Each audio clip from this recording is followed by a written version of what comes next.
Square and Compass live stream.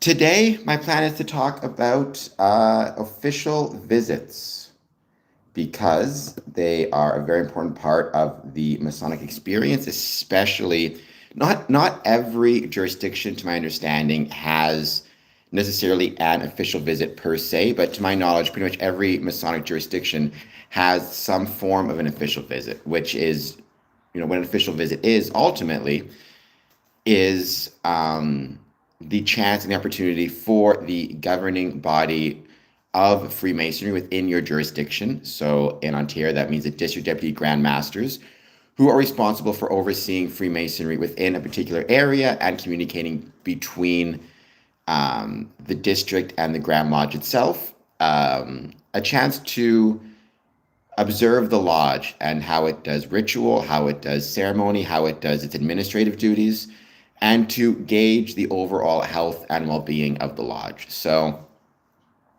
I was just at one yesterday. What's up, Joshua? Great to see you. It went very well. It was Trinity Lodge. It was awesome. So after the first 60 minutes, where it's just a hangout phase, we are going to talk to people about official visits and how Freemasons can best prepare for an official visit, depending on the level you're at. I've been part of many official visits over the years, so both as a member, as a secretary, and as a master. So I have a pretty good idea. How's it going, B710? How's it going, Joshua?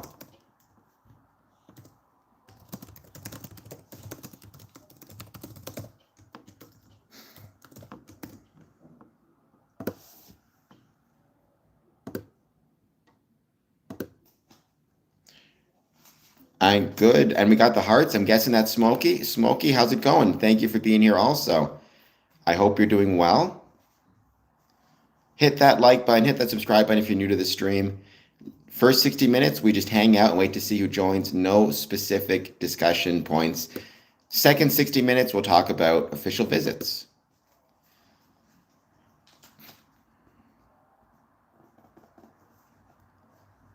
Smoky Duck Clown. He usually comes in and does the hearts. Now, it could be somebody else doing the hearts.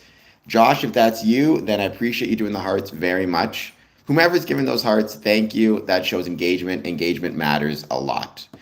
That's how, the algorithm decides whether to push you or not to other people. Great stream last night as well at 1 a.m. As always, we'll stick to the 1 p.m., 1 a.m. streams. So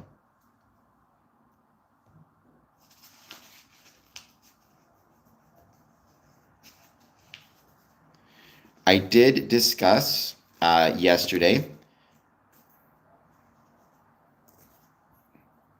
You were at the official visit last night?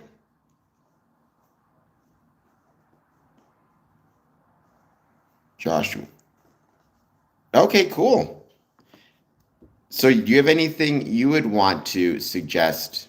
Oh, on my live. Okay, I was trying to think, you're at the official visit? Okay.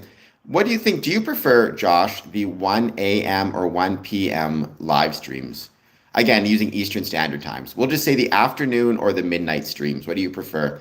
Same thing with you, best year. What do you prefer? What do you enjoy more? 1 a.m. Is that because you find them more interesting, the types of people we get, or is it because you are just up at that time? Okay, fair enough. I like to be awake as well. I'm a bit of a, night owl myself. I know people who are starting the process of potentially joining after finding my channel, which makes me very happy. So, yeah, I'm, keeping my fingers crossed. Again, that's not the goal of this channel, right? The goal of this channel is not inherently to get people to join. It's for me to talk about Freemasonry and why I love it. But that's not to say by any means that if somebody does decide to join Freemasonry after being part of my channel, that I won't greatly, greatly appreciate it. That's for sure. I was talking about, again, Iran, Israel, America, the current conflict and the warnings. As of right now, March 3rd, 2026, 12:46 Eastern, Israel and Palestine is avoid all travel. Lebanon is avoid all travel. United Arab Emirates is avoid all travel. Jordan is avoid non-essential travel. Um, Saudi Arabia, avoid non-essential travel. Kuwait, avoid all travel. These are all from travel.gc.ca/traveling/advisories. Iran, avoid all travel. Qatar, avoid all travel. Iraq, avoid all travel. Um, Syria and Yemen, avoid all travel. We'll see Mario Heat. Best year. That'd be interesting to try. I wouldn't be opposed to that. A coffee morning stream, because I love coffee, as people who know me know, and then a late night stream. Maybe I will do that. I mean, I got my coffee with me right now. Well, yeah, I mean, that's, I think, the concern. I think there are a lot of people right now, not just Canadians, but people from all over the world traveling who were traveling through these areas when the hostilities broke out and are now in a situation where they can't leave, flight is shut down. I know that America, I've done the 24-hour stream before. I should do one again. It's been a little while though, because I found honestly at a certain point, it was kind of diminishing returns.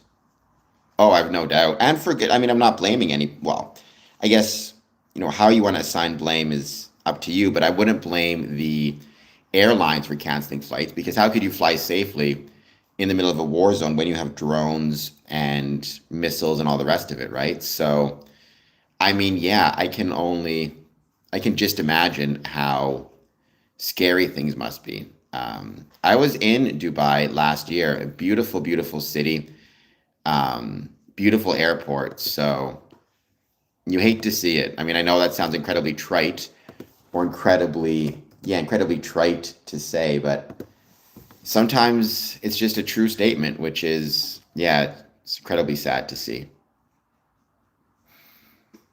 That's true, but hopefully that doesn't, still hope this ends as soon as it's possible. By the way, I now have made it possible to give gifts on this channel. So if you're interested in giving a gift, please do so. There's a really fun way to show your support for Scrun Comes Promotions, or you hit the like button and the subscribe button, or you can give a super chat, or you can join my Patreon. So there you go.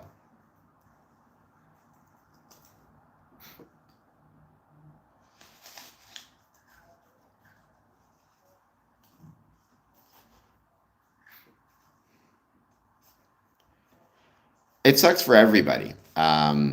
It sucks for everybody, but certainly, yeah, heart breaks for anybody who dies, including the Iranian, I mean, Iranian young girls, especially, who are just civilians who had nothing to do with anything. So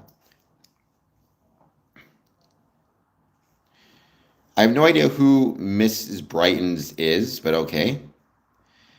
Well, we're going to in about 60 minutes. The first bit of time, though, we just wait and hang out and wait to see who joins. Um, we'll see. I don't think we know, Mary. I don't think anybody knows. I'm not saying it's not possible, right? I absolutely think it's very possible, and that does scare me, but I don't think we know what's going to happen. I think all we can do is take it a day at a time and try to do the best we can to support those around us. And again, I know it sounds incredibly trite to say, but even in the midst of all what's happening in the Middle East, you can be good to your neighbors, good to your friends, good to your family, good to those around you. Try to support your local community as much as you can. That might be all we can do. And by the way, that includes not allowing regional conflicts to make their way into Canada. I saw what looks to be an attack on an Iranian restaurant in, I think it was Montreal, which is absolutely shameful. They're Canadians, they're our brothers, they're our community members. Whatever happens in the Middle East should not affect the way we treat the people here and the people next to us. So,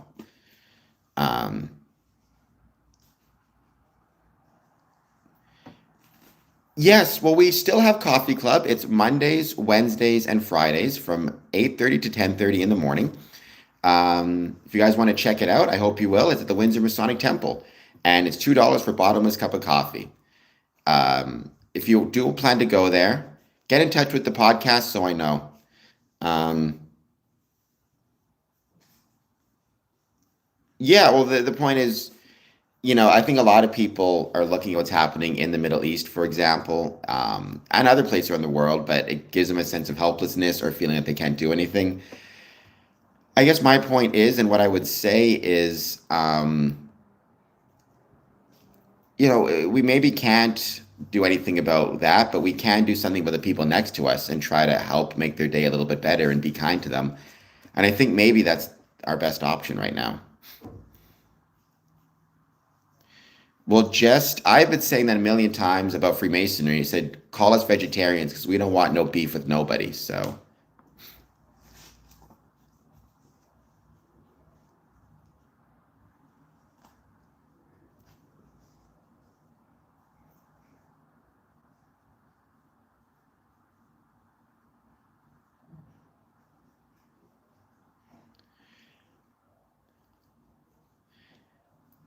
I'm doing well, Rondo. How are you doing? I hope you're doing well. Thank you for joining as always. How is your day going, you? How is your day treating you? I should say. I can talk.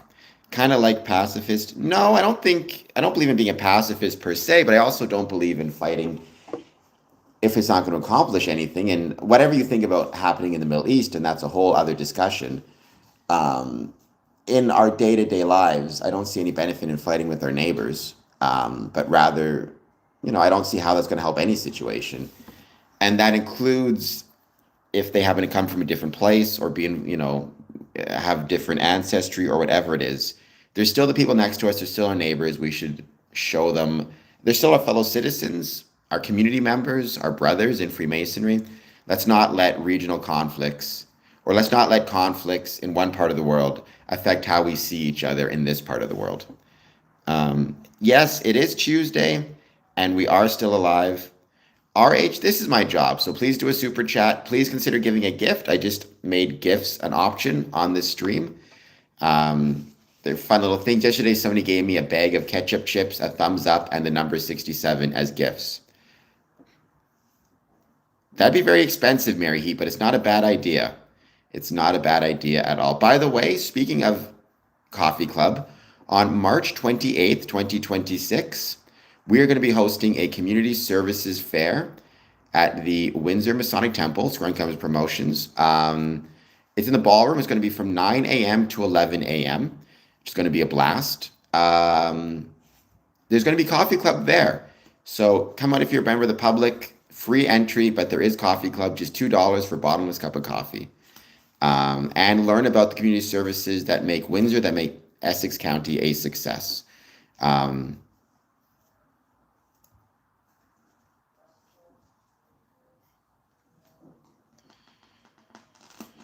First person, you might be correct. I'm not going to get into the legality of it because it's not something I'm an expert on. But I will say, whatever you think about it, there are people next to you who probably need help, who probably need assistance. And I would recommend and suggest focus on them.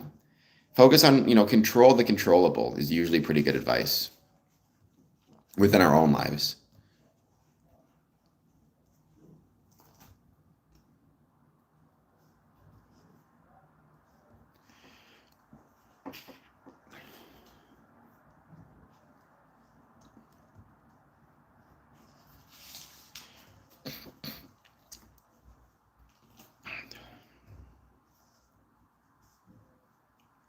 For the time being, then we're just going to hang out, wait to see who joins once again. The first 60 minutes, I just take general questions and comments. The second 60 minutes, we're going to start on the main topic, which today is going to be official visits, why they're important, and how we can prepare for them as Freemasons. Greetings, Mr. Keeps, and happy Powerful Tuesday to you as well. How is it going? You've got the event at the Masonic Temple coming up, right? The open house, I think it is. In a couple weeks. I hope you enjoy it. I hope it's fun. Let me know how it goes. Let us know on the stream how it goes.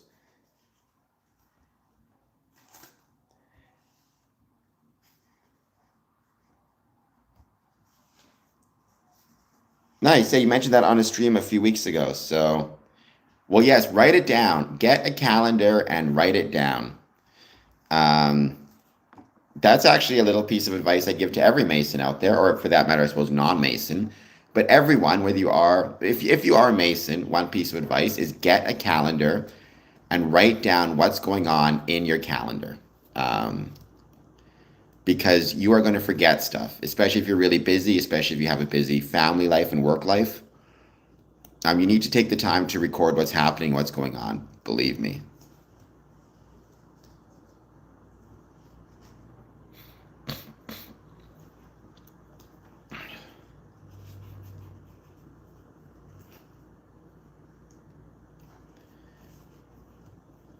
We are just going to hang out for the time being, though. By the way, Mr. Keeps, you can now send me gifts through this app. Yesterday, somebody sent me a bag of ketchup chips, and the number is 67. It's a cool little thing that you can do within the YouTube app to support the channel. I just added that. By the way, February had a record number of views on this channel. Thank you to everybody who helped make that possible. Let's keep our fingers crossed that we can keep it going in March. On this app, there's a way to give gifts as well as, when I say gifts, they're virtual gifts, they're not literal gifts, which you have given me in the past, and I'm much obliged, like the macaroni and cheese and the coffee, which I still remember and appreciate very much. If you go to the bottom, if I recall correctly, where there is the super chat option, next to it, there should be, let me just see if I can pull it up here.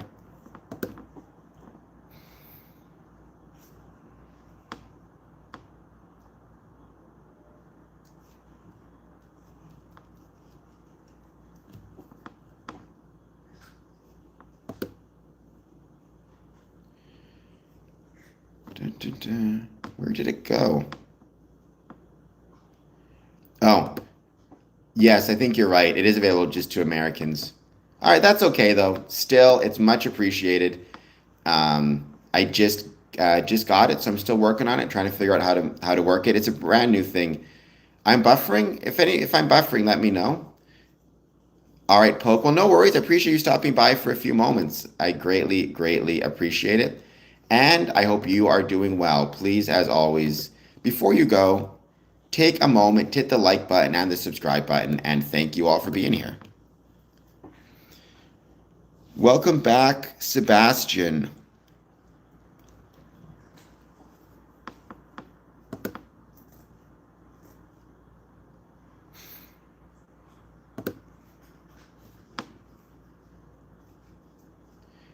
Is it still buffering? If it is, I may stop and restart.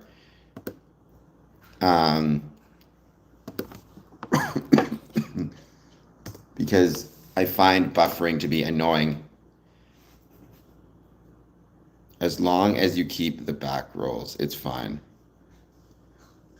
All right, I think we're doing good.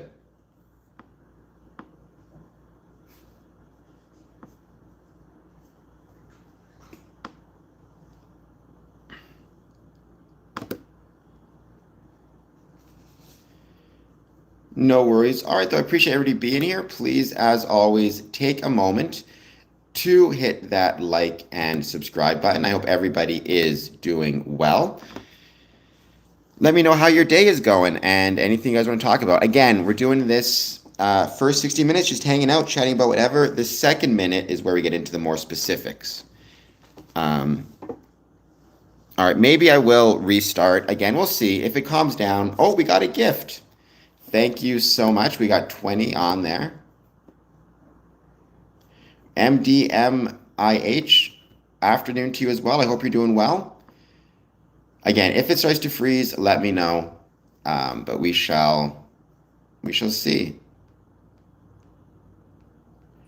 Ketchup crisps for 30 joules. Thank you, Poke Dream Lab. I very much appreciate it.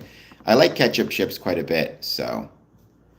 See, mine's coming through okay, so we'll see. All right.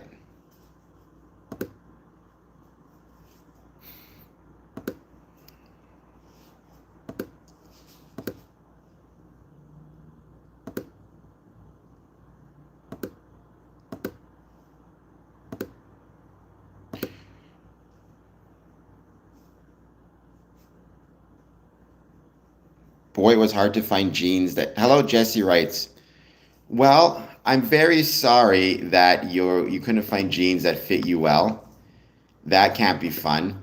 I got nothing. I have no legs, so I don't wear jeans. I stick to shorts. Sometimes I've worn jean shorts. Those are great. So there's that. The Fat Muppet. Why? It's been a while since I've seen you, the Fat Muppet. By the way, if you are having a difficult time, because it's been a while since I've seen you, Fat Muppet, if you're not finding my stream, please make sure that you turn on the notification bell. That way, whenever I'm doing a new stream, you will find it. So turn on that notification bell. How do I shop for pants? I don't shop for pants. That's the point. I rock out shorts or jean shorts sometimes.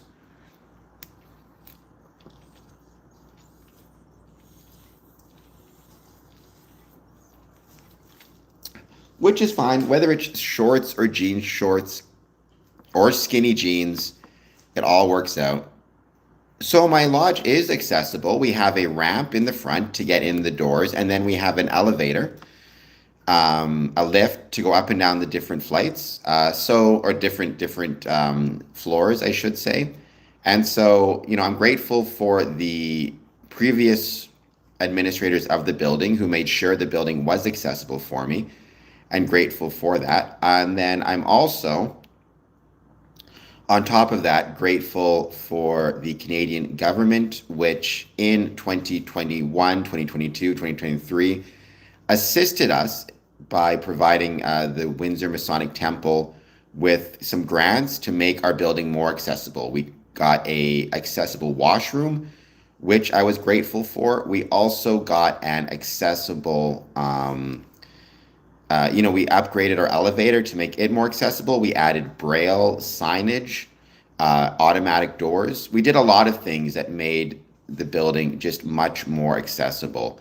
And that's thanks to the Government of Canada. I've talked about this in previous streams, the work we did, part of the For the Next 100 Years program. But we made the building more accessible, not just for people with wheelchairs and with mobility impairments, but also for people who were blind and required braille signage, for people who maybe suffered strokes. And again, it's not that you're in a wheelchair, but you're mobility impaired in other ways, getting older. Yeah, so it was great to see. No, there's not, but please hit like and subscribe. Well, I appreciated the grants very much. There was several grants that we got for a lot of different things. It was part of the For the Next 100 Years project. I've written about it in the past and why I think grants like that are important, because our Masonic buildings are part of the community, and making sure that they are as accessible as possible, as secure as possible, and are preserved for future generations is a really important part of being part of that community. 6'2", depends who you ask, I suppose. Depends who you ask.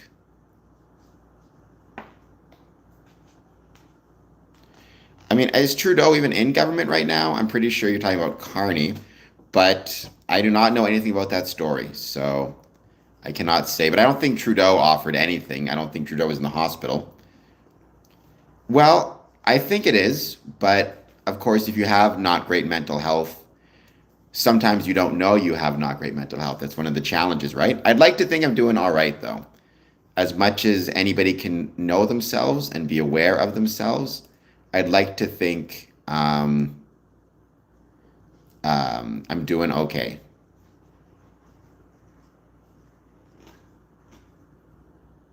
Yes, everybody should listen to me and you will be put at ease. Which I don't think is true, but I do, people have told me my voice is pretty decent. I hate the sound of my voice, to be honest. Whenever I listen to myself on YouTube, I always hate the way I sound. But I was told that's actually a pretty common thing. I was told most people actually, when it comes to the sound of their voice, they really hate the way it sounds, so.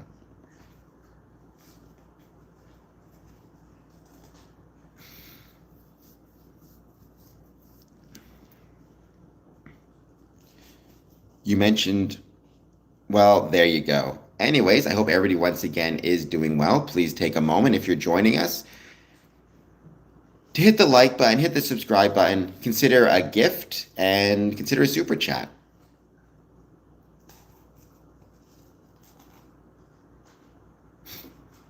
Well, 62, that's always good advice. And I think that's good advice for anybody in general. Ask for help if you think you need it. And even if you don't think you need it, maybe ask for help anyways. It can't hurt anything. Sure, I've known priests who've been Masons and leaders of churches who've been Masons. So, absolutely.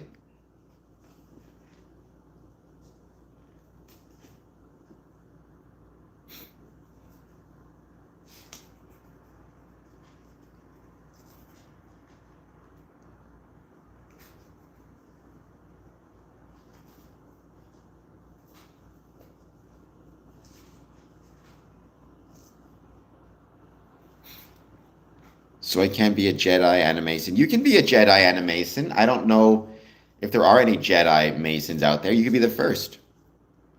I know that there are a lot of Masons who love Star Wars.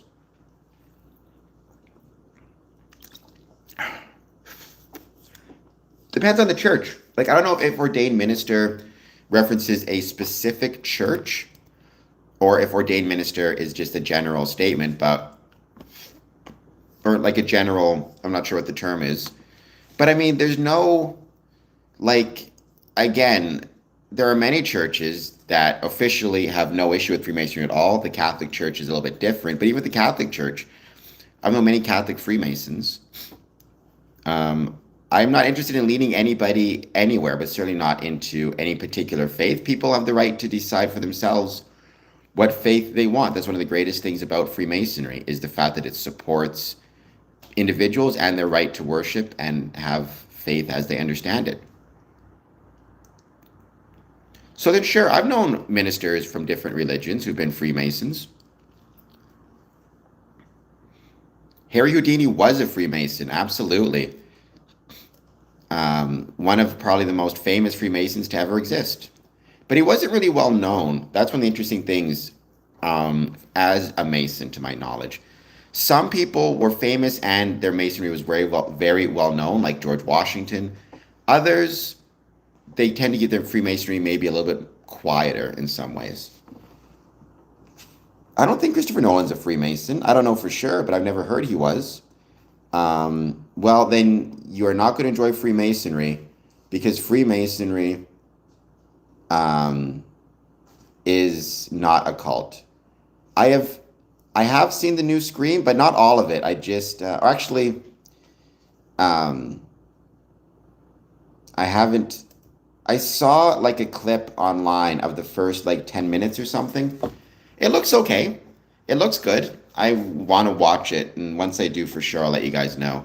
The clip I saw, it was the part at the Airbnb house, at the Mocker Airbnb or whatever it was, which is good. I liked it, but I haven't seen the entire thing. So, um,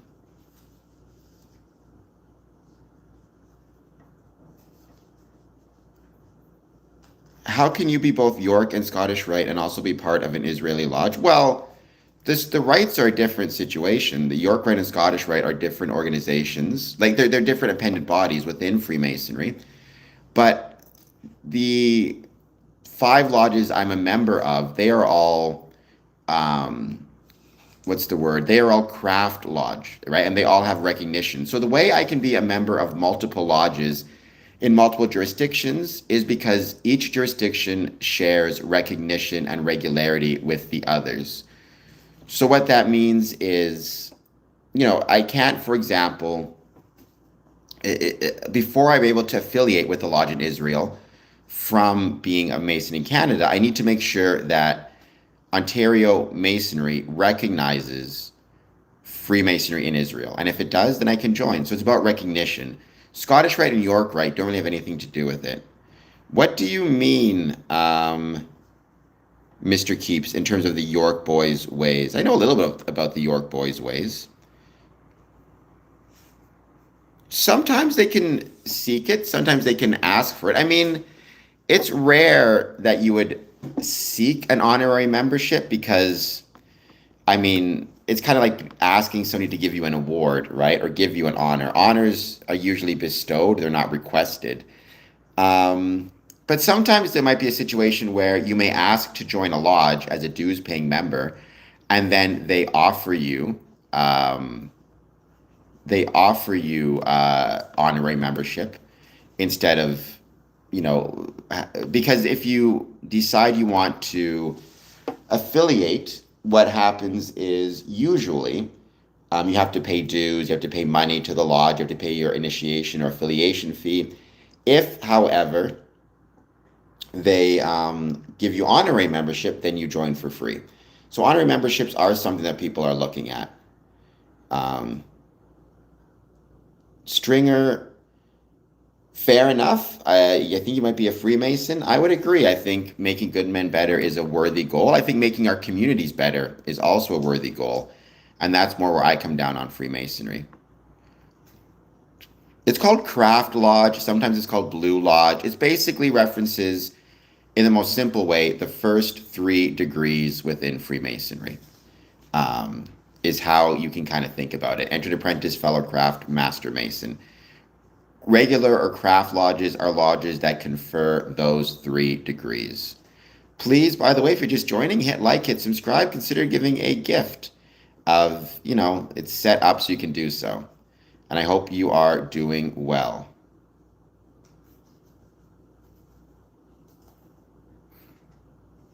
My great-grandpa was an elk lodge.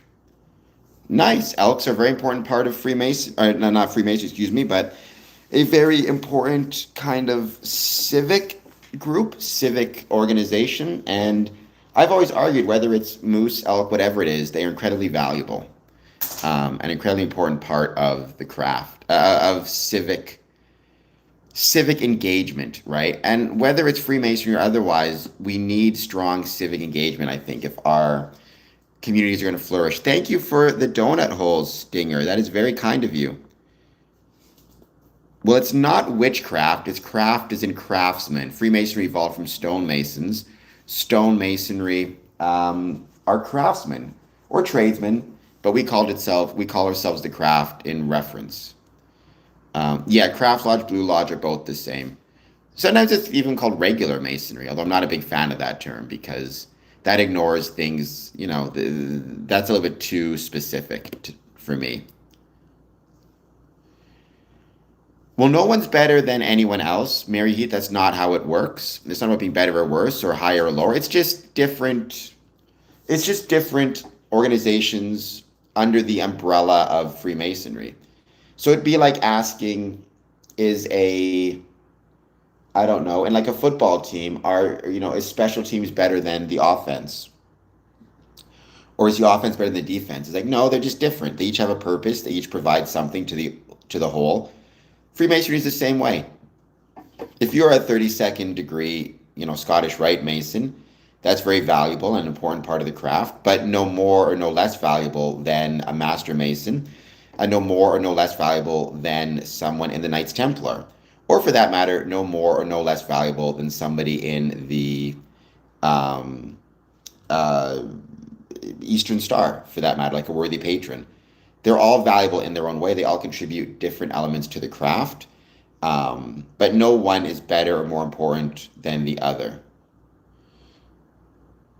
My favorite craft is the cheese. Good for you, Spirit of Justice. I support that 100%. It can be redundant. I mean, so the various jurisdictions do things sometimes differently enough that it makes it interesting and worth it. But primarily what I find is the reason people affiliate with multiple lodges is to support those different lodges. So for example, when I joined my first affiliated lodge, where there's Harmony, I did so because Harmony was really struggling with membership. And I decided by affiliating with it, I could maybe help it grow. And then same thing with Border Cities. In the case of joining lodges in Israel and Tranquility, it's because I really like the history of those lodges and wanted to support them financially, even though I can't be there in person. Eastern Star, well, because they meet in the same building, just different nights of the week. No different than Mary Heat. We have 7 lodges in Ontario, 7 lodges in Windsor, the city of Windsor. They all meet in the same building, just different nights of the week. There's different organizations that meet in the same place. That's like asking, how can you have different football teams play in the same stadium? Well, because the stadium is not inherently to one particular group. And It's a lodge. It's a Masonic organization founded in Mississippi, if I recall correctly, which is open to both men and women, specifically relatives of Freemasons who are women. So mothers, daughters, sisters, or wives of Freemasons. Although now in many places it's open to almost anybody. Uh, so it's basically Freemasonry for women to take part in, because obviously people think of Freemasonry primarily as a fraternal organization, and that certainly is where the majority of it is. But that's not to say there's not significant, um, women involvement. Order of Women Freemasons is another group. Co-Masonry, Rainbow, Eastern Star. Uh, we're much smaller in Windsor. There's 2 rooms as opposed to, I forget how many in Philadelphia, but significantly more. Red room and blue room, they're not as ornate by any means, but in my opinion, it's an incredibly beautiful building and the most beautiful building in the world. But no, it doesn't have the same types of themes as, say, Philadelphia, or for that matter, Detroit. Ours is a little bit more, I want to say basic's not the right word, but it's not as theme oriented or theme driven. There are two, yes, there are 2 lodge rooms at the Windsor Masonic Temple. I do not know who. Oh, you're saying it looked like Shrek? Yes, I know it looked like Shrek. I've grown to accept it. Please hit like and subscribe and consider a gift. I just opened up the possibility of gifting on the platform. So I've got some donut holes gifted. I got some ketchup crisps or ketchup chips. Oh, it's incredible. If you ever get the chance to do it in person, like take a tour in person, believe me, you want to do so. It is an absolutely beautiful, beautiful, beautiful, like it's one of the most beautiful buildings in the world. Not just a Masonic building, but just the most beautiful building in general. Nice, Father Fred. I wish you the best of luck. I think it's gonna rock out, and I wish you nothing but the best. Let us know how it goes. Well, if you don't want to offend me, then you should also subscribe and do a super chat.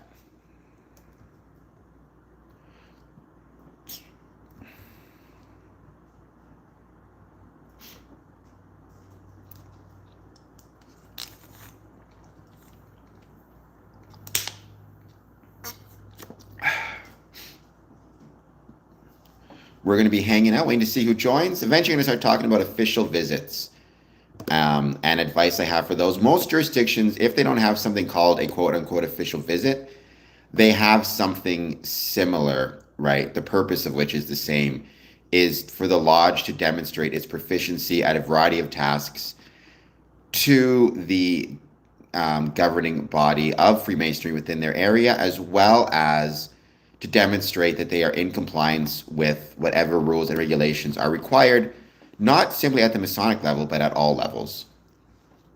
Thank you for the heart icon. That's okay. I appreciate you just being here. So long as you're subscribing and liking and heart iconing and all that jazz, believe me, that helps out big time, and it's truly, truly appreciated. So thank you so much for that. And leaving comments and checking out my other stuff. All that jazz is great and much obliged. It does, and each one of those, I always forget which women it represents, so thank you. Ada, Ruth, Esther, Martha, and Electa. I knew about Ruth, Esther, Martha. I always forget about the other 2.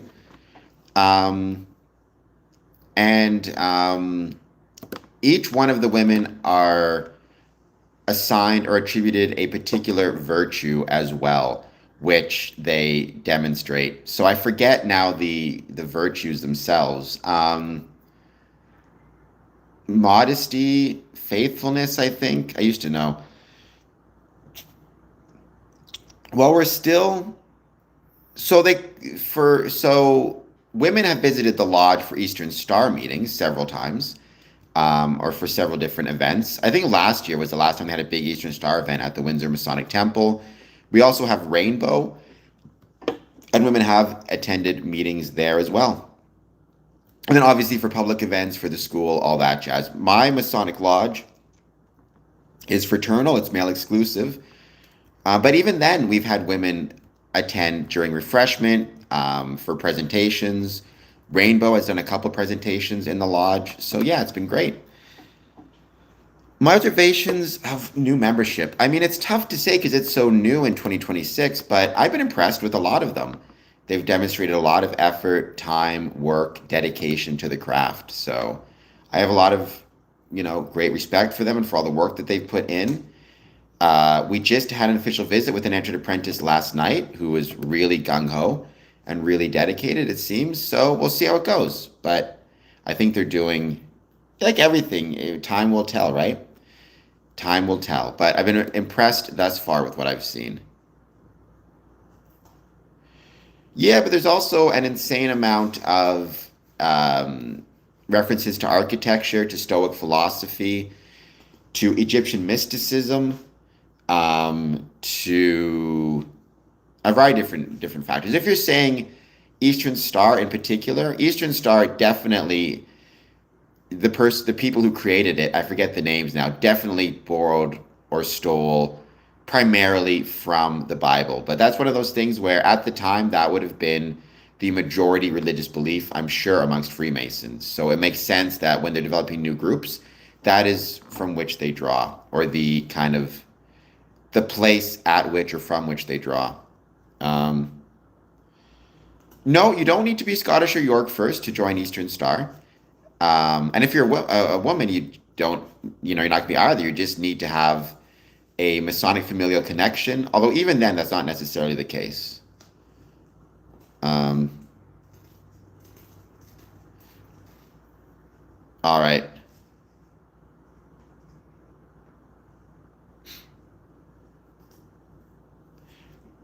Thank you for the thumbs up, Jason Shank. That is much appreciated. So I don't know how much co-masonry we have in Ontario, to be honest. It's very prevalent in France, obviously. The Order of Women Freemasons, they are actually active and operating in in Ontario, and they do actually use and are able to use lodge room space.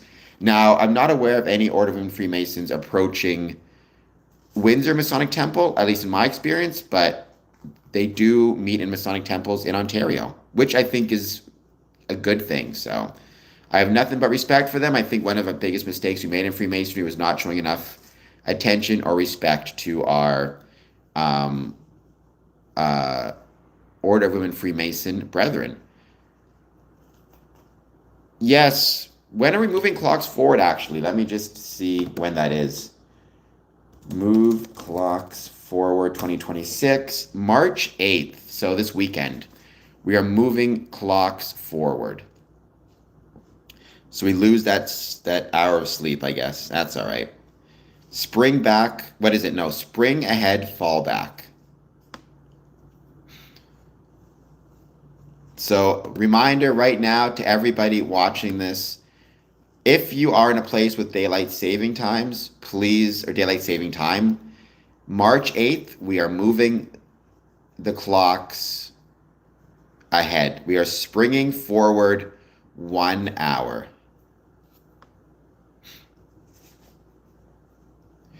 Well, I mean, I don't think the government's trying to control time and space. I'm sure there's a reason for the decision. I don't know what it is, but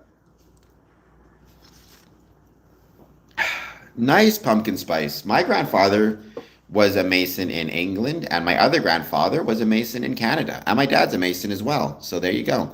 Thank you for the flower, pumpkin spice. It's very kind of you.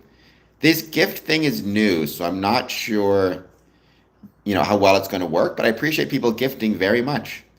Um, to everybody watching this, though, don't forget, hit the like, hit the subscribe button. And thank you all for being here. I hope you're all having an excellent, excellent day thus far.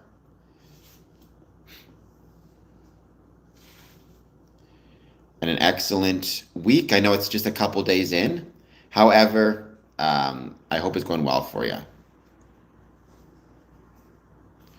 I always assumed it was something to do with farming, if I recall correctly. I don't know exactly what it was, but I always assumed it was something about farming or farming related.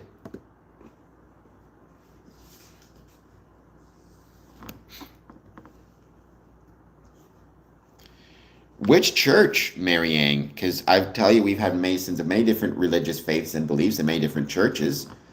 And however the church may feel about, or a church may feel about Freemasonry, we're vegetarians. We don't want no beef with nobody. Um, and so I, would welcome anyone of any faith or any church into Freemasonry.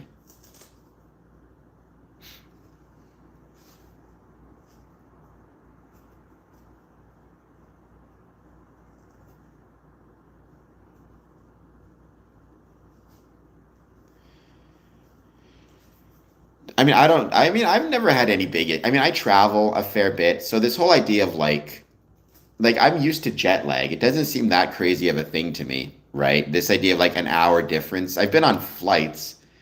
I've flown overseas, where you lose 8 hours or whatever it is. You survive.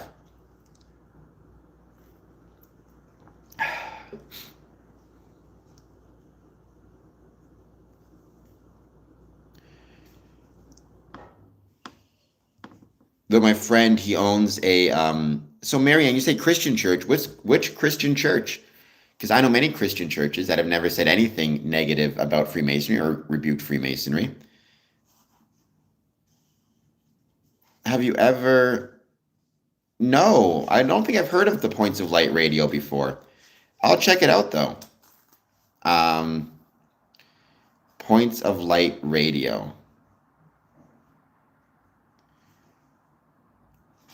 So the Catholic Church, to my knowledge, their official position at the moment, I think reaffirmed a couple years ago, is that if you are a Catholic and you are a Freemason, you are not able to take communion.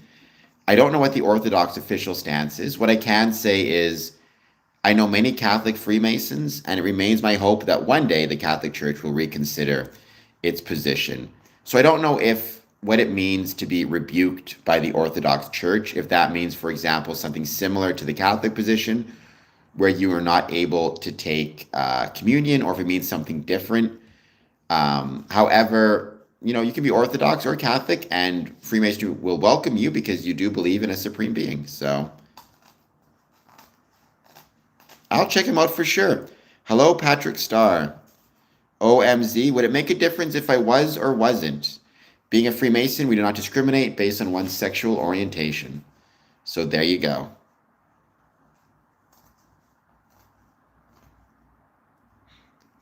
Hello, CD. How's it going? Great to see you back here once again. I don't know if you saw, but I now have the ability to accept gifts on this channel during the live stream, as well as super chats. And as as I always say, also you can just hit the like and subscribe button if you are new to the stream and you want to help out the channel. Well, first person, don't be on this stream anymore. End this stream and get yourself to work. I don't want you being late to work on my account. Yes, I got a big nose. Please hit like and subscribe. I would very much appreciate it.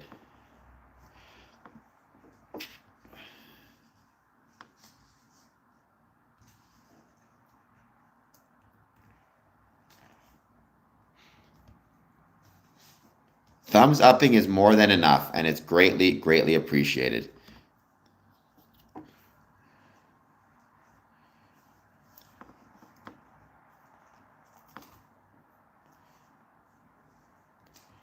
Well, again, you say the church, what does that mean, right? Because again, I've known many ministers who are Freemasons of Anglican churches and Protestant churches and, evangelical, I think is the correct term.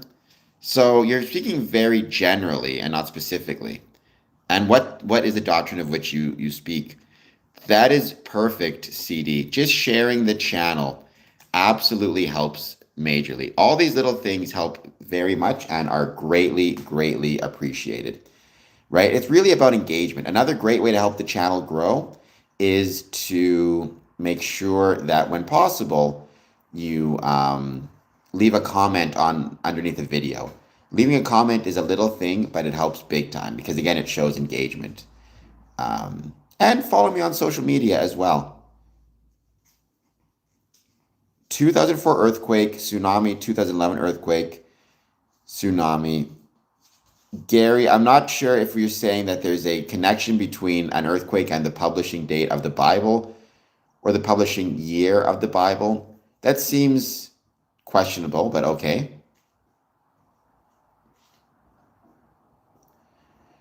Good day, Raj of God. Welcome back once again. Thank you for being here. I hope you're doing well.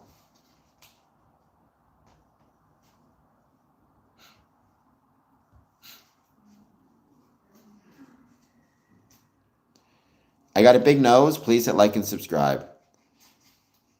Don't know what you mean, Gary. 400 years of captivity in what sense? In another 10 minutes, we're going to start talking about official visits, why they are important, why they matter, why they are relevant, and how we as Freemasons can prepare for them at the various Masonic levels. Because keep in mind, there are several different Masonic levels or offices. Each one has to deal with Freemasonry, or it has to deal with official visits in a slightly different way. And we'll talk about each one.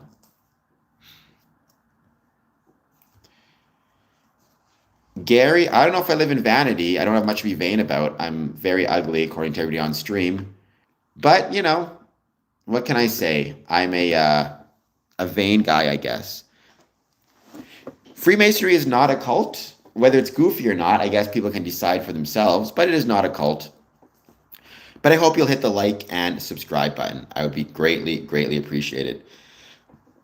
I don't think Tom Hanks is a Freemason. I've never heard that Tom Hanks is a Freemason. I've never heard that he wants to depopulate either or reduce the population. So I question both of those statements. Now, I can't say for sure, but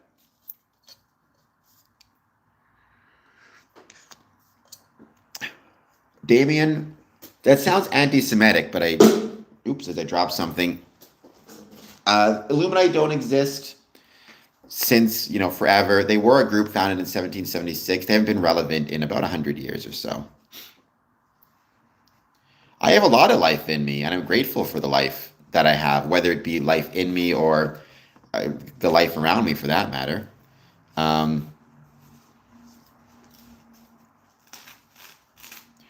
The teachings of the church are relevated. So Freemasonry doesn't have any teachings. It has rituals and ceremonies, the purpose of which is to create bonds of brotherhood through shared experiences.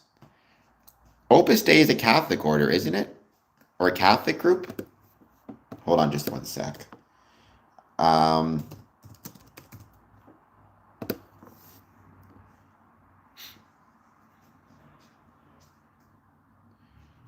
Yeah, so it's not a Masonic organization, but again, no issue with it.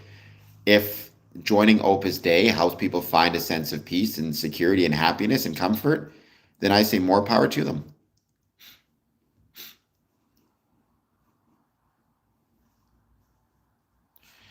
So James, you were part of the Scottish Rite Learning Center then. That's awesome.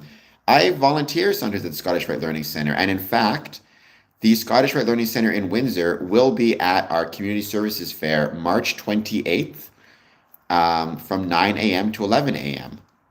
Hello, Disaster Prepared. Sorry, Marianne, I do not worship the devil. Freemasonry is not a religion, so there is no Masonic worship.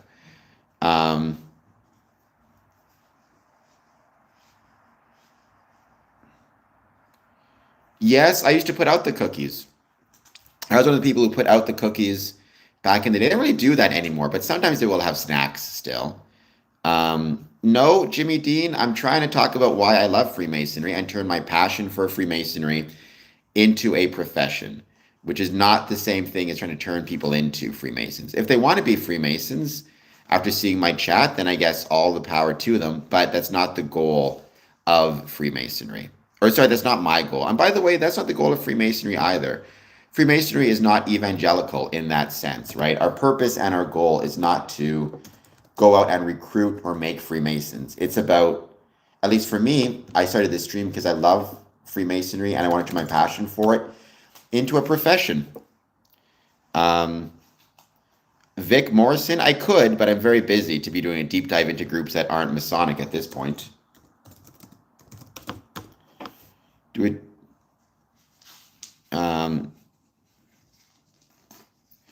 It's not for Masons. I mean, Masons can take advantage of it. It's a charity. It's organized through Scottish Rite, and it's for children with dyslexia and other learning disabilities. They receive free tutoring. So it's basically an educational resource within the community. It's completely free. You have to be referred to it by either a teacher or a parent or a guardian, somebody who can, refers a child to the program because the child is struggling with reading and there's a suspicion of a learning disability. Um, Everybody, I can speak for Windsor specifically, but I believe this is worldwide, um, within the learning centers. Everybody who volunteers at a learning center, either as a tutor or as somebody who takes, puts out the cookies and the candies and stuff, is, everybody who does that has a criminal record check that has to be updated regularly. Every, learning center room is recorded. Um, there's space for parents to hang out and wait while their kids are being tutored. And every year we have a graduation where we celebrate the success of kids who have been tutored and have reached the point where they no longer require it because they're at their proper reading level. Um, well, I don't think it threatens organized religion. It's just in a different space, right? It's in a different space than organized religion. And that's the key that people need to keep in mind and remember, right? What we are, when we talk about Freemasonry, it's in a different space. So if people in an organized religion consider it to be a threat, then they are misunderstanding what Freemasonry is. It's not meant to threaten organized religion or take the place of organized religion or run contrary to organized religion. Ultimately, what it's meant is it's meant to be occupy a different space. Well, the Catholic Church is not a fan of it, but Catholicism, like I know many Catholic Freemasons. So whether the organized kind of group within whether the governing bodies of Freemasonry, I guess it'd be called the Vatican, does not like Freemasonry. Um, I know many Catholic Freemasons, and my hope is eventually things change a little bit and the Catholic Church reconsiders its opinions on Freemasonry. Um,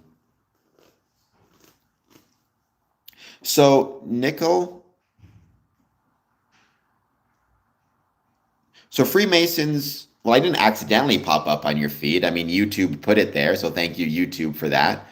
And the reason YouTube put it there is because my audience is supporting this channel, and that encourages YouTube to accidentally pop it up on other people's feeds. So thank you, YouTube. I'm grateful. Going to your two questions, Freemasonry does not want a one world government. Freemasonry is not about governance. That is a civil institution. Freemasonry is a civic institution, which means it's about community involvement, community space, not civil governance. And by the way, Freemasonry itself doesn't even have a one world government. Like within Freemasonry, it's decentralized. There's not a single governing body for Freemasonry globally. Rather, there's different jurisdictions. Each one has its own independent governing structures. So the idea of wanting a one world government is silly, and it's not something Freemasonry could do anyways.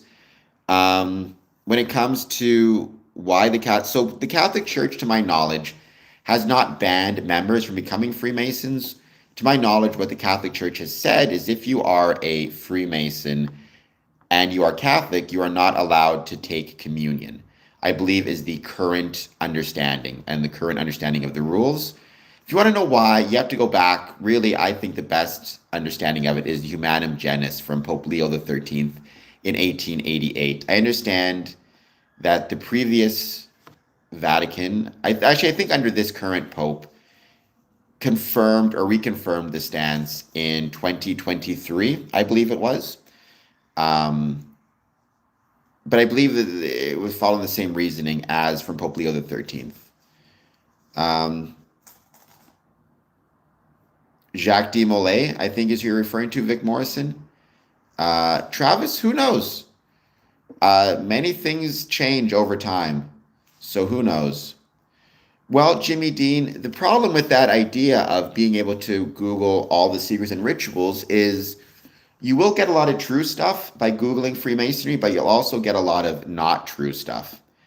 And the problem is, if you are not a Freemason yourself and you don't have the discernment, you're not going to be able to tell the true stuff from the not true stuff. I'm waiting for the first Freemason Pope. Me too, Dad. Maybe one day. Who knows? Things change. Things change over time.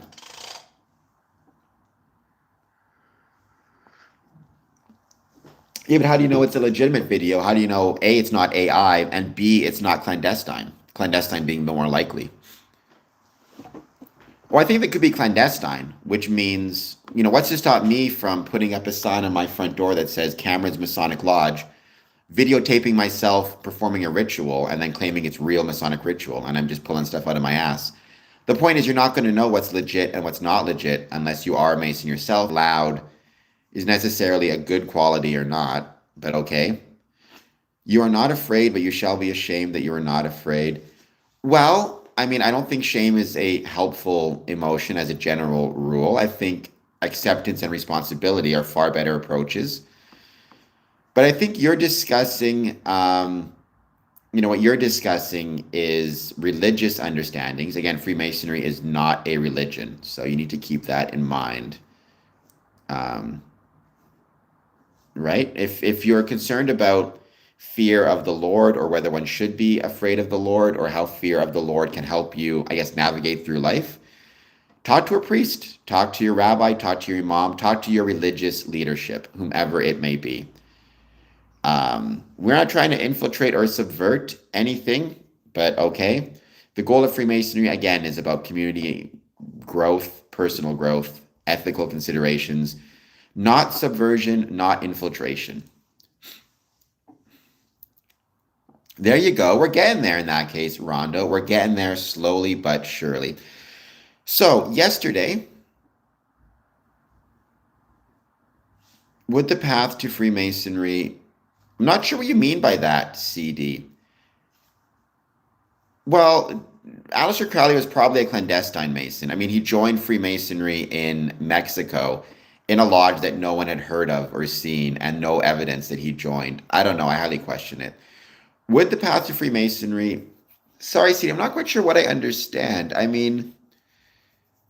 Freemasonry definitely wouldn't exclude individuals who are self-sufficient and accountable. Those are pretty good, in my opinion, skills and attributes to have, or characteristics to have. So I'm not really sure what is meant by that.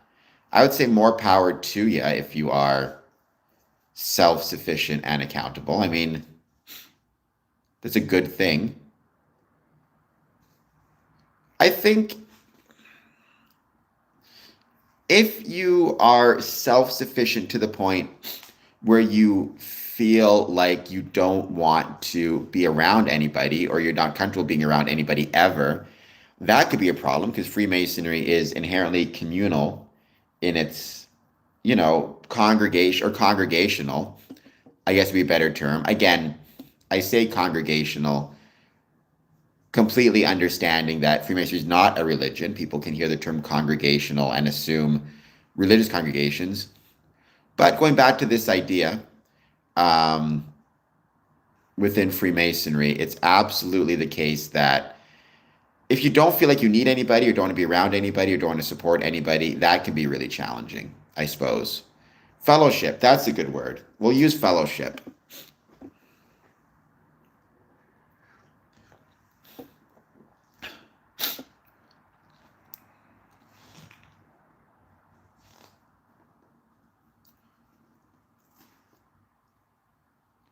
You are funny, Gary. Who's Gary?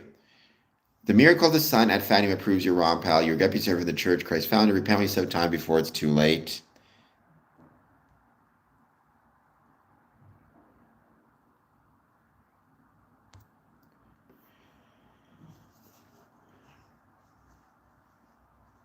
Well, I suppose, again, what I'd say is, when it comes to Freemasonry, Freemasonry is not a religion. So when it comes to one's religious beliefs and how one understands, time as in the end of the world, or what's going to happen to us, every Freemason has to decide that for himself, which is I think, one of the greatest strengths of Freemasonry, the fact that it shows tolerance for people of all different faiths, beliefs, backgrounds, religions, understandings. Let's see, have you?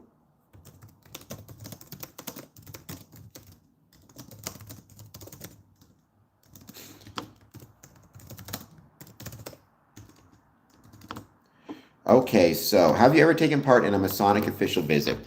So, as I was mentioning, yesterday I was and had the pleasure of visiting Trinity Lodge in the Windsor Masonic Temple, not just for a regular meeting, but rather for Trinity Lodge's official visit. Now, I think most jurisdictions or most areas within Freemasonry have some version of an official visit. It may not always go by that name, but everywhere kind of has some version of it. And basically, it is a once a year meeting, once a year visit that is scheduled the year before. So it's scheduled every year in advance. And it provides an opportunity for the district governance, so the Grand Lodge representative or your governing body, to visit your lodge and judge your lodge and report back on your lodge's proficiency at a variety of different Masonic tasks. That includes your ritual work and your ability to perform ritual adequately and appropriately, as well as your administrative work, your ability to run administrative meetings, how you run motions, pass motions, get your administrative tasks done. It also provides an opportunity for the lodge to demonstrate that it is in compliance with any requirements, not just, you know, at the Masonic level, but municipal level as well. The building is up to date. The building is up to code in which they're meeting. Fire safety is considered, all of that jazz, as well as they have adequate and good record keeping. Their records are legible and up to date. All of that stuff is an incredibly important part of the official visit. So basically, the official visit is a time designated once a year for the lodge to basically make sure it's doing what it needs to do well, to show that it's doing what it needs to do well, both in terms of record keeping, administration, administrative meetings, ritual work, demonstrate all of that to the district governing body or the governing bodies of Freemasonry, and then a report is written, basically like a report card. So in a lot of ways, you can consider it a test of the lodge. And again, it happens once per year. I like action movies too, Eric Bobby. Yes, like parliamentary procedure. I mean, honestly, Mr. Keeps, it's not too far off from a House of Commons. I mean, if you, for example, a meeting usually starts with the reading of minutes and correspondence, but then you absolutely will have motions. Freemasonry is democratic in nature, so again, it's not too far off from the idea of a House of Commons. Because let's say I want to spend $500 on, I don't know, a special Masonic event that I'm organizing. I want the lodge to donate $500 to a special Masonic event. I will make a motion. Somebody else will second the motion. And then there'll be debate on the motion. Some may think it's too much and want a different number. Some may not want to do the event at all. People get the chance to have their say, have their discussion, have their talk. And then, you vote on it, and whoever wins the vote. Or if the vote loses, the vote loses. Right? They're not judging you at an official visit or grading you on the outcome of a vote, but rather how well the lodge is able to manage the procedures of the vote. That means, for example, are you able to make sure that, there is a motion properly made, the motion is seconded properly, both of those things are recorded in the minutes properly, people are given adequate time to debate and discuss the motion. All of that stuff matters a lot. So, yeah. Well, that's a good way to look at it as well. But the problem is the federal system, there is still a single governing body at the top, right? There's the president who's kind of responsible for America as a whole. And then there's the federal system beneath it of all the different states. And yes, there are some jurisdictional areas that are exclusive to the states, like criminal law, and some that are exclusive to the feds, but there is still a federal oversight. Within Freemasonry, there is no, in America, federal oversight. There are simply individual states, each one is independent and completely autonomous within its jurisdiction. Well, there you go, Kyla. Good to see you. I would not say court proceeding. That is not how to put it. House of Commons is much closer. Um,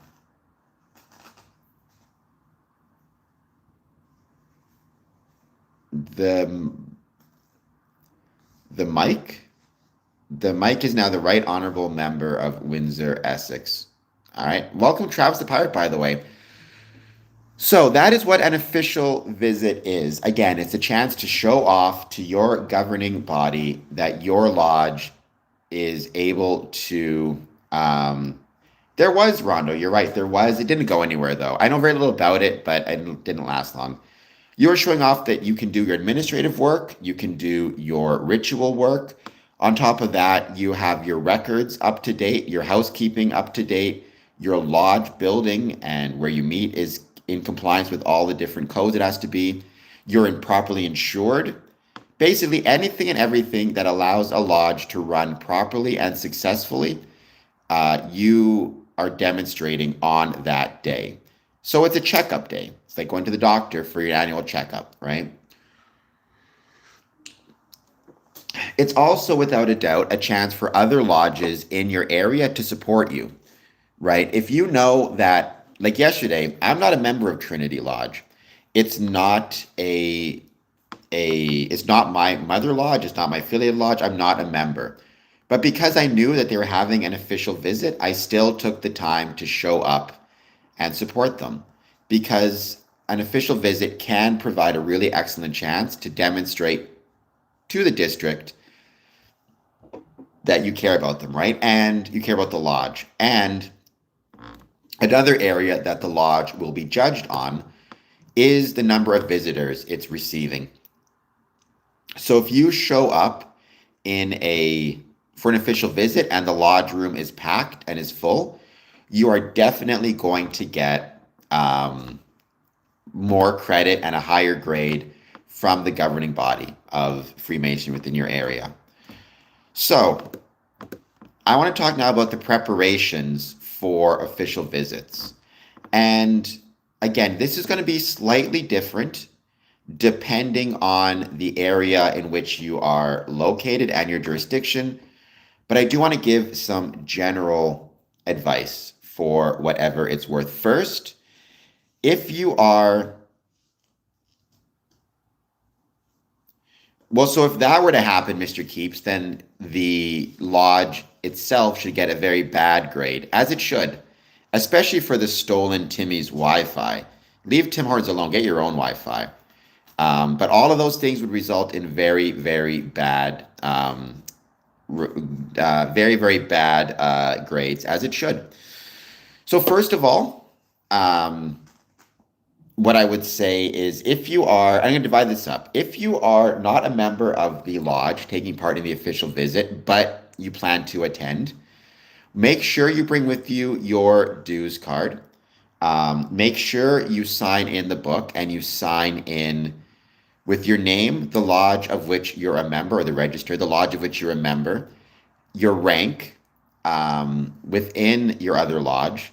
And if you're a worshipful master, make sure you mention that as well, because they may ask you to sit in the east. If you know them well, you don't need to, but otherwise call in advance to let them know you'll be coming so they have a rough idea of numbers, especially if they're providing dinner before or after and they want that idea of numbers. And dress the part. I would suggest, in Ontario, our lodges have a dress code. Suit and tie, black shirt, suit and tie, black jacket. So it's not an issue. In many Masonic jurisdictions, they don't have a dress code.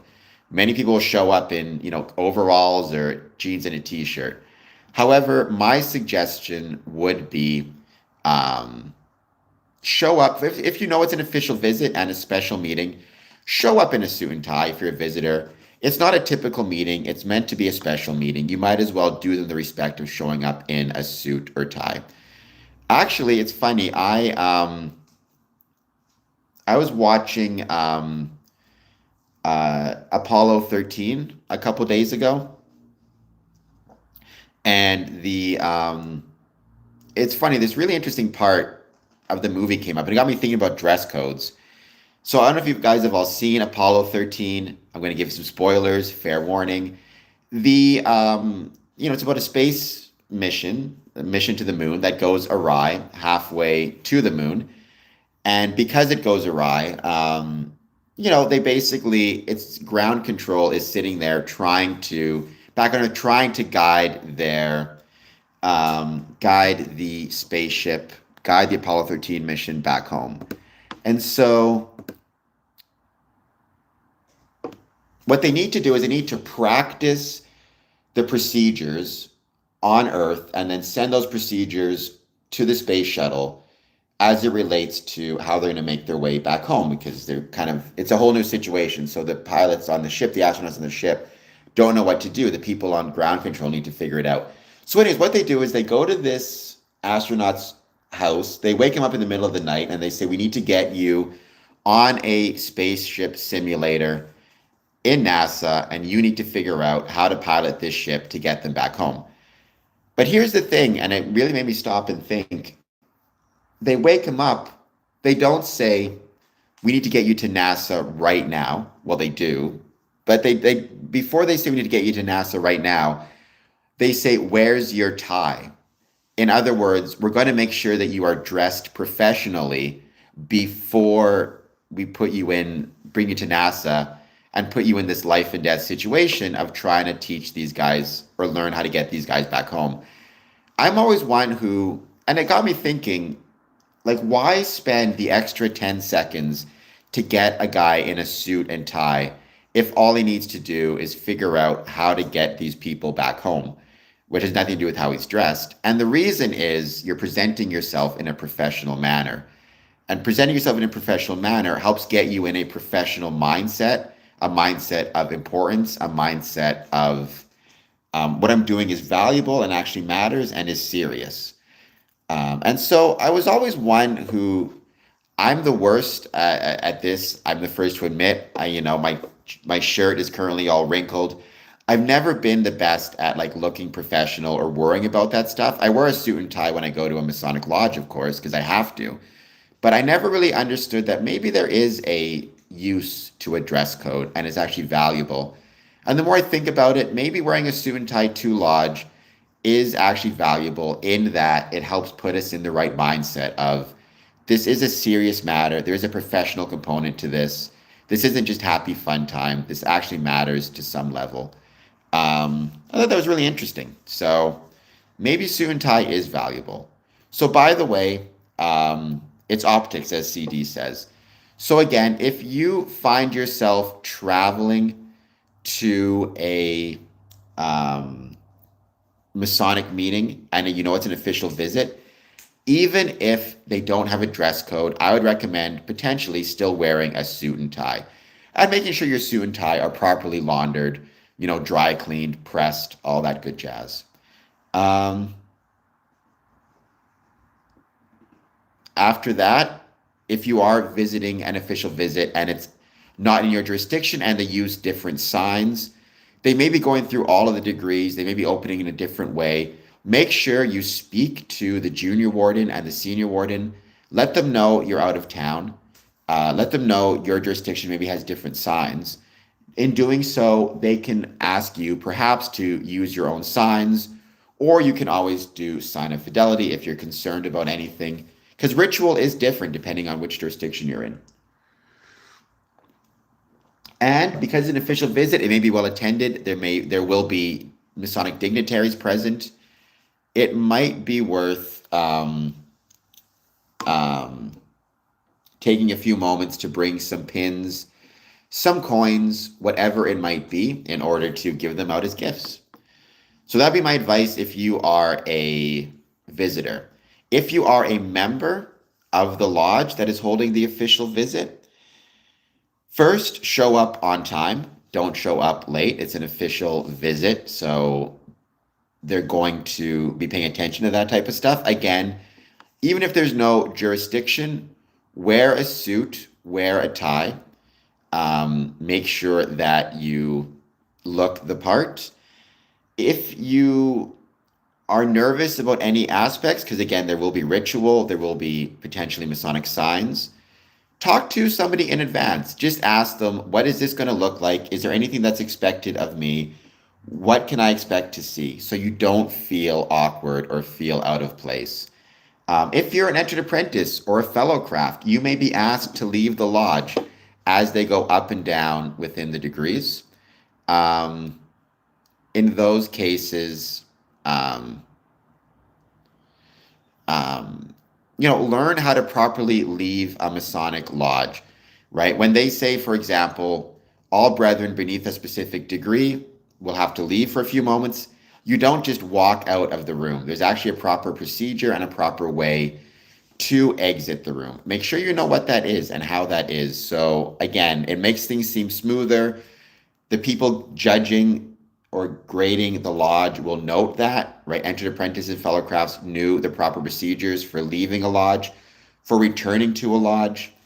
Um, and it's not just for the lodge, it's for you as well. It can seem really awkward if you don't know what you're doing, if you don't know the rituals and the signs and the procedures. There's nothing wrong with asking. There's nothing wrong with talking to a Mason and asking them, what is the proper procedure for X or Y? Just take a few moments to ask. It's not going to hurt anything. As a member, especially if you're newer, don't be afraid to talk to the Masonic, talk to the Grand Lodge officers there, say hello, introduce yourself. They'll appreciate that.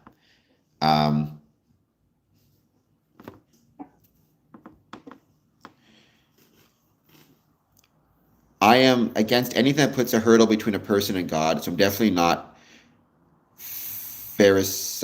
Pharisees dress code wise. Well, I mean, I think again that's a religious question. I think Freemasonry, because it's not a religion, it's a civic organization. I personally am more okay with dress codes. There was a time when I was kind of thought it was silly, but I think because Freemasonry is a civic institution and it's a serious thing, I can understand the value of a dress code as a way to remind the person who's there that no, this actually is a serious matter and an important matter. But it's not a supernatural or theological matter. I can understand from a supernatural or theological perspective, you don't want to keep people from attending the church. And if they don't have a suit and tie and they feel like they can attend the church, that impacts their ability to properly understand, have a relationship with God. So yeah, Mr. Keeps, I get what you're saying, and that does make sense to me.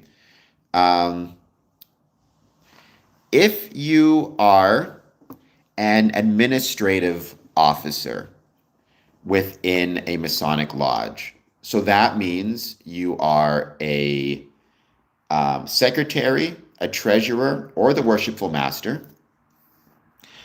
You have a lot more responsibilities when it comes to your official visit of your lodge. First of all, you need to make sure all of your documents are up to date, legible, and in good form. So you need to make sure your minutes are printed out, they are legible, they are readable, they are properly signed, and they are in, easy to access. Your minutes can be great, but if they're in the back of a shelf that you can't find them or you keep losing them, or they're kept out of order, they're kept out of sequence, that's not good. So make sure your minutes are legible, easily accessible, and properly signed and in proper order. Same thing with all of your financial documents. Make sure those are legible, easy to review, and in an easily accessible space and easy to understand. Make sure your register is present. That's the sign-in book for the lodge. And make sure people are signing in a legible way. I'm a hypocrite. My handwriting is terrible, so my signatures look terrible. But do as I say, not as I do. Make sure it's a great time. An official visit is a great time to do a walkthrough of your building. Um, Whether you are, part owners of the building or rent or whatever it is, they're going to want to make sure your building is properly maintained, not neglected, up to code. So a week or 2 weeks before the official visit, do a walkthrough of your building. Check to make sure that fire escapes are not being blocked, but are accessible, that they're lit properly. Make sure that there's fire doors if necessary, that there's fire extinguishers if necessary. Make sure that, if there's any repairs that need to be done, something as little as you need to repaint something or replace some light bulbs, to things that are a bit more extensive, make sure those things are all done. Make sure fire safety plans are displayed. Make sure your garbage is not overflowing but is being taken out. You may need to vacuum, you may need to do a cleanup. I find official visits are a great time to organize a cleanup of the building because, again, you're going to be graded on the state of your building along with everything else. And by the way, if you're a member of the lodge and you see something that needs to be done, just do it. Take out the garbage, vacuum, wipe down a table. It's little things, but it makes a big difference, especially because when the when the administrative body is doing the tour of the building and checking to see what's going on and how the building is functioning, make it easy for them.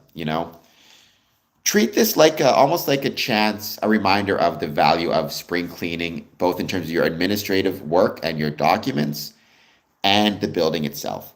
In some jurisdictions, during the official visit, you have to fill out a building compliance form, like in Ontario, which makes sure that you're checking things off as you go.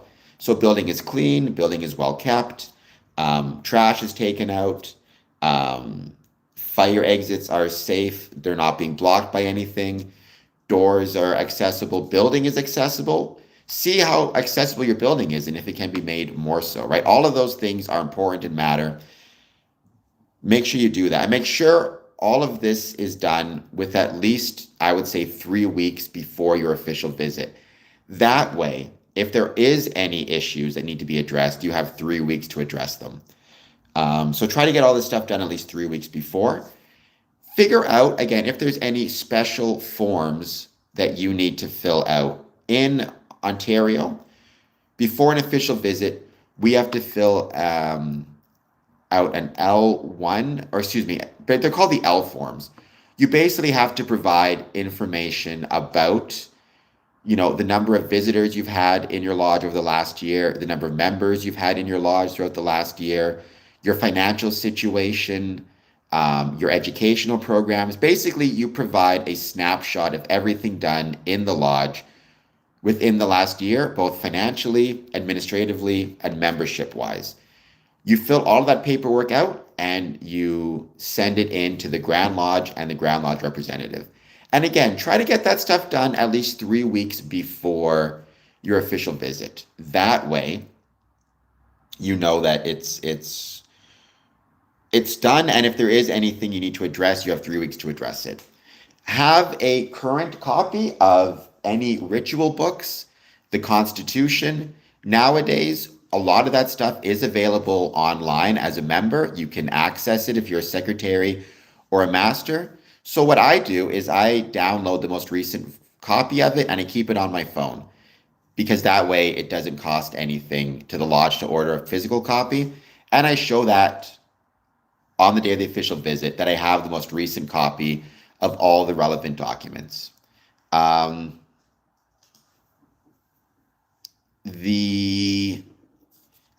So that deals with the administrative stuff.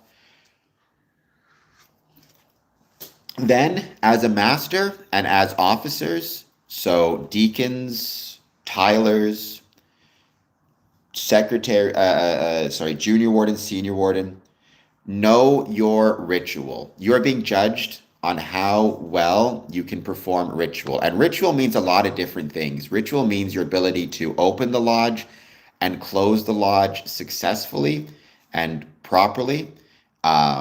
Ritual also means the proper procedures by which you bring in the dignitaries. Now, every dignitary, every jurisdiction will have a slightly different way to bring in dignitaries.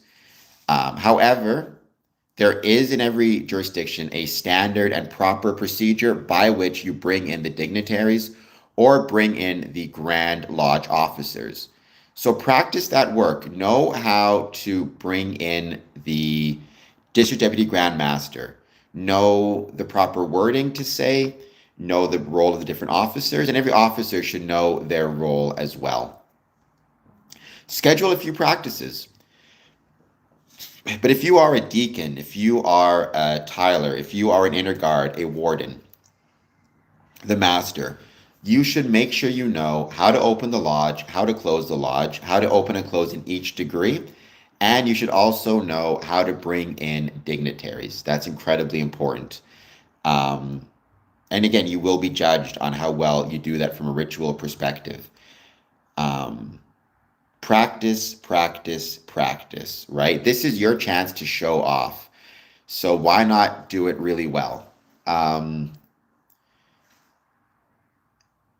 Have your nice suit, have it cleaned, have it washed, have it dry cleaned. In terms of what you want to do for the official visit, there is a variety of options. You can hold a degree, which many do. You can also hold an educational presentation and talk about some unique aspect of Freemasonry, some unique aspect of Masonic history, of your lodge. You can get a gift for the Grand Master, including donating to his charity if he has one. But I think the most important thing, and this is kind of where I'm going to end it, is don't plan for an official visit with like 1 week to go. Plan for an official visit months in advance and make sure you have everything in place at least 3 weeks in advance. So if there's any emergencies, you can change things very quickly. Again, spend some time, make sure you have your minute book, your financial documents, your administrative documents, right? Make sure all of them are up to date, legible, and accessible for the secretary of the district to review, so he can give you a good grade. Make sure you do a walking tour of your building, fill out any checklists that are required, and send those in at least 3 weeks before. Make sure your insurance is paid and up to date and you have proof of insurance, because many jurisdictions require that as part of the official visit. Make sure you have the most recent and up-to-date versions of the Constitution and other ritual work, all of which many cases now can be saved on your phone. That should be the purview of the secretary, the treasurer, and the worshipful master, to have all of that done, again, at least 3 weeks in advance. Make sure that you are properly performing your ritual, both how to open and how to close in all 3 degrees, as well as how to bring in the dignitaries and the worshipful masters and the district deputy grand master. Practice, practice, practice. Consider doing an educational event or a degree, but again, whatever you do, you're going to be judged on how well you do it, so make sure you practice, especially if you're holding a degree. If you don't have a candidate, but you still want to hold a degree, you can exemplify a degree. There's nothing wrong with that. And many people do.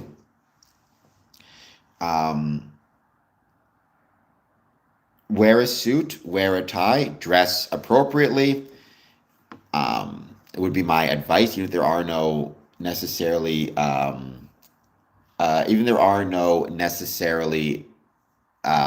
dress requirements, good idea to do it on an official visit. If you are a brand new Mason and you're going to an official visit, spend a few moments talking to your Masonic brethren about the proper ways to enter a lodge, proper ways to leave a lodge, proper ways to sign, to go through the degrees. Because again, you don't want to feel out of place and nervous. I'm sure that most district deputies are going to recognize that you're new and give you a level of grace, but still, you need to consider those things and think about those things. And beyond that, just remember, this is your chance to show off. So show off. Show off how well you are administratively. Show off how good you are at record keeping. Show off how good you are at ritual. Show off how good you are at your offices. And if you are not a member of the lodge, in a sense, show off by visiting, or help the lodge show off by filling the room. The more Masons you have, the more filled the room is, the better it reflects on the lodge itself. And they are more likely to reciprocate by visiting your lodge. So keep that in mind. You want to go to fiat currency, Yakub? One elbow up is a Masonic sign. Is it? Never heard of that before.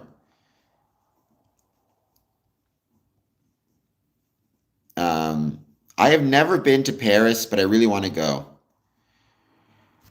That is true, Stinger. I mean, things change, including rituals, but they don't, they have the same common understanding and common basis. So please take a moment, hit the like button, hit the subscribe button. Thank you all for being here. I hope you're all doing well. Have an excellent, excellent day.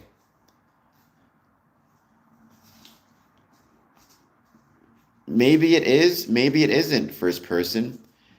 I don't talk about Masonic signage other than to say there's nothing illegal, immoral, or against one's civic, religious, or moral responsibilities. Well, it's backed by the faith you have in it. What's wrong with that, right? I'm not a huge fan of the gold standard. I've never really understood the argument for it. There are worse things than having bad teeth, like being a troll online. Please hit the like button. Please hit the subscribe button. Consider doing a super chat, just 99 cents, or giving a gift. And once again, what I will say is thank you to everybody. Or, I will say congratulations and thank you to Trinity Lodge. I had an excellent night. You can also consider, when an official visits, I should mention this as well, maybe consider having a fancier dinner. Well, that's true for fiat currency. If everybody tomorrow decided they weren't going to take fiat currency, then it would be worthless. It's why, for example, people will purchase Beanie Babies for millions of dollars, even though the materials are probably worth 20 altogether. It's because people believe it's worth that much, not because it actually is.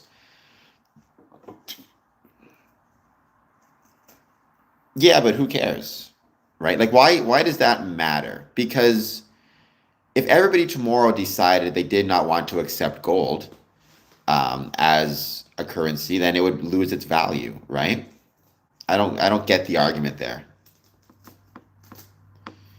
But currency, at the end of the day, whether it's cryptocurrency or what, like value is just a measurement of how much people are willing to pay for it, period, right? That's what value is. So something is as valuable as people are willing to pay for it, right? Like I recently heard of, I think it was this musician's boots that sold for like millions of dollars. Like, why are those boots worth $1 million, right? Why is that their value? When, to be fair, the material probably be worth $20, $25 in terms of leather, right? It matters because, or it's that valuable because somebody's willing to pay that much for it. If people are willing to accept currency, then it has value.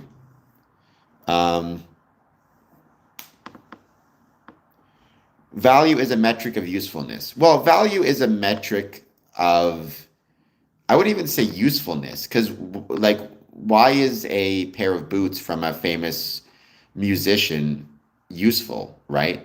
Unless you want to argue it's useful in the sense of it makes you feel good to have it, and feeling good does have a use. You could argue that if you wanted. I wouldn't disagree with it. But I'd say value is just a measurement of how much people care for something. And one way to gauge how much people care for or about something is how much they're willing to pay for it monetarily. It's not the only way. You could gauge it based on how much time one is willing to spend on something. But,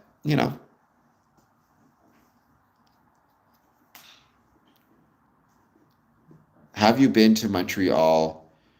I've been to Montreal. I don't know. People seemed fine to me there. I was there for a couple days, but everybody seemed friendly. I didn't see anybody who was, arrogant. Beautiful language, the Francais. Yakub, you keep showing up here, but you're always cranky and you seem very foolish. So I'm not sure why you stick around, unless you enjoy being cranky on YouTube. Seems to me that you'd be much better off actually just trying to make your life better instead of complaining about how it's so terrible. Um,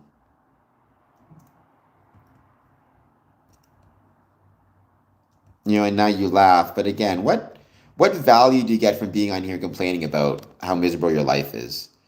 Other than my suspicion is your life is miserable because you make it miserable. Um, I do not because I'm not Muslim. Um, that is true. I mean, I like Alberta. It's a great place, but there can be some cranky people therein sometimes. Um, well, you're definitely leading a very bad life. There's no doubt about that. You're definitely a bad person, but or at least existing in a bad way. I can't imagine the benefit of coming onto a stream and just talking crap for hours at a time. At least I'm on here trying to earn a living. You're just on here trying to tear things down. Um,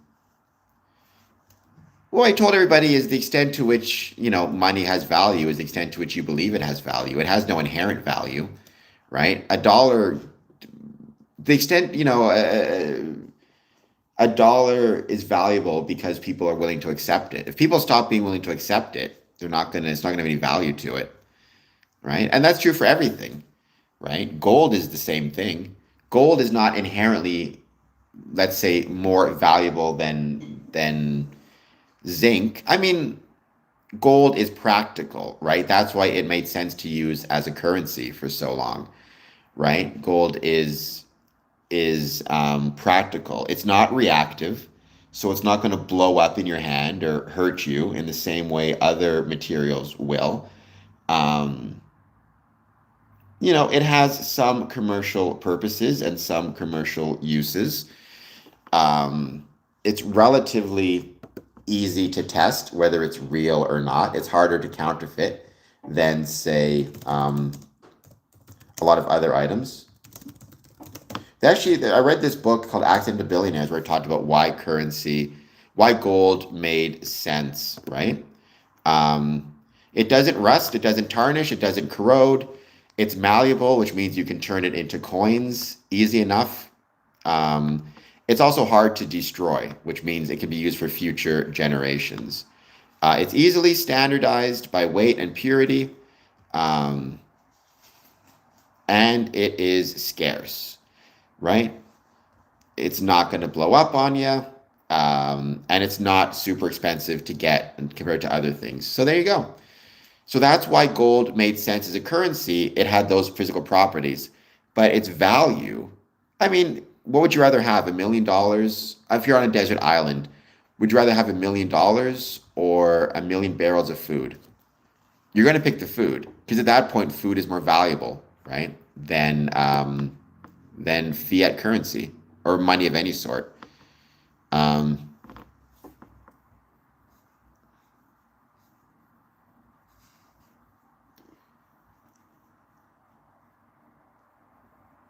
That is true. I mean, gold has a lot of practical applications as well.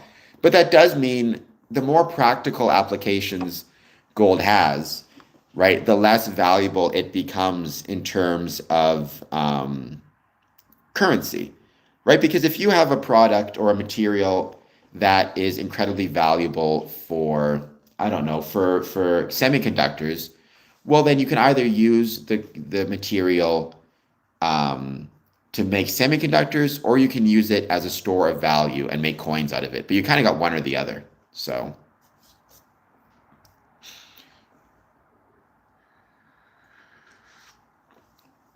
are there any places where they're not struggling with the currency?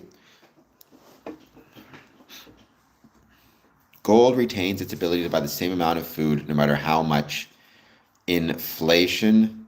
You sure about that? I mean, if inflation goes up sufficiently, people are not going to accept necessarily the same amount of gold per se. Why would you, right?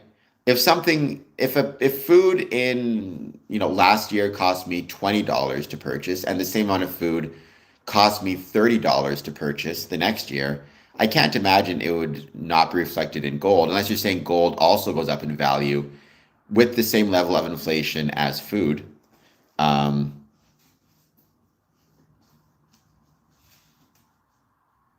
Well, I got a big nose, Arif. I've grown to accept it. Please hit like, please hit subscribe. What can I say? I got a big nose. I've grown to accept it. It's one of those things where there's not a lot I can do about it. I think it's handsome, right? The thing is, I have this big nose because I'm so handsome that if I did not have a big nose, um, I'd be too handsome. It wouldn't be fair to the rest of the guys out there.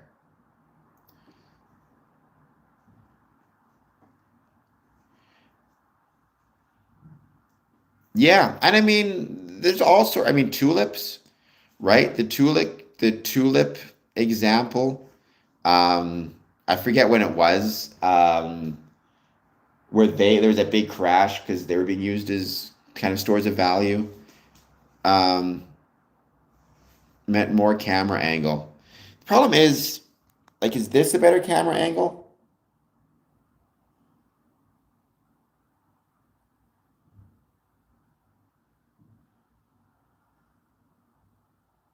Yes, the Dutch tulip crisis. That's what I was thinking of. Um, I mean, all right, there you go. AI's new tulip angle. AI's new tulip, maybe. Uh, it might be the new tulip angle. Sorry, AI might be the new tulips. Who knows? Yes, the Dutch tulip crisis. I used to know more about that. But the point is, um, I mean, I'm one of those people who I'm not inherently a fan. This is my personal opinion. I'm not necessarily a believer in the gold standard. I'm not opposed to it per se. I just think this idea that gold has inherent value where a currency does not, it's like, why? Right? It has value to the extent that people want to use it and people want to accept it. If tomorrow, it's why I'm a proponent of Bitcoin and proponent of cryptocurrency. Because in my opinion, cryptocurrency, again, yes, it's just a spreadsheet. Yes, it's just ones and zeros on on a server somewhere, but who cares? If people are willing to accept that it has value, then it has value, right? Like, why is it that my current crypto earnings equal $7.90? It's because, it's because people choose to believe it's worth $7.90. Um, yeah, I agree.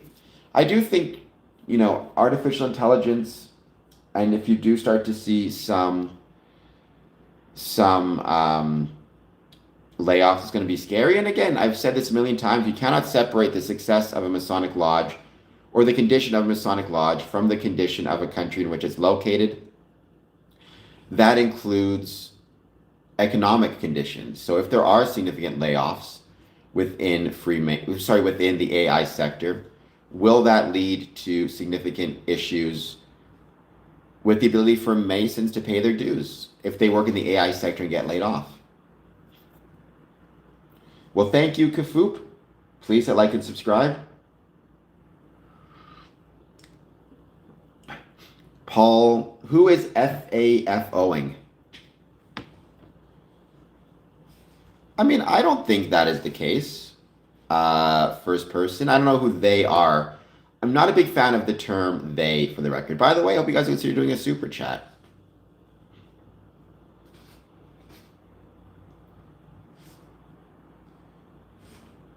I have no idea. I mean, I would hope that we would not let the birds die. I like the birds. I like the bees. I like the butterflies. Well, thank you, Kafoop. I can't tell if the name is supposed to be. I think it's Kafoop, but okay. Well, I suspect your mom is actually dying from cancer, Odin, and not EMF levels. I don't even not know what EMF levels are. My mom had cancer. She passed away a couple years ago. It was very sad, obviously. But you get over it. Well, I shouldn't say you get over it. That's not the right term. At the end of the day, she was older. She had led a really good life. I was grateful to have her in my life for as long as I did. But I also recognize that, unfortunately, part of being here and being alive on this planet is sooner or later we lose the people that we love. It's kind of either we lose the people that we love or the people that love us lose us. And either way, it's very sad. But I was grateful that when she passed away, she was no longer struggling or no longer suffering. And also grateful to all the doctors, nurses, support staff, all the people who helped her and tried to make her as comfortable as they could, despite how challenging, in very challenging circumstances.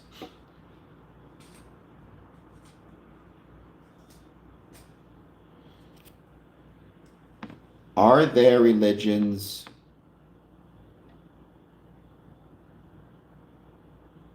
Sorry, somebody put a question above and I can't find it now. I don't know what it means to look awakening, but thank you.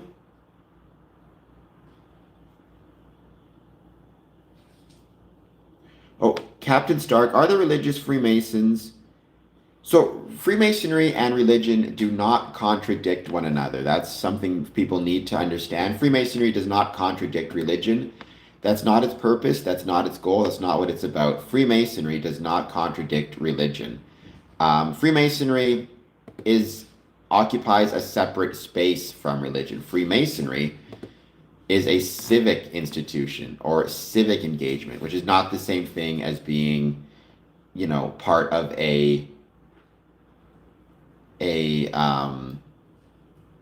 it's not part of a religious space. So you can be a Christian. I know Christian Freemasons, Jewish Freemasons, Hindu, Sikh, Muslim. None of them find Freemasonry to be in contradiction with their religious faith, and nor should it be, because they occupy different things. It's like asking, can you be a football player and religious? One does not, in any way, shape, or form, affect or push against the other or contradict the other. And it is not satanic.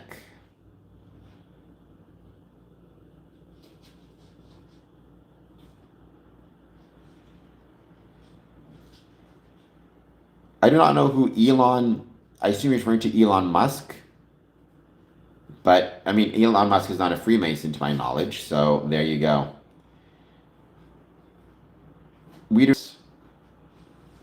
Freemasons do not sacrifice, and Freemasonry does not require a dead Jesus. Odin, you are a very foolish person as well. But hey, what are you going to do? Foolish people get to exist. All right, Odin, you're a strange person.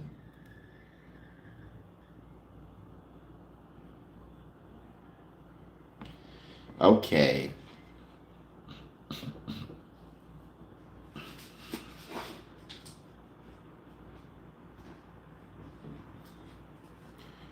We're just going to keep hanging out. We're going to wait to see who joins. Please take a moment, hit the like button, hit the subscribe button. Thank you all for being here as always. And now we're back to just hanging out, chatting in general. So anything you guys want to talk about when it comes to Freemasonry, positive, negative, or neutral, I'd love to hear it.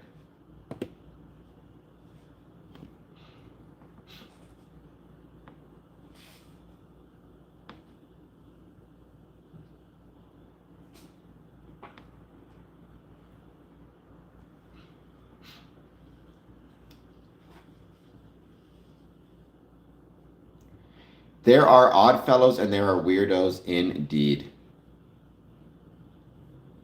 That is true. I haven't, but maybe do you mean on this stream or in general? Because certainly I'm still not making any money. I'm still losing money overall, but I've been making some money.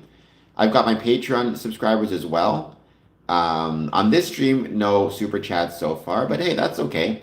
There are more important things than money, like doing something you love and trying to do something to make the world a better place. Thank you, Void of Tech. Most people say I look ugly, so if you think I look like Matt Damon, I'll take it. Please take a moment, hit the like button and the subscribe button. I'd greatly appreciate it.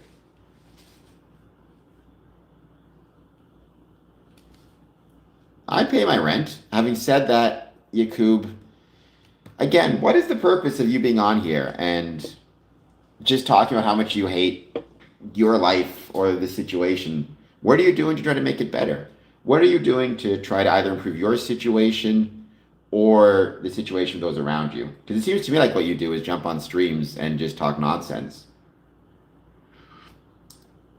I'm more on the man known as JR because it's easier, in fairness, Yakub, to do that, right?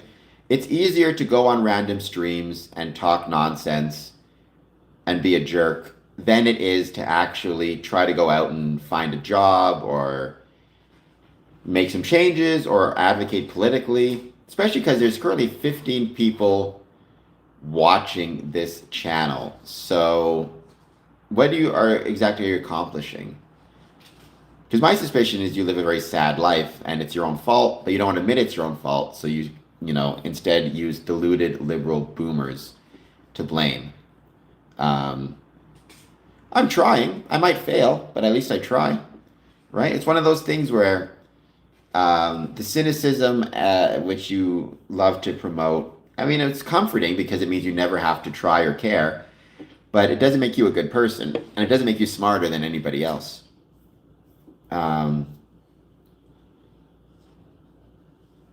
Is that in Canada or province by province?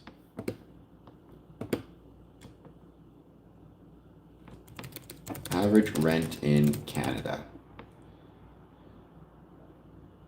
So it's Canada worldwide. 1750 for 1 bedroom, 2125 for 2 bedroom. So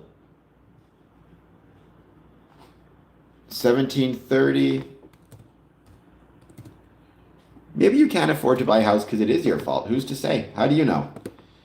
You seem awfully convinced it's everybody else's fault. I mean, again, I don't know what type of life you're living. All I can say is you don't seem like the type of person who is leading a particularly happy life. 1730 times 40-hour work week times 4 weeks. So if you're working minimum wage at 40 hours a week, that would be 2,768. Now that would be before taxes. So after taxes, probably what? 25? 2,500 per week. So basically that leaves you about $500 for every expense outside of rent, which is way too, like, I think if I recall correctly, financial stability requires no more than 1/3 of your average rent going to, or average property, at least no more than 1/3 of your expenses be related to your housing. So yeah, maybe minimum wage should go up. I'm not opposed to minimum wage going up.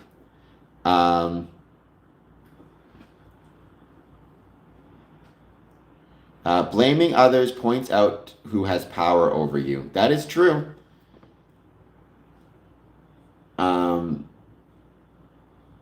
Trolls are people. Then you're not wrong with that either, Amtunes. It looks like it's Canada-wide, First Person Victoria, not just in Ontario, British Columbia, excuse me. So yeah, I'm not opposed to increasing minimum wage. That's my personal opinion. That's a political opinion. Many Masons have different opinions about it, I'm sure, but it makes sense to me. Well, again, keep in mind that's not, most people in Canada are not working minimum wage, right? The average wage in Canada, hold on just one sec. Let's see, because I'm kind of curious.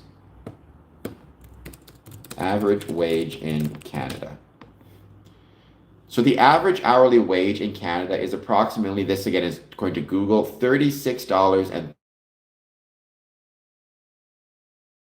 an annual salary of roughly $75,150.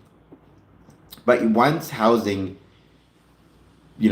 reaches, let's say, over $40,000 per year on average, when the annual salary is roughly $75,150, I can see that becoming a pretty big problem. I'm not saying there would be a revolution per se, but I can see that being a pretty big issue. Nice, Space Lagoon. That is awesome. The fact that they held a black metal concert. I think it's really, really cool. I mean, I'm a big believer in our Masonic buildings should be used for almost anything, including concerts, public events, art shows. I think that stuff would be awesome. And more power to these buildings being used in that way. Nice. What was the group, out of curiosity? Maybe we can find stuff about it online.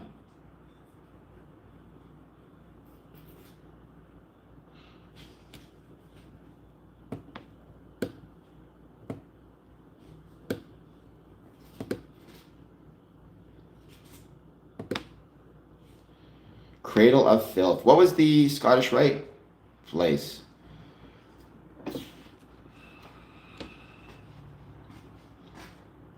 That's the counter argument. Although I understand there are many places around the world that have significantly higher minimum wages and are able to remain, in business. So I do question that a little bit.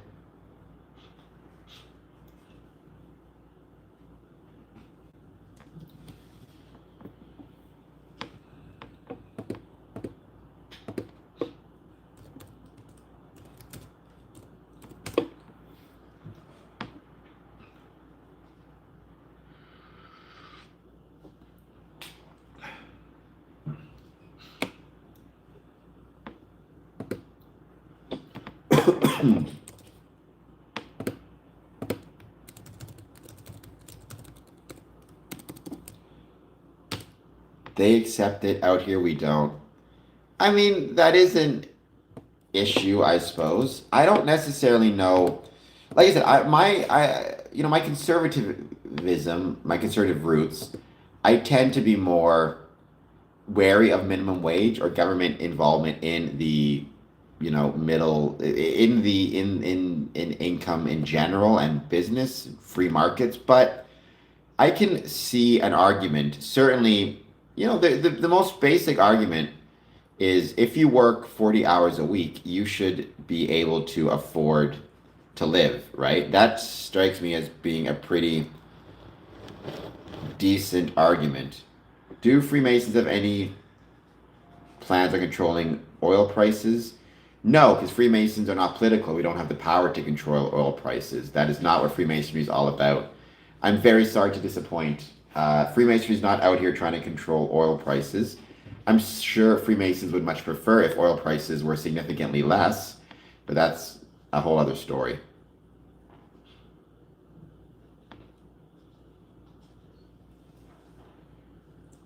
Prices need to come down, not wages. I mean, I think either or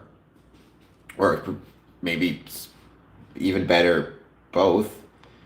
I could, recognize probably pretty good idea to have both both wages go up and prices go down, as opposed to anything else. But that's just my humble opinion.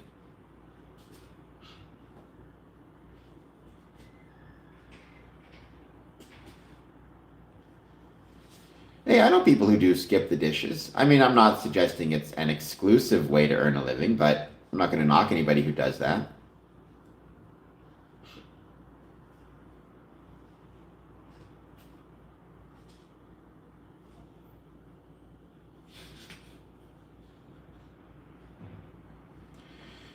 In USA, many states, the minimum wage was $7.50, yet the homeless rates are higher.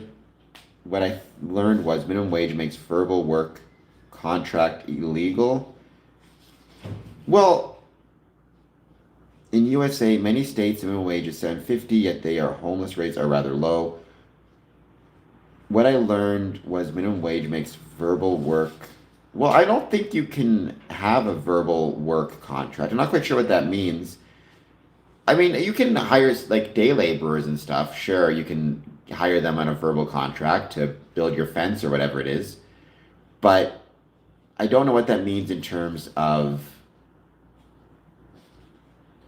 like if you are doing that, and many employers will find all sorts of different ways to skirt around minimum wage. That's certainly possible. I'm not suggesting it's not. By, for example, they won't classify employees as employees. They'll classify them as independent contractors, which gives them a lot less protections, the employees, and gives the employers a lot more power and leverage and control, just for example. Well, Jason, now you're falling into the same trap that Yakub is of cynicism. A lot of things are not good. I'm not pretending that everything is great, but a lot of things are doing well, both in Canada and the United States. Sometimes the best idea is to focus on the positives, not the negatives. And there's a lot of good in the world right now. Just yesterday, I had an excellent official visit at Trinity Lodge. I loved it. So, yeah, there's some good things in the world as well. And when you say infiltrated by whom? Be a good question to ask as well.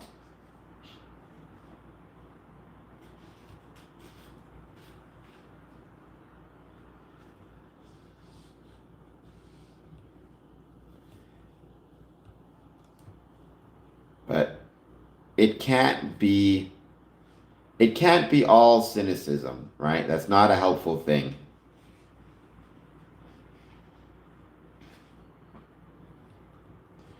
It is mathematically impossible to service. I used to always be one of these people who was super, again, because my conservatism,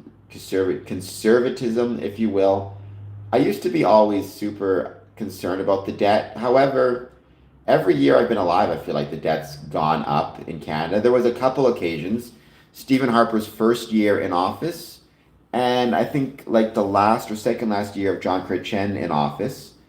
Um, both of which you saw for the first time, for one of the few times, a budget surplus.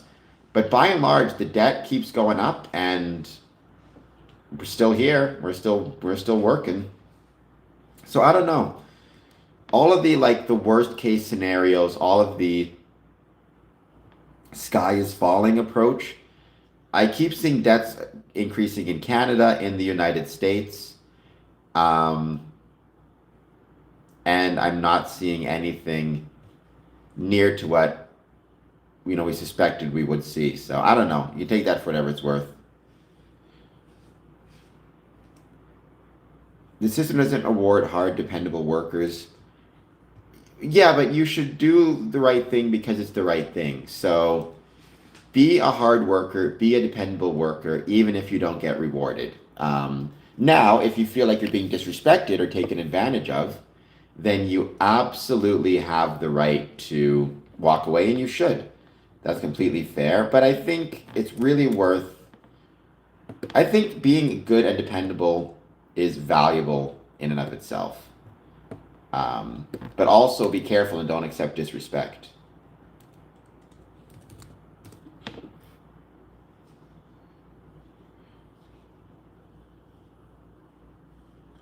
I was there. I was an intern in the office of the Prime Minister. Um, so, but not in 2014, 2015. Um, or did they? I don't, hold on just one second. They did it in 2008. Stephen Harper, let me see if I can recall it correctly. Stephen Harper budget.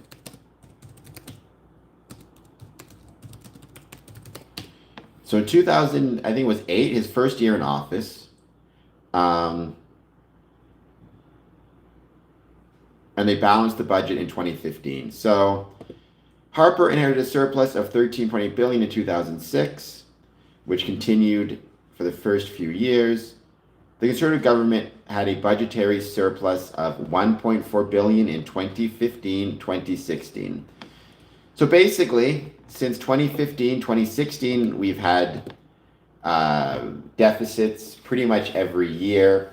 In the States, I think the last time they had a balanced budget was in, when was it? In the Clinton years, right? I'm not, again, the conservative in me worries about budgets for or deficits for inflationary reasons, et cetera, but practically, all of the worst case scenarios don't seem to be happening, at least not yet. And my suspicion is in the States, with the current actions in Iran, you're going to see some pretty significant budget deficits in the next coming years. So we'll see.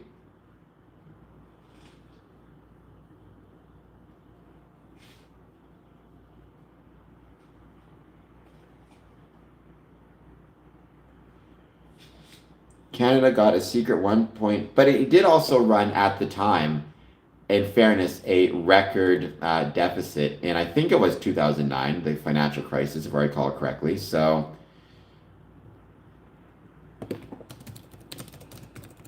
let's see.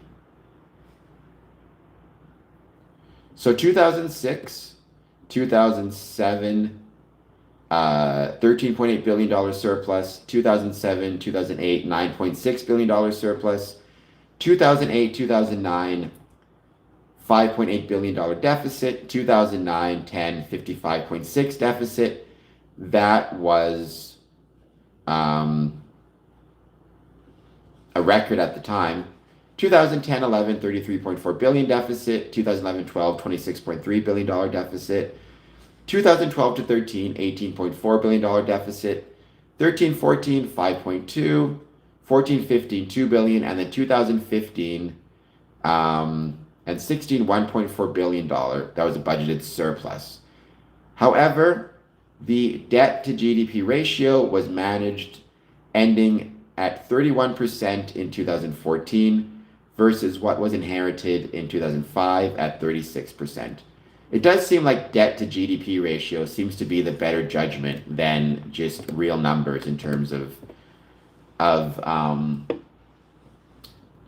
actual what's the word I'm looking for? It seems to me that debt to GDP ratio is probably a better judgment than just the actual deficit number. Because if you have a really high deficit number, but if your economy's booming, might not be so bad. What happened 2015 onwards? Well, I assume you're referring to the election in 2016? It was Trudeau came into power. I never heard of that first person. I mean, I voted for Stephen Harper in 2015, 2016, whenever that election was. I voted for Stephen Harper. I interned in Stephen Harper's office.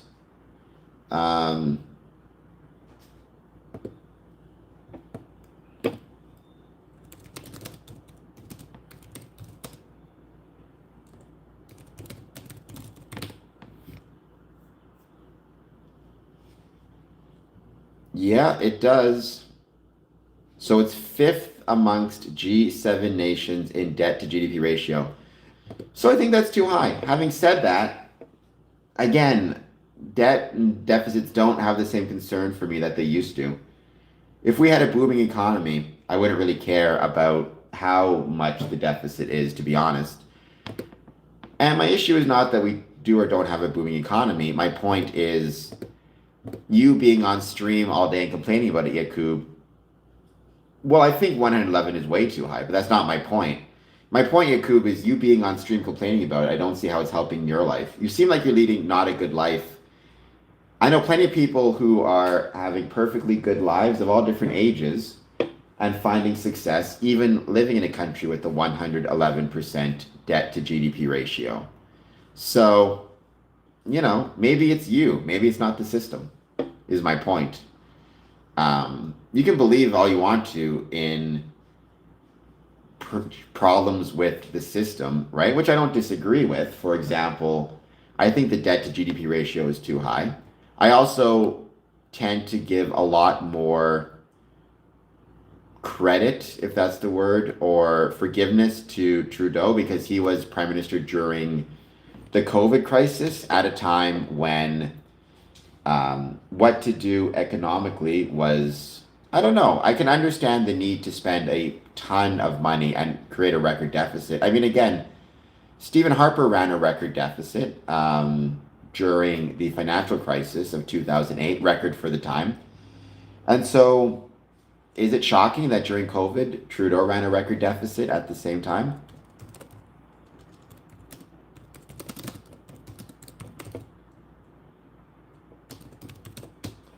Out of curiosity,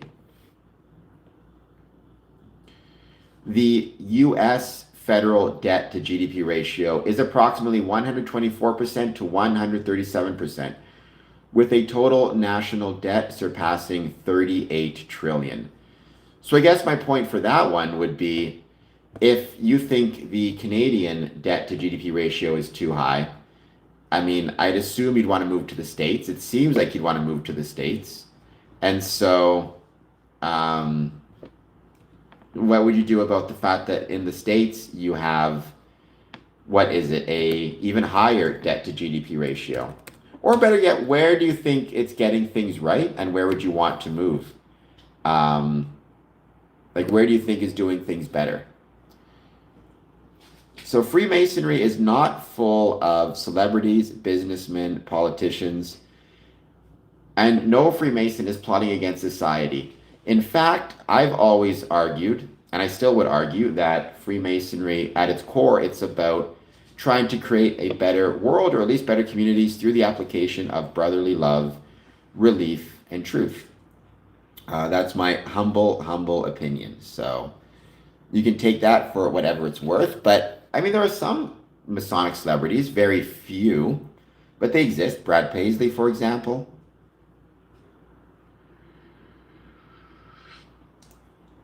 Do you like hitting the like and subscribe button? That's my better question to you, Eric Bobby.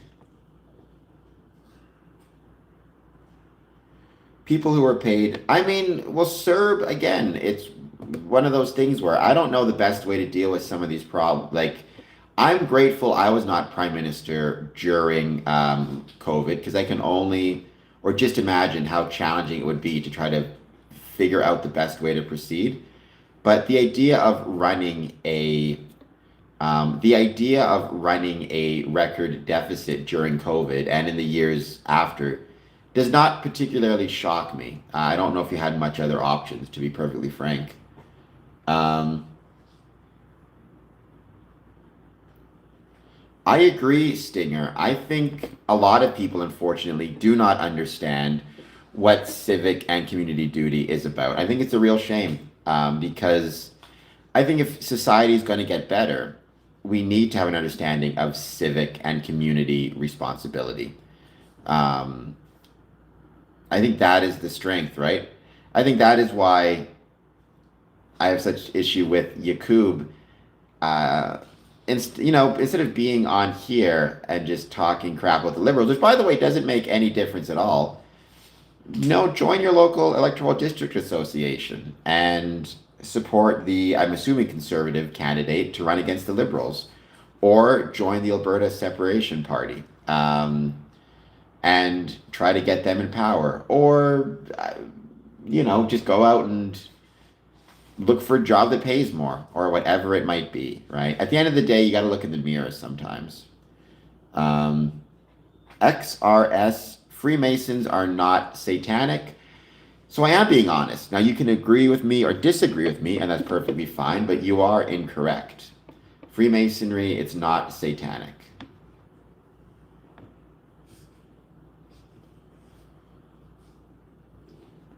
All right. Well, then find a way to run for office yourself, um, if that's what you want. And then, you can sue the federal government to give all the money back. I know that they won some court case. I don't know what the actual penalties were imposed. But why are you on here on my stream talking about it? That's the point, right? What are you doing here? How does this help anything?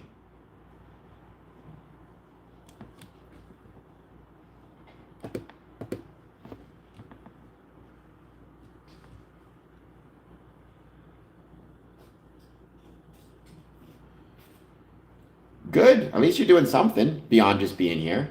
As someone who spent a lot of years canvassing for the Conservative Party, good on you. I know how challenging it is. I mean, being a canvasser, especially in a wheelchair, was a pain because I had to go up and down the stairs. I remember on a couple days in the summer I was canvassing, and it was brutally hot. It was crazy. But I still have a lot of fond memories of canvassing as well, right? I don't know how old you are, but if you're going to school, which I don't think you are based on what I've seen, but if you are going to school, why not consider signing up for it'd be the Conservative Party internship program. I did that in 2008 and 2009, which was really, really fun. And you learn a lot, right? It's through, you have to do it through your local electoral district association. So what you need to do is find your local EDA. I'm guessing if you canvass for them, you already would have done so. And then apply through them. Usually, you can get the MP or the candidate to write you a letter of support. I enjoyed being a canvasser. I had a lot of fun with it, to be honest. Like, don't get me wrong, I really loved it. You'd wake up at like 8 in the morning. It was really, really fun. But having said that, I also remember just sweating to death. Like it was brutally hot. I remember all of us at one point, we were out canvassing in like this really rural area. And, we were out canvassing in this incredibly rural area. And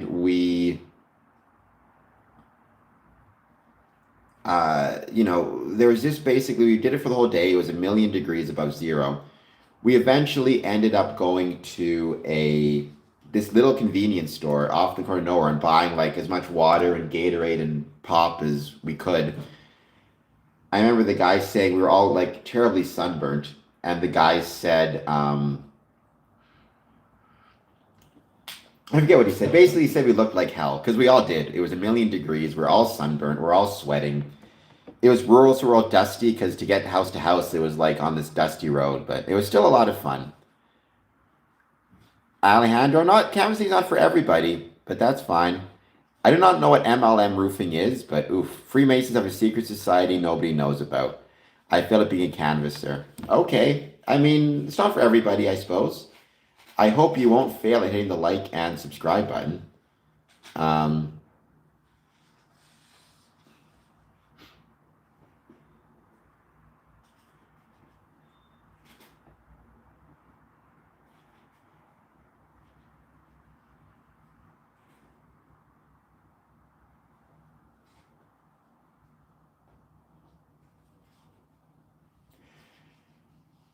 so I do not know who Tamara Lich is, but okay.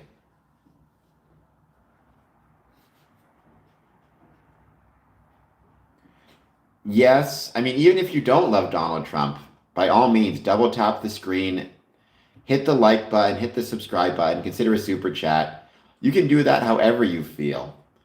Um, Good. I mean, I think people find in their life what they need, right? I think that's the beautiful thing about, I think if you just don't lose faith, don't lose hope, stick to trying different things, eventually you'll find something that works for you. That's my humble opinion on that one. So, yeah, good for you. I'm glad that I hope you enjoy being an English teacher, and I'm glad you succeeded at it. Um, oh, on a side note, I just saw this. Canadian passport fees. Well, I can't buy a PS5 right now. I don't have any money for it. But if you give me a super chat, maybe I will.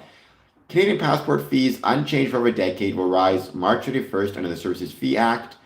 A 5-year adult passport will increase from 120 to 123. A 10-year from 160 to 164. For the record, I got myself a 10-year passport last year, so I'm good till 2035.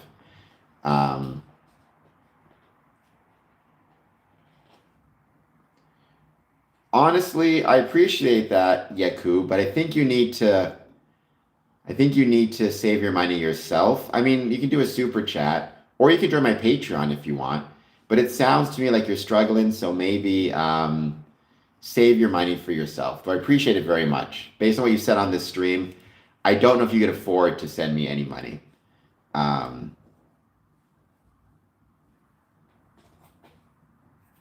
yeah, I suspected. But again, you just super chat here or become a Patreon.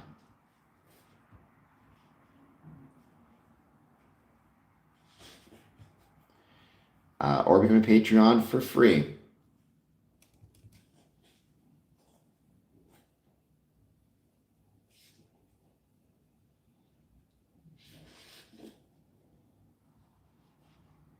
Jason, that sounds like a story and an adventure. I cannot imagine.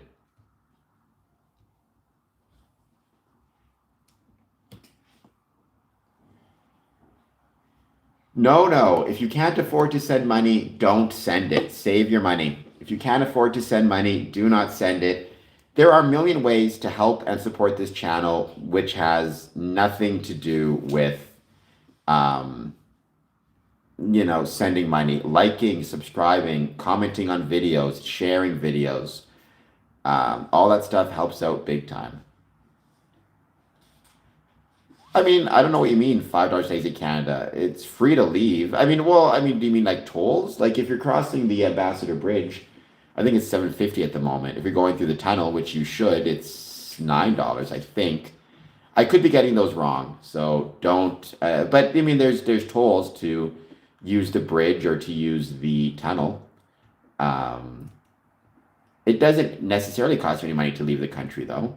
I feel like that'd be unconstitutional in some way.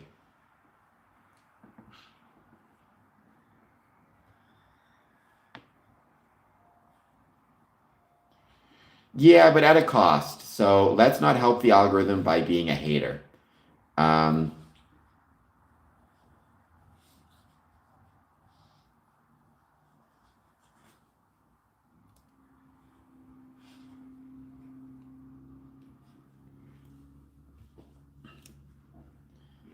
we just want to make sure that those who leave never come back.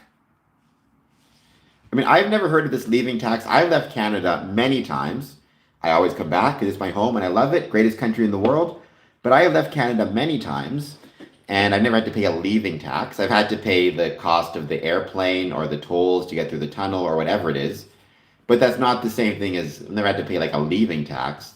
I feel like that'd be anti-constitutional. I feel like there might be some issues with that. Hello, Dead Hand Drew. Please hit like. Please hit subscribe. I think you're new to the stream.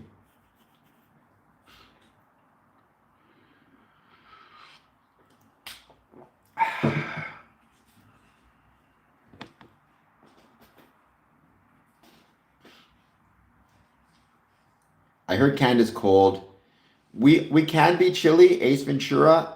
I don't think you're the real Ace Ventura, but that's okay, makes us tough. We do have wonderful animals, wonderful hunting, wonderful creatures, wonderful nature if you're not a hunter as well, including deer, absolutely. I've never heard of that, but I could be wrong. I don't plan to permanently leave, so I've never looked into it, so I have no idea.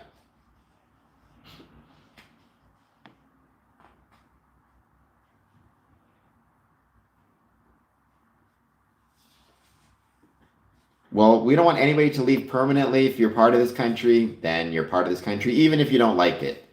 You know, you're still a citizen. So if you choose to leave, then so be it. I mean, there are many countries that are looking for immigrants and immigration. Immigration, in my experience, tends to be a net positive for countries. We shall see. I thought it was a documentary. Um, Ace Ventura. I thought it was a documentary or based on a real person.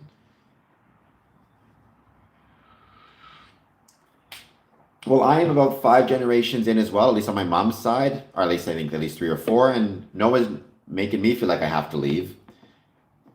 I was just joshing Ace Ventura. Ace Ventura. Yeah, I know it was a comedy. What's not a comedy is me asking you to hit the like and subscribe button. Would be much appreciated. And if you can, consider doing a super chat. If you can't, no worries at all. I just appreciate you being here.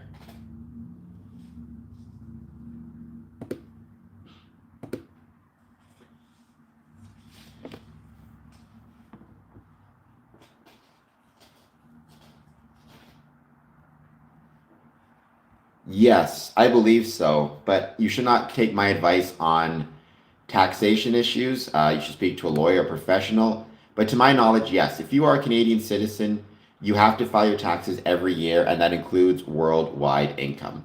Certainly, if you're making income from another country and it's coming into Canada, you have to. Like, technically, any income I make through YouTube is, from the States, right? Because Google is located within the States, but I have to pay income on it in Canada, as I should.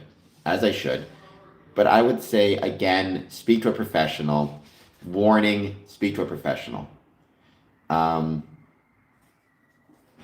cool. I mean, I'm not one who's like believes that the longer you've been here, the more of a right you have to the land or the country. I'm a believer in, if you're a citizen, you're a citizen. However it is that comes to be. Having said that, I certainly can understand that people who have significant family ties to the country will, be proud of that history and proud of the ties to the country, which makes perfect sense to me. I think so, yes. I think in general, immigration is always a net positive. Part of me saying that is because my dad's an immigrant. So, of course, I think it's net positive. Otherwise, I would not be here. Or I would be speaking in a funny accent because my mom would have had to move there. It goes up and down. I mean, obviously, when housing costs are always going to be an issue when you have significant immigration, or for that matter, a significant population boom in general, right? If we have another baby boom, let's say, then 18 years from now, or 19 years, when the next batch of boomers starts to look to move, you're going to run into the same issue of an increased demand on housing, supply can't keep up, right? That's not the best in the world. So that's a net negative. But generally speaking, most immigrants that come to a country tend to be younger, which means they tend to work more and have a greater degree or amount of time in which they will be working. Um, Even if they are working under the table, which is not the best, right? What they're making, a percentage of it has to go to local goods and services. They need to buy food, they need to pay rent somewhere. Um, some of it might go back to their home country, but you can understand that, right? If you have family back home, you're probably going to send some of your wages back there. Um, is it normal to understand the source of iconography used? Sorry, blonde booze baron. I don't quite understand what you mean. Is it normal to understand the source? I mean, sure, because you can learn a lot of things about Freemasonry without necessarily without being a Freemason. Like, for example, I'd recommend checking out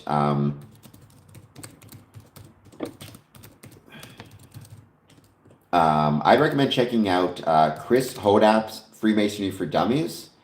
I'd also recommend checking out Chris. Sorry. Oh, I can't think of his name now. He wrote Chuck Dunning. Excuse me. Chris Hodap and Chuck Dunning. They wrote a lot about Freemasonry. They talk a lot about the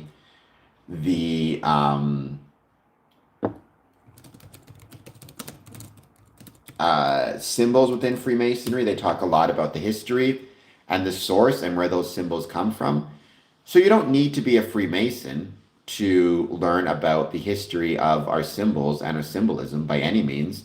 Again, Chris Hodap, Chuck Dunning are a couple of really great options. Um,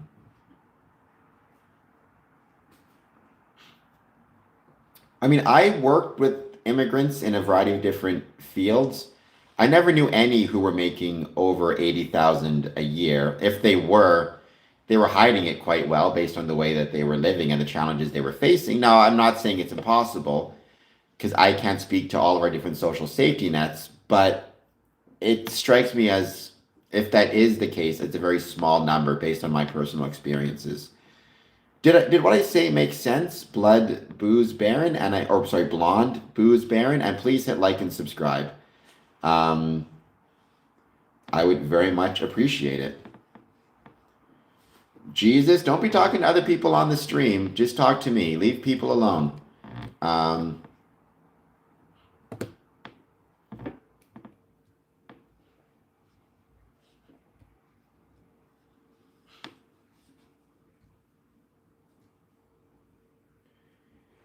so just talk to me. But we're going to hang out for a little while longer, see who joins. Once again, please hit the like and the subscribe button. We talked earlier about official visits, how to prepare for them. I enjoyed it very much. Now we're back just hanging out, chatting about whatever. Well, the Knights Templar, again, Chris Hodap is a great place to start. Might be where I'd recommend starting. Um,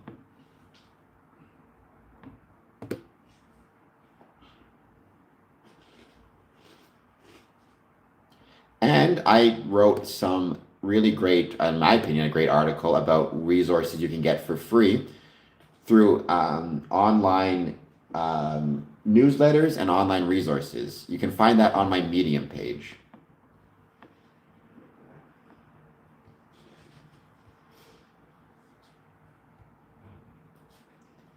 Who is more evil, the Nazis or Maple MAGA? I don't know if I would use the term evil to describe Maple MAGA, although I would personally describe them as incorrect and wrong. Evil gets a little bit more complicated. I mean, I would say Nazi. I guess I speak for myself. I'm fairly. I feel like I'm fairly on solid ground to say the Nazis are. They're not even more. They're just evil. I don't see why you have to describe it as more or less evil than anything else. They're just evil, or at least Nazi ideology is evil. Whether you want to argue that the individuals who followed Nazi ideology were themselves evil, or rather just misinformed and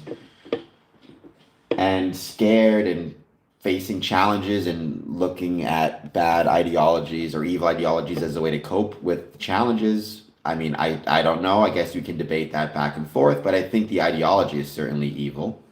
Somebody here said not true. Well, I don't think Kanye is evil. I think Kanye, and again, this is me speaking for myself, not for Freemasonry. I think Kanye is mentally unwell, but I hope he gets help. I mean, I will say, I enjoyed his music, so I don't know. You can take that for whatever it's worth. I think he's very talented. I think he is also probably mentally unwell, so I don't know. I don't necessarily think he's evil, but I think the ideology is evil. But I also think the beautiful thing about Freemasonry is that it can provide a bulwark or a defense against evil ideologies in a community sphere, including within countries and including Nazi ideology. I think when you have a country that has a significant Masonic population and significant Masonic growth, you are less likely to see some of these evil ideologies spring up, including Nazism, or National Socialism, because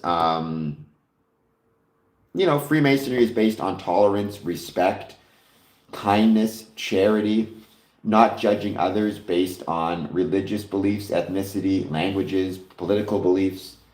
So if you have that as a basis within your country, I think evil ideologies that are founded on things like discrimination, lacking charity towards others, believing that there is such a thing as one race being better than the others, which there's not, or one group being better than the others, which there's not. I think Freemasonry can push against that and push against that really well and really successfully. So that's one of the reasons why I so believe in Freemasonry. I think it can help push against, and I also think it helps push against the cynicism that can breed evil ideologies. Because before you have an evil, at least historically in my experience, before you have an evil ideology take over in a country or in a community, what you first actually require is cynicism.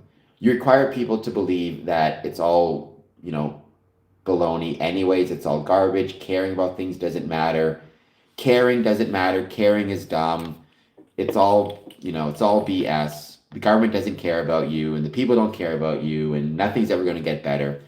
Once you allow that cynicism to take hold, it's very easy for some very bad people with very bad ideologies or very evil ideologies to come along and say, you're right, actually, it is all baloney. The government doesn't care about you. The systems don't care about you. However, I care about you. And to use that as a way to usurp power and control and bring in some very evil ideologies. I think Freemasonry both fights against the evil ideology, but also fights against the tendency that many people have towards cynicism. Because you see within Freemasonry that, people of different faiths, backgrounds, religions, beliefs, socioeconomic statuses, ages, they actually can work together. They can support one another. They can help one another. They can get along with one another. And that's a really beautiful thing. Um, I never said you're evil. I think you're cynical and wrong. And I think your cynicism is going to lead to potentially evil things coming down the pathway, because all you need is somebody to come along and agree with you and channel your anger. And next thing you know, you're targeting different groups of people.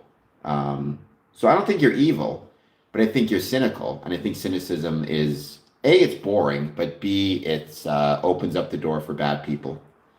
Insurance is definitely not a scam. Get yourself insurance. Fred Uckers, I agree. I think empathy and altruism are, without question,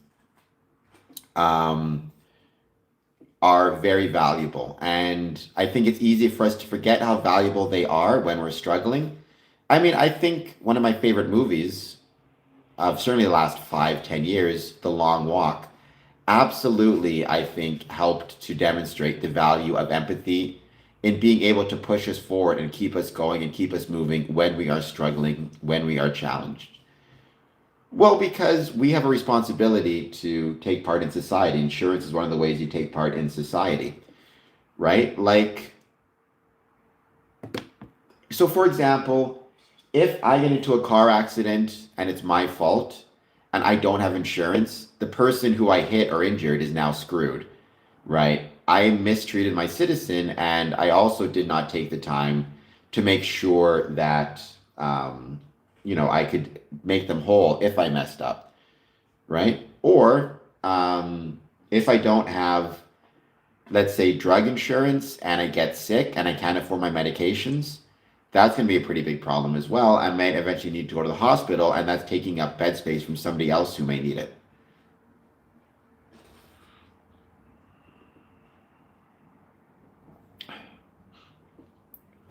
I'm not sure. I just put in Hebrew because somebody wrote something in Hebrew in the chat. So I responded, please hit like and subscribe. Whenever I have people subscribing or jumping in or speaking in a different language in the stream, I always try to say that in their language.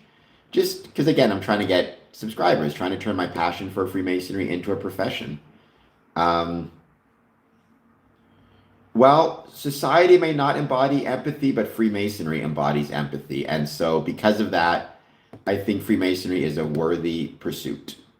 Not the exclusively worthy pursuit.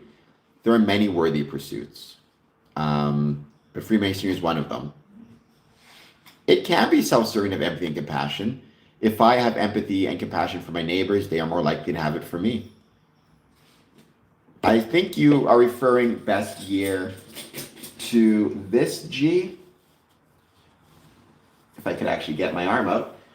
This G here. I never say, if you want to learn, got to join the Masonic Lodge. How many languages do you know? Sadly, I know 2 languages, English and bad English, and that's it. But I'm trying to learn more. And for a long time within the Masonic Lodge, what I would do is I would produce a message, because I was worshipful master, I produce information in English and then have a brother translate it for me into French. And then sometimes even got other brothers to translate it for me into Spanish. I did some First Nations and Indigenous languages as well. All that stuff I thought helped out big time. So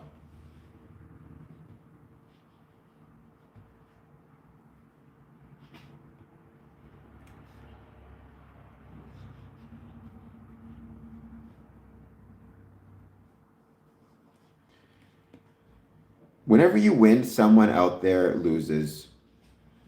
I don't think that's the case. I don't think it has to be a matter of I win, you lose. I'd rather not think that way. I think it's possible for everybody to win.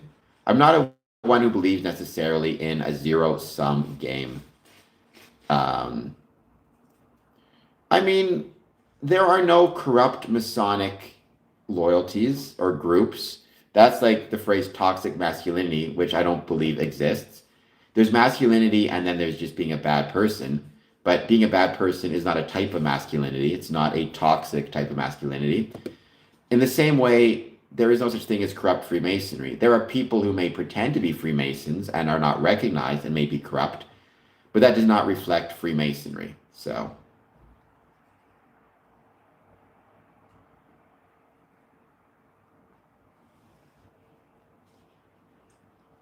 A win-win is the best win. Zero-sum game. A nuclear war is almost certainly a zero-sum game. I would not disagree with that at all. So let's hope we never get there. Let's keep our fingers crossed we never get to that point.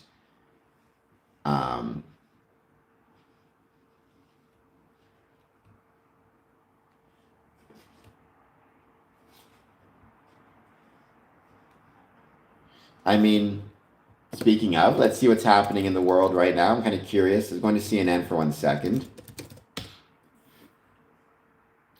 I am a best year. I always thought it'd be really, really cool to have a Jubilee surrounded series where it was surrounded like a Mason surrounded by 20 anti-Masons. Even when Elon gets to Mars, it's going to be decades, if not centuries, before Mars is sufficiently self-sustaining, right? So what that would mean is, even if we have an outpost on Mars, you know, for the first 100 years or so, if there's nuclear war here on Earth and we destroy civilization, civilization on Mars will end too, because we're not going to be able to send them ships to resupply.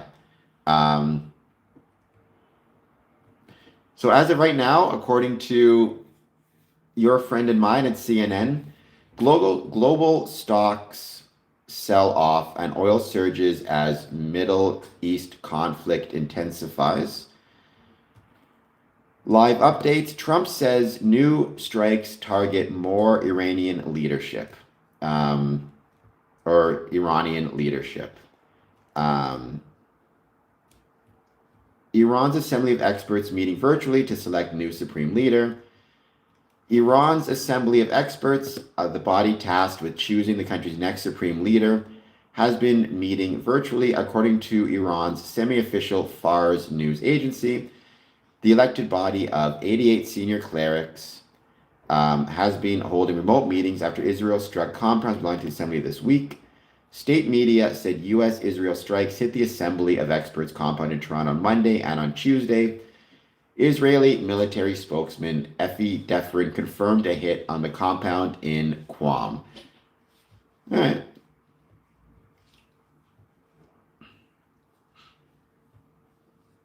So again, we're going to see what happens to the price of goods and services and energy especially. A clergyman who had left the Brotherhood, I mean, and that's perfectly within his right, RR. A clergyman, you know, you are welcome as a clergyman, you as anybody. You are welcome to leave Freemasonry for any reason you so choose. We're not a cult. We're not keeping anybody or try to isolate anybody. You know, you're allowed to stay or go as you so choose. So whether you feel that the oaths interfere with your faith or anything else, right? You're welcome to go.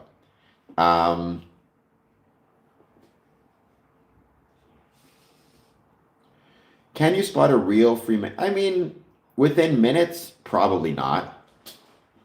I mean, define how many minutes? Probably within half an hour, because I have to ask him some questions, and that's how I would probably know, right? There's certain series of questions I would ask. Sometimes maybe I'll get a feeling, but you never want to rely on feelings. You want to verify your feelings with actual questions. I've never heard of any ex-Masons disappearing, except for William Morgan from the 1800s. Other than that, though, never heard of any ex-Masons disappearing, so I do not know what you're referring to. Maybe best year, maybe they are, maybe they're not. Got to join Freemasonry to find out.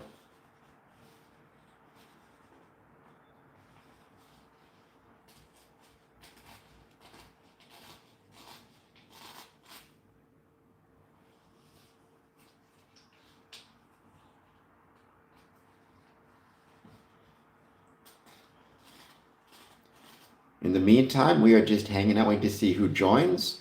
We talked about official visits, so now we're back to just hanging out and answering the chat questions. Any thoughts on Freemasonry, positive, negative, or neutral? Let me know. Please hit the like button. Please hit the subscribe button. And consider doing a super chat of just 99 cents. We talked today about official visits. All the information I provided about official visits And my opinions on official visits will be included in the description to this video.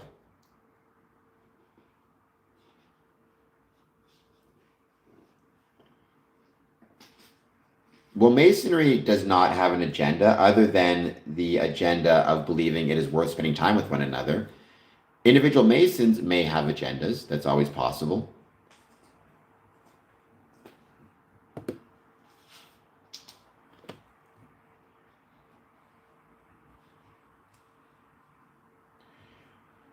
I could and might get high videos, right? Masonic conspiracy theories will always get high, I think, view counts, but I have to do it, be careful and do it in a way that is respectful, because the danger, right, of going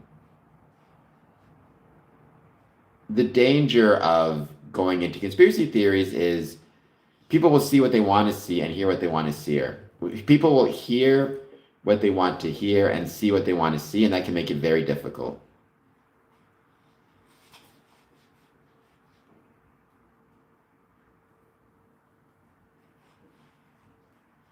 I am a Freemason, DJ Sullivan, been a Freemason for just about 20 years, which is crazy to think it's been that long.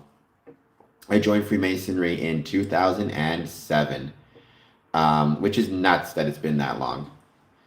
But yeah, I remember 5 Masonic lodges. My mother lodge is Windsor 403, Harmony 579. Then I joined Border Cities 554. Then I joined Lodge Holy Land out of Israel and Tranquility out of Texas. Why am I a Freemason? I joined Freemasonry because my dad was a Freemason, as were both my grandparents. So I always assumed that sooner or later I would join. And I remained a Freemason because I love it. Why do I love it? Why do we love anything, right? It's complicated. Human nature is such that it's very hard to always know.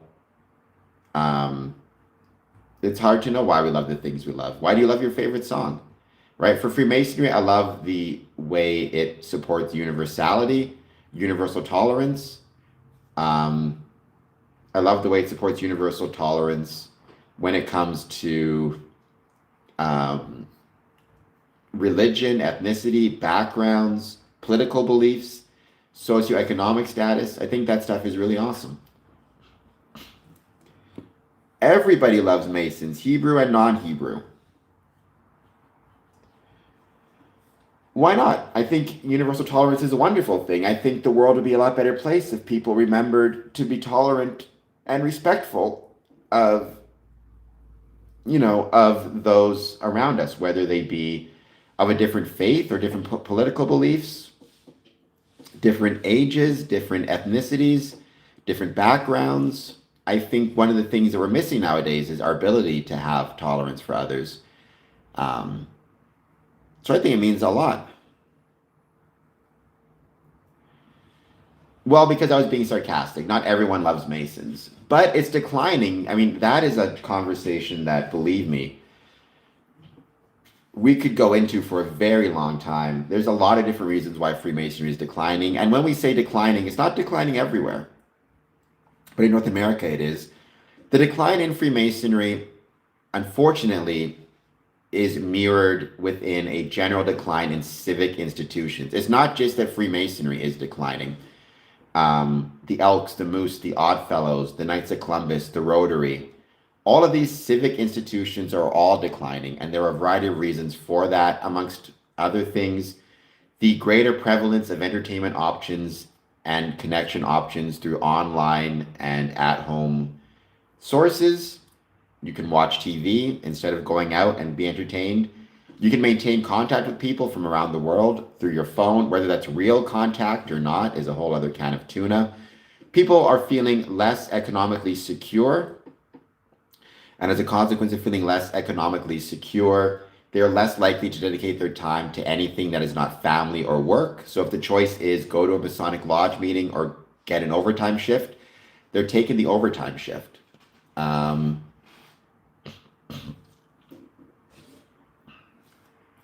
Will my opinion is Freemasonry is not a cult. I talked a few weeks ago about why Freemasonry is not a cult, and it does not harbor evil cult-like practices. Charity, and not just charity in the sense of people giving money. I don't actually know what the stats on that are, but I think people are being less charitable in the variety of ways that you need to be charitable to be a Freemason. So what I mean by that is people are being less charitable with their time. Because again, if they are feeling economically insecure, they may want to spend as much time as they can making money and not on anything else. They may be feeling less charitable in terms of, forgiveness. So if something happens in a lodge that pisses them off, or they meet somebody in lodge that they don't like, maybe in previous generations they would just suck it up and just sit with them anyways, because whatever. But they're less charitable to want to spend time with somebody that they don't like, or to give them the benefit of the doubt. They're less charitable to, volunteer themselves to do things like spend a few extra minutes cleaning up a Masonic lodge. So that just shows how dumb you are, David Brent. I can start this channel as much as I so choose. I didn't ask for permission. I told them I was going to be doing it. And I said, you can give me permission or not. And if you don't want to give me permission, then so be it. But I'm starting it either way. They didn't give me permission or not give me permission. This is me giving my own opinions about the craft and my own views on the craft. And I'm allowed to do that. Now, if I were to say that this channel is an official Masonic channel and officially represents either the views of my Grand Lodge or my lodge, then I would have had to get permission, because now I'm not representing myself, I'm representing a different body. But I'm giving my own exclusive opinions on this one way or the other, right? We as Freemasons are allowed to talk about Freemasonry.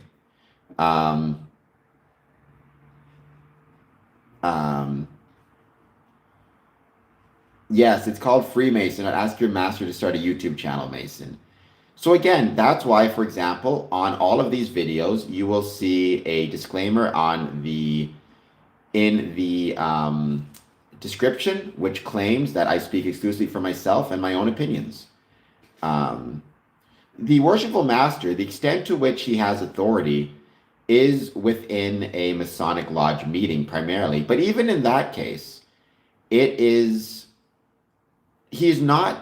is responsible for making sure that the lodge itself functions properly, not to make his lodge function in the way that he wants it to. So for example, if there is a decision the lodge has to make, like a vote the lodge has to make on a specific topic, the master may have his exclusive opinion on what he wants to see happen, but that doesn't mean that will happen. Rather, it's up to the Mason, it's up to the master to make sure the vote is done properly, that everybody gets a chance to say what they want to say, that everybody gets a chance to vote how they want to vote, and the vote is counted properly, but he doesn't get to decide the outcome of the vote. He is there to make sure the procedures of Freemasonry and the rules and regulations are followed and complied with, not to give his own interpretation on how he thinks Freemasonry should be. That's one of those things where I've talked about this before. Like, again, when it comes to the official visit, the reason that the worshipful master, the job of the worshipful master, when it comes to an official visit, is to make sure that the worshipful master is that the lodge is functioning properly, that votes are done properly. The district deputy grand master is not going to judge the lodge based on the outcome of any particular vote. Rather, they're going to judge based on whether the process by which the vote took place was correct or incorrect. Oh, U.S. consulate in Dubai has been hit by suspected Iranian drone and is on fire.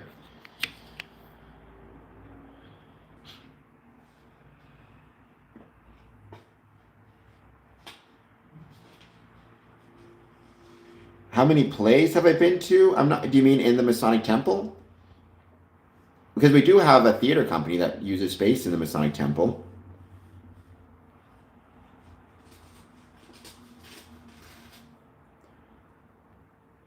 Why? It's a designation of skill. I'm a master, I'm a worshipful master, and the reason is because I have the skill and ability to run a lodge properly.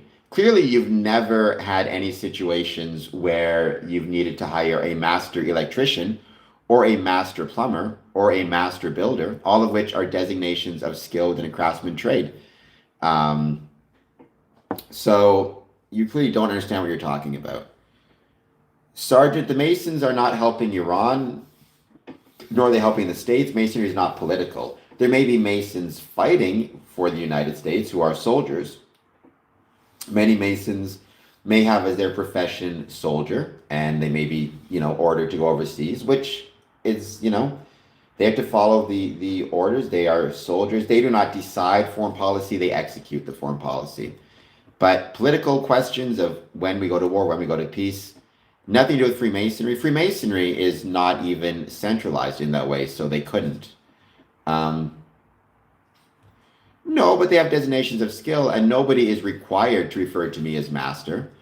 Although I would say, if you want to use an example of, the term worshipful, consider, for example, mayors. Many mayors are referred to as worships or worshipfuls.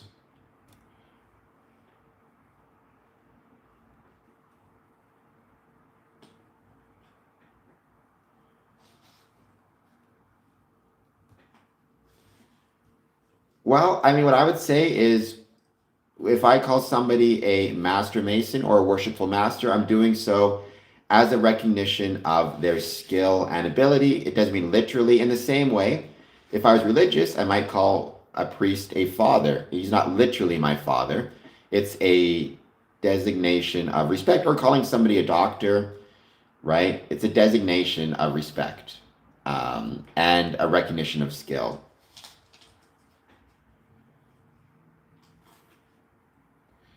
Well, Silent Rob, please hit like and subscribe. Master Splinter, there you go. Actually, that's a good point. If you're going to martial arts training, very often I believe that the trainers within martial arts are very often called masters. So there you go. Don't ever take Kung Fu. I would suggest not worshiping Donald Trump, but okay.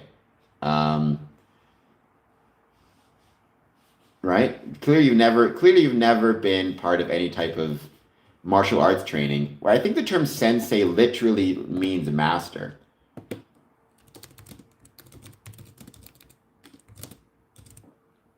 Let me double check. Oops. Hold on just one sec.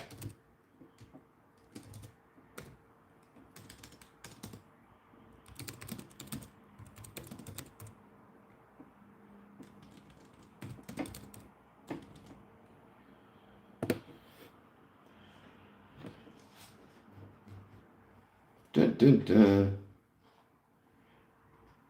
So sensei generally means a person born before another, or one who comes before.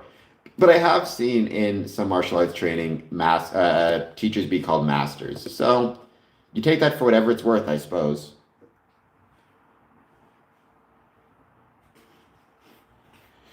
I would suggest worshiping in a literal sense a human being is probably not a healthy thing to do. You can have respect for them if you so choose. You can use, like, again, within the context of a mayor or even Freemasonry, worship is another. It doesn't mean literally worship in a religious context or veneration. It simply means a recognition of engaging in one's duties. But I would suggest, as a general rule, when it comes to individuals, respect is better than worship, because worship implies supernatural, or, I would think worshiping an individual is probably a dangerous thing, because that's how cults form. And Freemasonry, by the way, is not a cult. Just to remind people of that once again, because I feel like I'm always reminding people of that.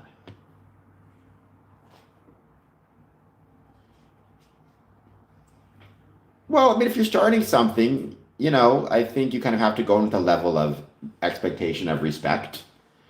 right? So, for example, if you're starting at a new school, you start with a level of expectation that you'll respect the teacher.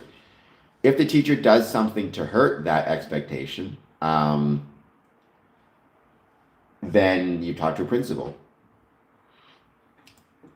First person, Victoria, I had no idea.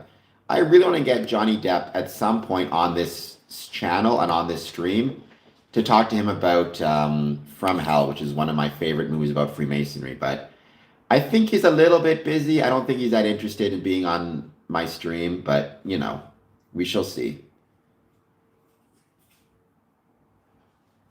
Go to work, Yakub. Get a job. Do something else. You're always concerned about the world. What are you doing? You exercise. What are you doing on channel? Go live a life. If it's man-made, then it's basically, well, yes. By definition, Freemasonry is just an idea. So start handing out resumes. You know, start handing out resumes to find a new job. Churchill did belong to the law. I mean, I don't know the number, but Churchill was a Freemason. He was not particularly active, to my knowledge. I think he was much less active than FDR, who was obviously the American president at the time and also a Freemason, as was Harry Truman. But he was a Freemason, yeah. Well, then you get on YouTube and peddle donations.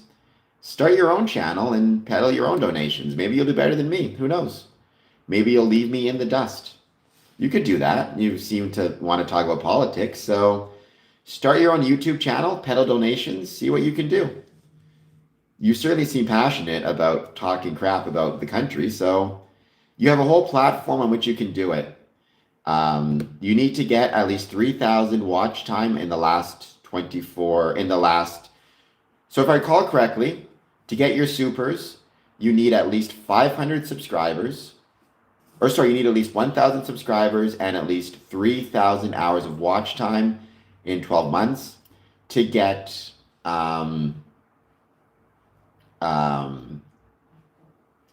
earning ad page revenue. It's 4,000 in the last 12 months. Napoleon may or may not have been a Freemason, first person Victoria. We don't know that for sure. His brother-in-laws, or his brother, and he appointed his family to very high positions within Freemasonry, but that doesn't mean he was necessarily a Freemason, because he basically brought Freemasonry into the political fold without necessarily ever joining it himself. I don't think he was a Freemason, but he appointed his brothers to be high-ranking officers within Freemasonry. There are 36 likes currently. Well, then, Yakub, you're probably not going to live a good life.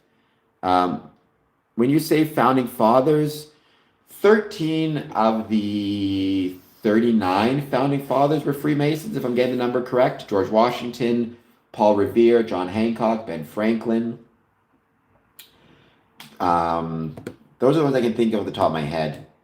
Hold on just one second. How many founding fathers were Freemasons? I think the number is 13, if I recall correctly. So 13 of the 39 signers of the Constitution were Freemasons that we know of, and 9 of the 56 signers of the Declaration of Independence were Freemasons. I mean, so if you want to argue 33% of it was, because less than half were signers, right? 33%. Napoleon was a bad guy. I mean, okay, not going to go into Napoleon and be a Napoleon defender one way or the other, but to my knowledge, he was not a Freemason. You can take that for whatever it's worth.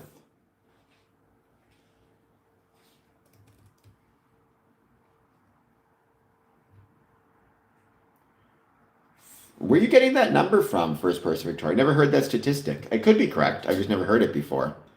It strikes me as a little bit high, to be honest. I would not guess 41%, but I can't say for sure. I could be incorrect.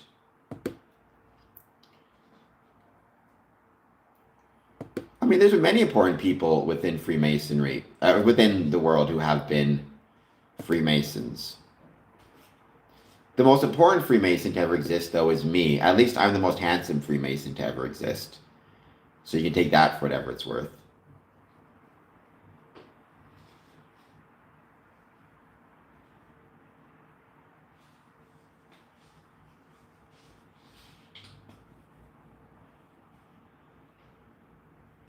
Donald Trump is not a Freemason. I am not. I don't know enough about him. Donald Trump, I've never seen any evidence to indicate that he is or he was a Freemason. So I don't think he is.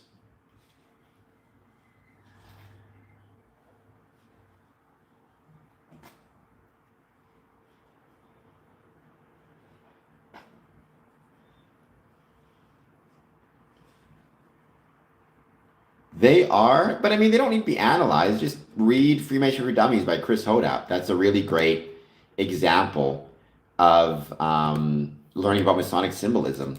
You know, analysis, it sounds like you got a magnifying glass and you're out there going through all these archives. You don't need to do that. I mean, just read Freemasonry for Dummies. That's a great place to start. And also, the really beautiful thing about Freemasonry is, for so much of it, what really matters is your interpretation and how you understand it. That's the thing I love about Freemasonry, right? Yes, you can analyze the symbols, and yes, you can try to figure out what they mean in a historical context or where they come from, but ultimately, what matters more than anything else, in my opinion, is what they mean to you. And they may mean something very different to you than they mean to me. That's a really beautiful thing about Freemasonry. I get to wear the tallest hat. I don't know what you mean by that. I think you mean the Worshipful Master, J-O-M. Abraham Simpson. Oh, yes, from The Simpsons. He was, supposedly. Within Freemasonry in the States, Worshipful Masters wear a top hat. It's not everywhere, but it is very common in the United States of America. So there you go. I mean, who do I worship? So my supreme being is the rational nature of the universe as expressed through geometry and science. I demonstrate that worship by trying to live in accordance with nature as understood in the Stoic philosophy. So there you go. And you have to know what's legit and what's not legit. That equally matters as much, right?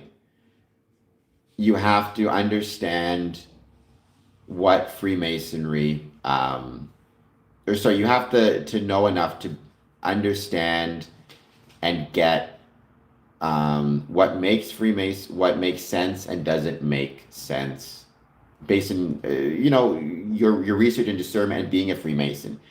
Because the danger is you can pull up a website that claims to be sharing the truth of Freemasonry and it's all nonsense, right? So you need to keep that in mind as well. No, I mean, you can call that if you want. I worship the laws of nature. I worship the rational nature of the universe as expressed through geometry and science, and understood, again, through geometry and science. And the way I worship it is by trying to live in accordance with nature. That's a Stoic idea, Stoic philosophy, right? For example, the reason I don't run headfirst into a wall is because I understand that pursuant to the laws of science, it will hurt. And the laws of nature, it will hurt.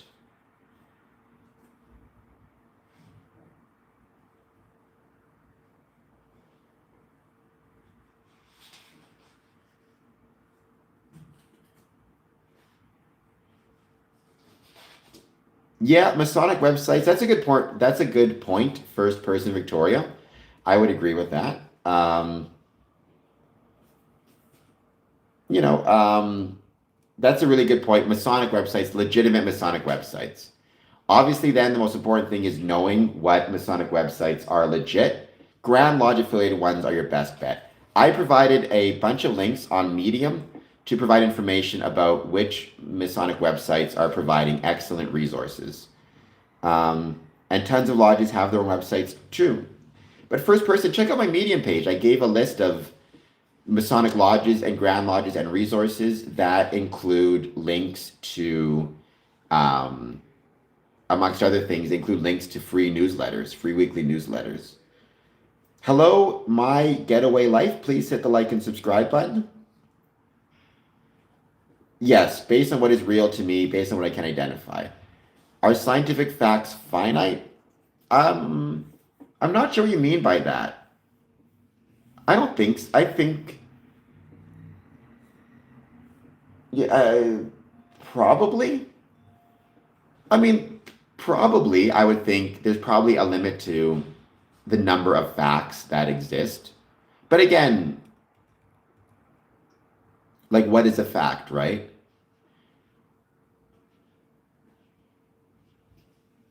Like, I don't know. I have to think about that. So, if I'm a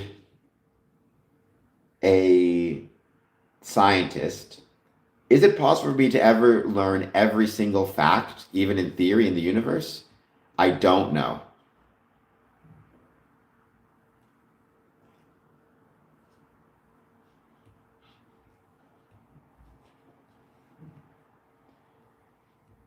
But I think it's possible for us to learn. Here's what I'd say. I think it's possible for us to learn enough scientific facts that I think it's possible for us to learn enough scientific facts that we're able to live in accordance with nature and able to live moral or at least ethical lives. Maybe not moral, but ethical lives. Moral tends to be more religion related.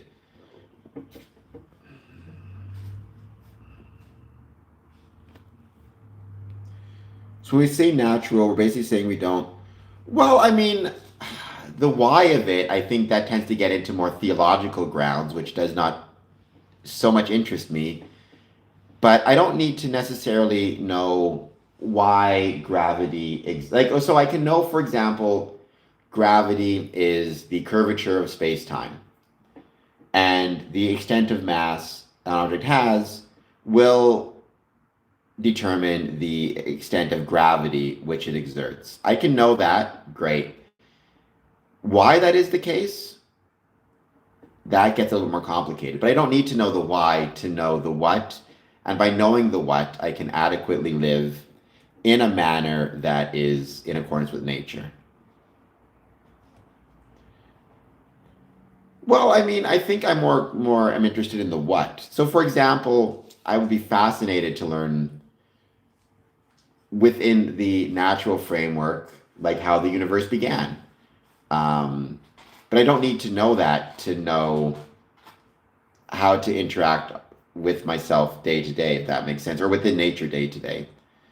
Um, but I think you kind of have to accept nature. Well, you don't have to accept nature, but if you don't accept nature, you're going to get hurt, right? If I don't accept gravity, I'm going to fall down and hurt myself.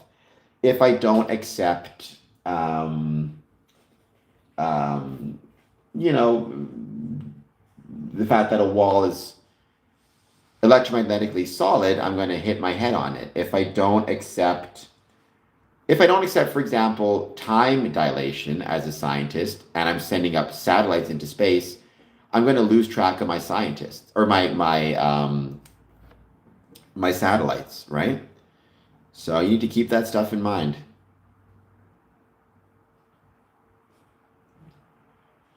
So I don't care to know, honestly, why I'm here right now.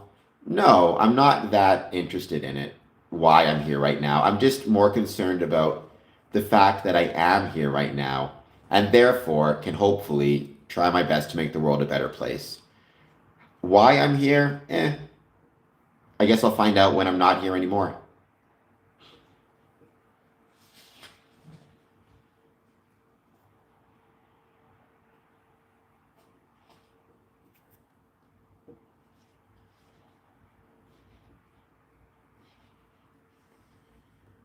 And it's still, people are talking about that, right? If you look at the Metropolitan Police's decision making with regard to the policy, which, by the way, the United Garden Lodge of England is no longer appealing, and as such, United Garden Lodge of England is encouraging all police officers who are Masons to comply with the policy, which I think is the right approach. Yeah, people have concerns about conflicts of interest. And to be fair, conflict of interest are legitimate concerns. I can completely understand why they would have them and why those concerns would exist.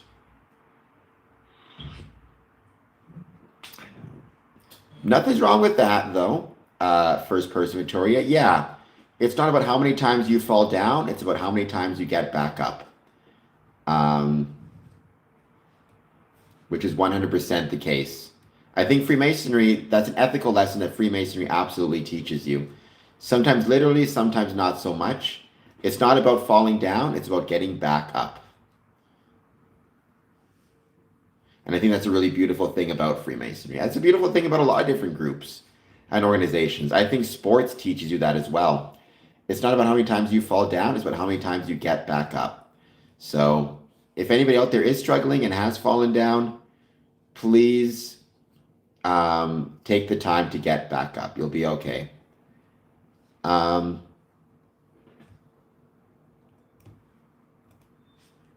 I'm cheering for you. All right, we're going to give it a bit more time. Wait to see who joins. My phone is almost out of steam. I will be back on at 1 a.m. tonight, so you guys will see me then as well.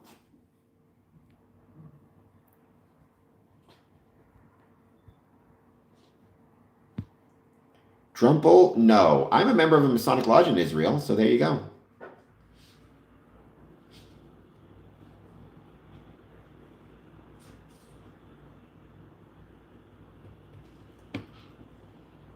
We're just going to give it a few more, though. Sometimes, yeah, I'm trying to get back into shape again and do a little more exercise. I was obviously doing the, sorry about that, I'm back. I was obviously doing the push-up challenge. I did 2,000 push-ups over 23 days. 2,000 push-ups over 23 days. Thank you to everybody who supported me for that. And I'm going to try to do more exercises soon, get back into it a little bit more. Depends. Civic institutions are community institutions, but they don't have specific beliefs, political or otherwise. Some Freemasons will support the country of Israel, some may not. It depends on each Mason and his own belief. I would say every Mason should understand and be tolerant and respectful of everyone's different religious beliefs, including Jewish, Muslim, Christian, Hindu, Sikh, whatever it is. But when you have specific beliefs about a country, which is a political entity, that becomes a different question. I will say, though, I am a member of a Masonic lodge in Israel, Lodge of the Holy Land number 50, and very proud of it.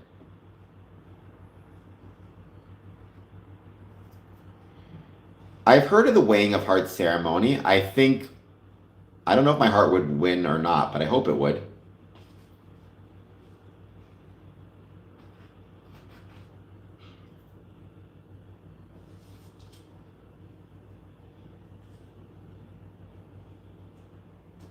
The people who do not evolve, well, I have hemorrhoids is not evolving, that's for sure, but there you go.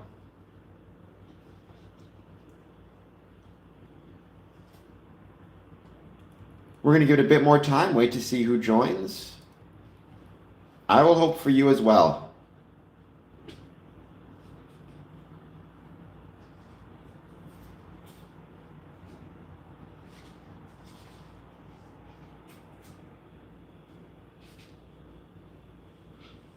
Once again, please take a moment, hit like, hit subscribe, consider a super chat, consider doing a gift. Well, I have hemorrhoids. You don't have to stick around on my chat, right? You can go anywhere you want. So if you think I'm being rude, you can go anywhere else you so choose.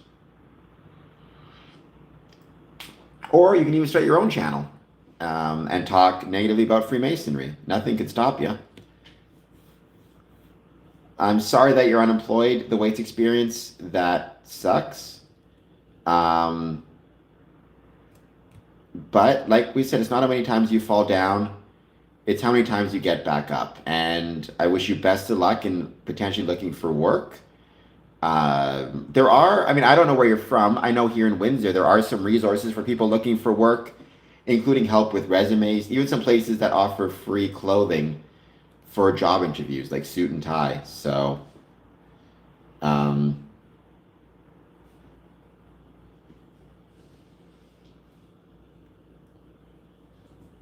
well, what I'm saying is, uh, this is not a Masonic lodge, first of all. Second of all, if somebody's being disruptful in a Masonic lodge or foolish, then they don't get to stick around. And so, yeah, what I'd say is if people keep calling Freemasonry a cult, I'm going to respond and tell them it's not a cult and that they're dumb for thinking it is. And if they keep on saying it, then sooner or later, I'm going to suggest they find another stream, which is certainly within the right of anybody on YouTube.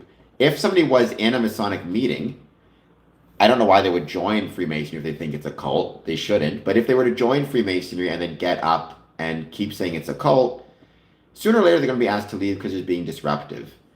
Believing in freedom of speech does not mean I have to believe everybody gets the right to say whatever they want on my stream. Rather, it's I believe you have the right to start your own stream and your own platform and bring on whomever you so choose.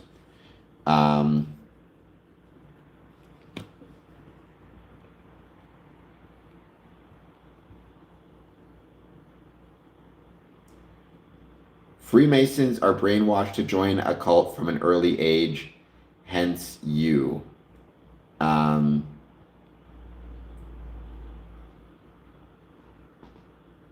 CD, I mean, if you're trying your best, that's what matters, right? I didn't, so I'm not sure. I didn't know you, when did you donate to me? I have hemorrhoids. I don't recall the last time you donated to me. But I mean, thank you, I guess, for all the times you donated to me. Very hard to tell how you're making fun of the people who are making fun of me, but Freemasonry is not a cult. Well, the difference is freedom of speech means you have the right to start your own magazine, to start your own newspaper, to start your own blog, to start your own video system, and say whatever you want, and I cannot say anything back to you positive. Like, you can do whatever you want. And I could go onto your stream and I could start, saying you're wrong, you're in a cult, whatever it is, and you absolutely have the right to say, I can't stick around anymore. Like, for example, a couple of weeks ago, I tried to join a Twitter space. The Twitter space was a bunch of people who said the earth was flat. I jumped on and said the earth was round, and then they kicked me off of the Twitter space and wouldn't let me join. That's not a violation of freedom of speech because it's their space, they created it, and they have the right to decide who they want to be part of that space and not part of that space. Right? And so you are always welcome, and I would never tell anybody that you are not allowed to. Again, if you're anti-Freemason, then you are more than welcome to start your own YouTube channel and call it I am an anti-Freemason, and then, say whatever you want. And if you would like to, you're welcome to let me join, and I will tell you the reasons you're wrong. And if you decide you don't want me on your stream anymore, then you're welcome to either give me a timeout or just ban me altogether, both of which is completely fine. But if it's my stream, I have to keep in mind and I have to balance out the desire for conversation and to bring people into the fold who may have wrong ideas about Freemasonry. I need to weigh that against the desire and the need to create an interesting stream that's not treading over the same topics over and over again, and a chat that does not become overwhelmed by nonsense and incorrect information that I can't get to all of it.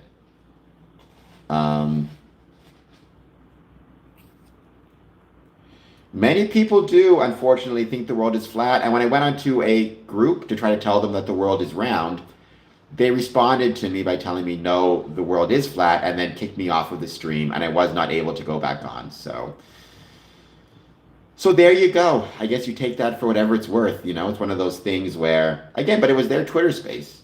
They had the right to do that. Primarily off of donations, but more and more off of streams than donations. So more and more I'm getting ad revenue. I have a Patreon as well. I mean, if you want to support this channel, obviously donations help big time and would be gratefully appreciated, but that's not exclusive. There are many other ways to support outside of monetary, follow me on social media, share my streams, hit like, hit subscribe, follow my social media accounts, become a Patreon member, etc., etc. You're not wrong. But they weren't suppressing free speech. That's my point. It's their stream. They have, or it's their space. They have the right to do with it as they please. Suppressing free speech would be them telling me I'm not allowed to start my own space. Sure, I mean, YouTube makes automatic conversions. So if you want to give a super chat, you can give a super chat and it will give automatic conversions.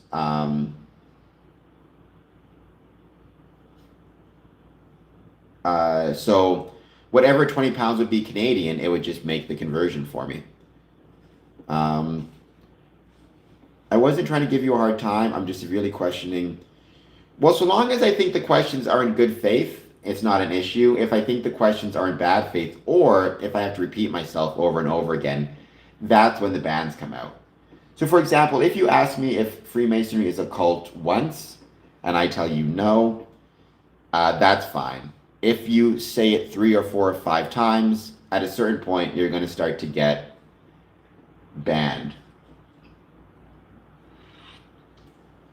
It's very foggy outside of my window as well, so not just you. I'm dealing with quite a lot of fog also.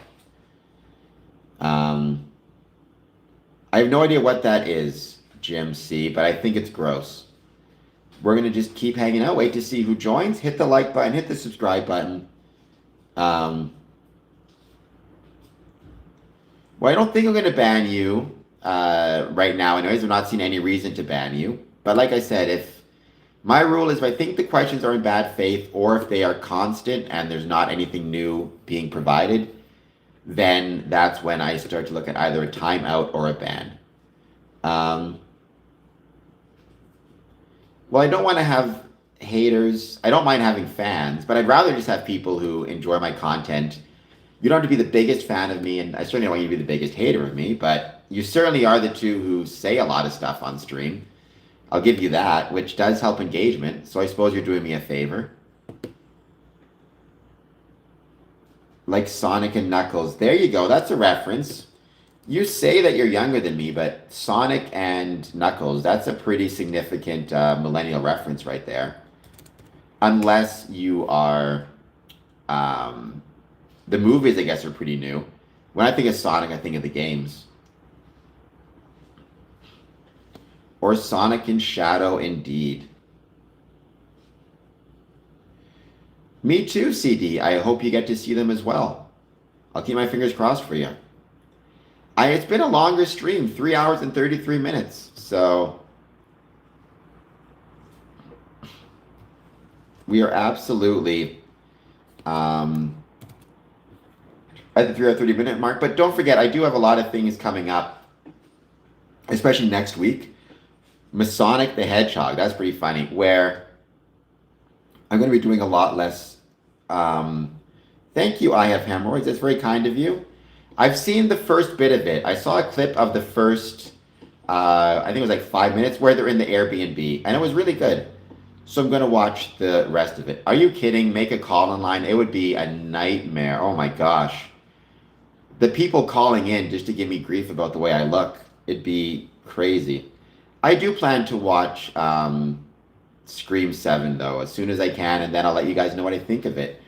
I've liked all the Screams. I don't think there's been a bad Scream so far. And also, I will say, I've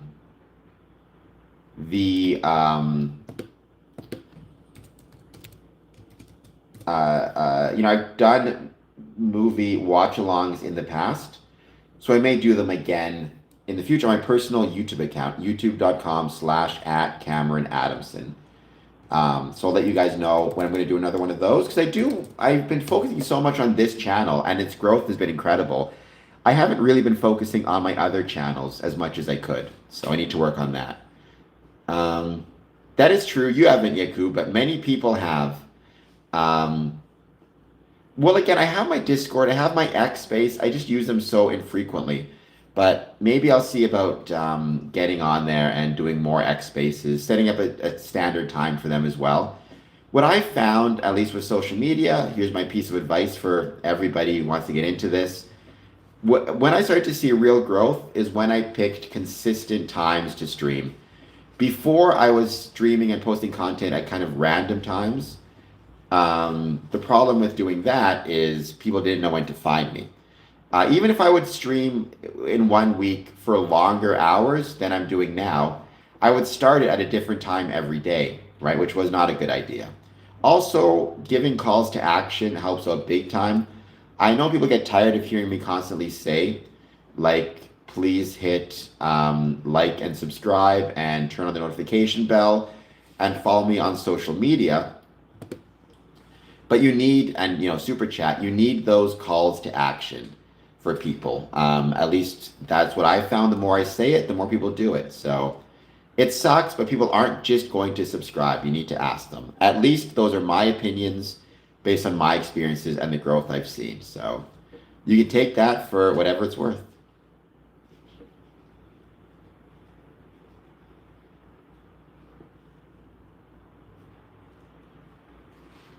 Thank you. I'll take it. I appreciate calling my eyes pretty. That's very kind of you.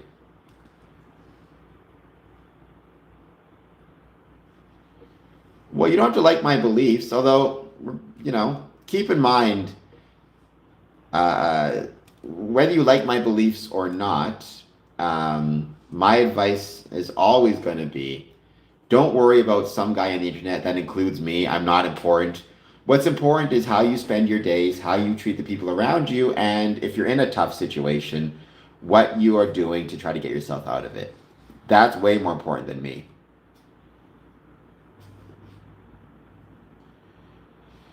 You might not be as smart as you think you are, though, first person Victoria. That'd be my advice to you on that one. I understand kind of believing in your intelligence, and I get that, but you want to be careful. You might not be as smart as you think you are. That's true for me as well. That's true for everybody. A level of humility is a healthy thing. So, and sometimes listening to authority is an example of demonstrating humility.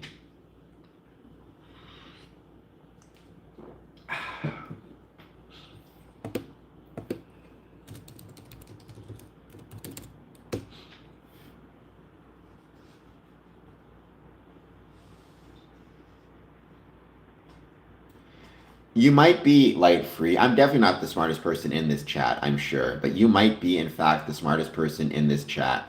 How is it going? I hope you're doing well. Thank you for being here. I hope you're having a great day. Really? So there's more green eyes than blue eyes? Not reflexively. I don't think that's the case. I don't think questioning everything reflexively is the smartest thing you can do. I think questioning everything with a sense of humility is the best thing to do, if that makes any sense.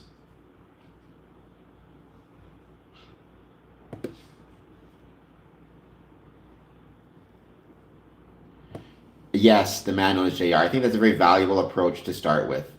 Assume you know nothing at all. And also, don't be afraid to question yourself first person. One thing I found is very often people who say they question everything don't ever question themselves. So, for example, they'll hear a piece of information, they'll question it, but then they won't ask themselves, why am I questioning this? Am I questioning this because I have legitimate reason to question this? Am I questioning this because questioning things makes me feel smart? Am I questioning this without the background or the knowledge to be able to adequately understand what I'm questioning? Am I questioning this based on my own biases? Am I wrong? Right?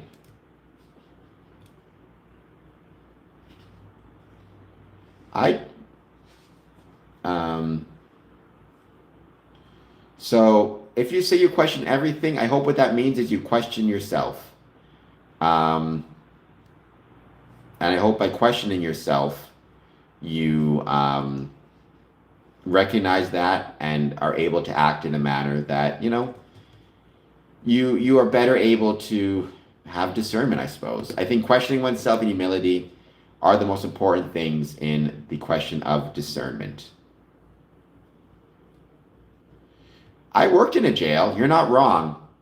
I find, just be respectful of those around you, be respectful of the officers and your fellow inmates. Don't accept disrespect, but try to find a way to be respectful of those around you and don't make waves. Might be the best approach. And use your time. Again, you're in a crummy situation, but use your time to make changes and positive changes in your life. That could mean, taking advantage of educational programs, of school programs, reading programs, going to AA, going to NA, taking work programs, exercising, getting fit. All that stuff matters. But let's just say, better idea, don't go to jail at all. I'm on the CD answer. Do not go to jail. Let's make that the main goal. But I think there's an ethical lesson, which is even in jail, even in the worst situation, it's possible to make better or worse choices. I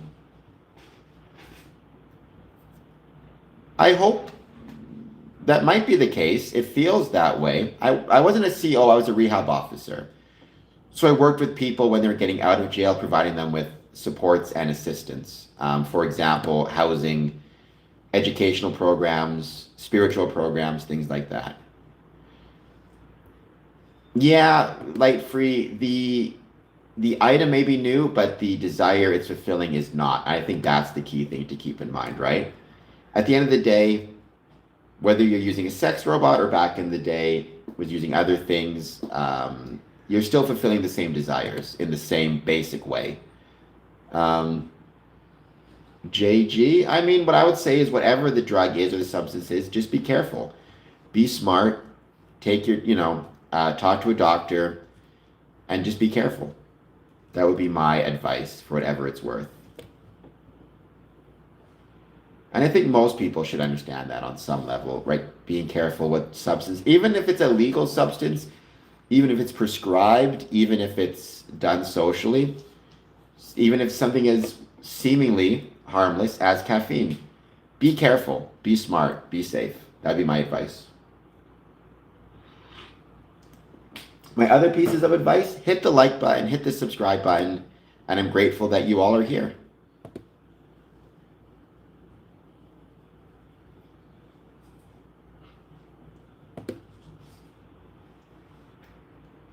Because I am 3 subs away from 3,650 subscribers. Well, I think in life in general, you just have to stand up for yourself. You have to say, right? Like if you feel disrespected, and it's legitimate disrespect, that's the other thing about questioning yourself is recognize when something is legitimately disrespectful versus when you feel it's disrespectful, but it's not. But, approach them. Do it in the open, do it so people can see you, and just explain, right, how you feel you're disrespected and why you feel disrespected. That's my best advice on that one. That's true for life as well, though, right? When I'm talking about the importance of being kind, being respectful, being charitable, that doesn't mean accepting disrespect. So if you're charitable to somebody but they're abusing your charity, you need to cut off the charity, right? And stop, stop giving them money if, for example, they're taking advantage of you or being disrespectful or lying to you. That doesn't mean you can't forgive them. That doesn't mean you can't move on. That doesn't mean you hold a grudge. But you recognize that you're not doing yourself or anyone else any good by, continuing to provide them with funds. Okay, CD. Well, hey, you're making progress and good for you. Nothing but respect. 3 years sober. Congratulations. Still using nicotine but drinking tea rather than coffee. Good for you. I think a lot of tea, again, you're making progress though. 3 years sober is awesome. You should be proud of yourself. Voluntarily celibate. A lot of people find that they have to do that to help focus their mind on themselves. Sex can definitely become a distraction or become a problem if you're not careful. So good for you. You should be proud of yourself.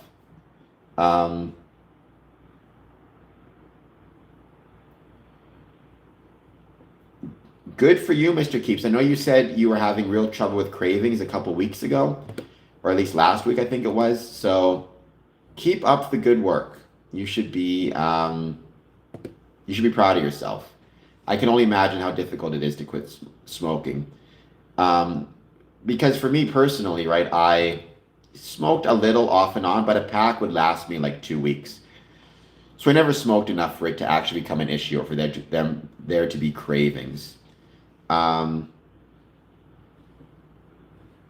I mean, incel, it's a real thing. It concerns me, right? The manosphere and that whole kind of thing. Again, with that, I always my advice to people, and this is not, I mean, you can take this for whatever it's worth, is instead of always thinking about why am I celibate, why am I voluntary celibate, blah blah blah, focus on how you can just improve yourself and make yourself better. Don't blame women or get mad at women. Just go to the gym, work out, get yourself healthy, do things you enjoy, pursue your interests, whatever they may be. Find friends, join a bowling league if you like bowling, join a film club if you like film. You will find other people who share the same interests as you, and you will find other people who, maybe at one point you'll be able to date. Who knows? Um, well, I was told that I'm not a doctor, but I was told that dark chocolate is actually pretty healthy for you. I can't speak on that because it's not something I'm not a nutritionist. I will say I just got my blood tested. I got my annual physical done. Everybody says I'm healthy. All my levels are perfect, or at least within what they're supposed to be. So there you go. I have a couple of things coming up for which I need to be healthy. I'm going to be sharing those announcements soon. So once I do, I will let you know. Okay. Which again, I think there's no rules about these things. So if you are under 30 and you're still a virgin, yeah, it's fine. There might be different reasons for it. So I'm not gonna tell people what to do. Maybe there's, again, I do think the lack of socializing is harming young people, right? I do think that's a major issue that we have to deal with, the lack of socializing. But that doesn't have to be necessarily boyfriend, girlfriend, or dating. It could be any type of socializing. I think people are spending probably too much time isolated from one another. I think Freemasonry can help with that isolation. Give people a reason to get out of the house, to get involved in the community, to become active within the community. So there you go. Well, celibacy is a choice, right?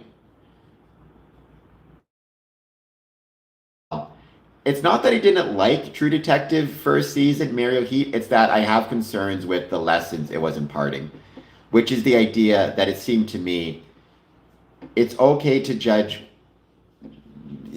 badness or whether someone is bad is excusable if there are worse people out there, which I was not a fan of that philosophy. Best 45 seconds of my life. I'm not saying it was bad. I'm just saying I'm probably more conflicted about True Detective than I am about any other um, show. Like there are some shows I love. There's some shows I don't like at all and I hate. There are some shows I'm just you know moderate on in terms of whether I like them or not. True Detective, I think it started this whole idea of like, oh, the world is an evil place, and even if we're evil people, we're not so bad so long as like I don't know. I don't. It's just that one scene. All Rust had to say was, if you think you're bad, try to be better. As opposed to, I know we're bad men, but there are worse men out there. It's like that's an awfully convenient way to view your actions. Um, I think everything can be a study in a moral lesson, Mr. Keeps, or at least an ethical lesson. The morals of it get complicated because morality, again, is more of religious understanding. I think ethics can be studied in a variety of different facets. I learned ethics from Saved by the Bell, being a millennial. I remember the episode where Zach and everybody drove while intoxicated and got into a car accident. There's an ethical lesson there.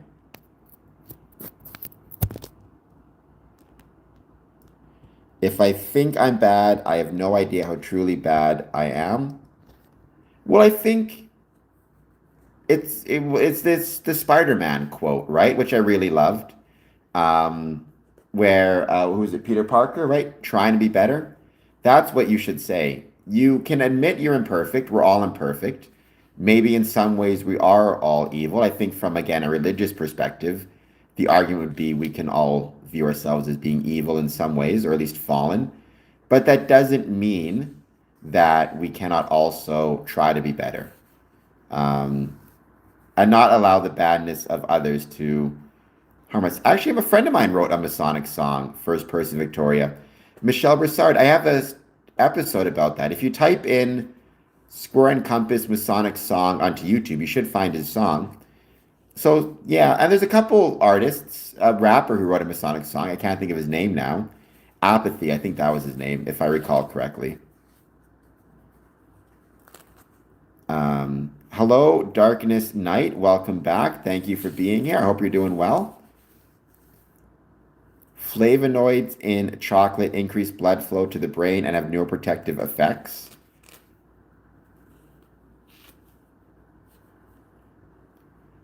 Amy Pryor, please hit like and subscribe. JG, you should be able to find it if you type in Masonic Song, Square, and Compass. I think you should be able to find it that way. No, I think Canadians are Canadians, and I think Americans are Americans. Now, you could argue that both Canadians and Americans are North Americans, but that's a whole different can of tuna. I just saw the American embassy was hit in Dubai. I was visiting Dubai, I think in the UAE, a few months ago, last year actually. Beautiful city. Fingers crossed that no one was hurt. Obviously, we want everything to end as soon as this can and no more loss of life if possible. But let's see if I can find that story again. I've been posting the notifications from the government on some of my streams about travel. I think right now the safest thing to say is if you are not in the Middle East, certainly in Israel, Iran, Qatar, Jordan, Lebanon, these UAE, don't go, avoid travel. And if you happen to be there, shelter in place. And if you can get out would be my advice, obviously.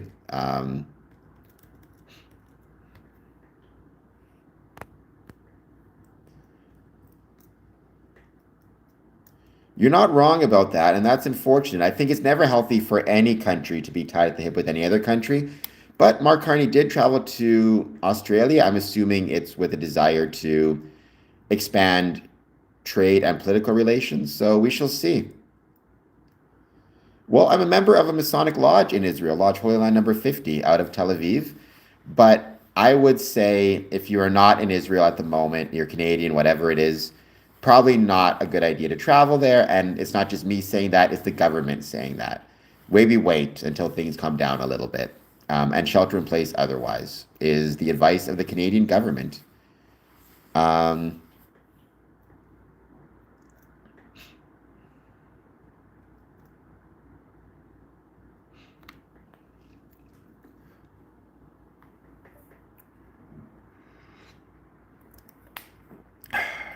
I mean, I don't know a lot about the history of it. I will tell you, Iran used to have Masonic lodges. The Grand Lodge of Iran was formed in 1969 and then outlawed in 1979, unfortunately. So maybe once this is all said and done, if we can find a silver lining in war, which I don't want to suggest we can because it's horrible and loss of life is horrible, maybe we'll see a return of Freemasonry in Iran. Who knows? Um, there was a lot of Masonic connections in Persia at the time and in Iran, going back centuries to the 17th century. I do not know what that means, Joel Thomas Besant, but okay. Well, again, Mr. Keeps, I think you and I are just have different opinions on this. I've always been, I guess, if you want to call it, more of a globalist. I'm not sure if that's the best term for it, but I've always believed that the idea of we have to focus exclusively on people within our own country, like living in an insecure world where borders mean nothing and stronger countries can attack weaker countries. I think that sets a pretty damaging precedent, and I don't think that's a world in which I want to live.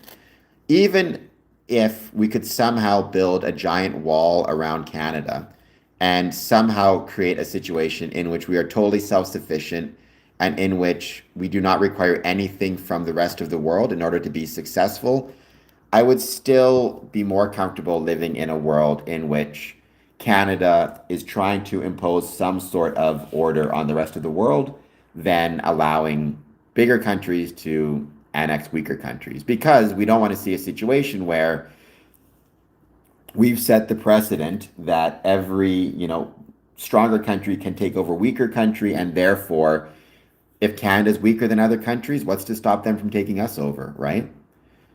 Um, yeah, but what does it mean to function independently, right? Like, so I agree, they should be able to, all things being equal, every country should be able to function independently and not require assistance. However, there will never be a situation in which every country is able to exist on equal military footing as every other country. And therefore, there may be times when stronger countries or more powerful countries are able to step in and assist. For example, I think every human being should be able to be somewhat self sufficient. But if somebody decides to attack me, I would hope somebody else would step in and try to protect me, or at least try to give me the resources to protect myself. Um, Again, Mr. Keeps, I don't want to build a wall. However, if we could build a wall and become completely self sufficient, then I would have more sympathy for non interventionist views. I'm not sure that's true. I mean, Mr. Keeps, I guess what I'd say is define starts and ends because, again, you could say the war is happening over there. It's not doesn't affect our citizens. Who cares? But if we've set the precedent that a stronger country can attack a weaker country and no one will intervene, what's to stop a stronger country from attacking our citizens, right? And by the way, what about any goods, services, or products that we get from the country that's been attacked? Can it make its way to us? You know, we can't make everything on our own here. Um,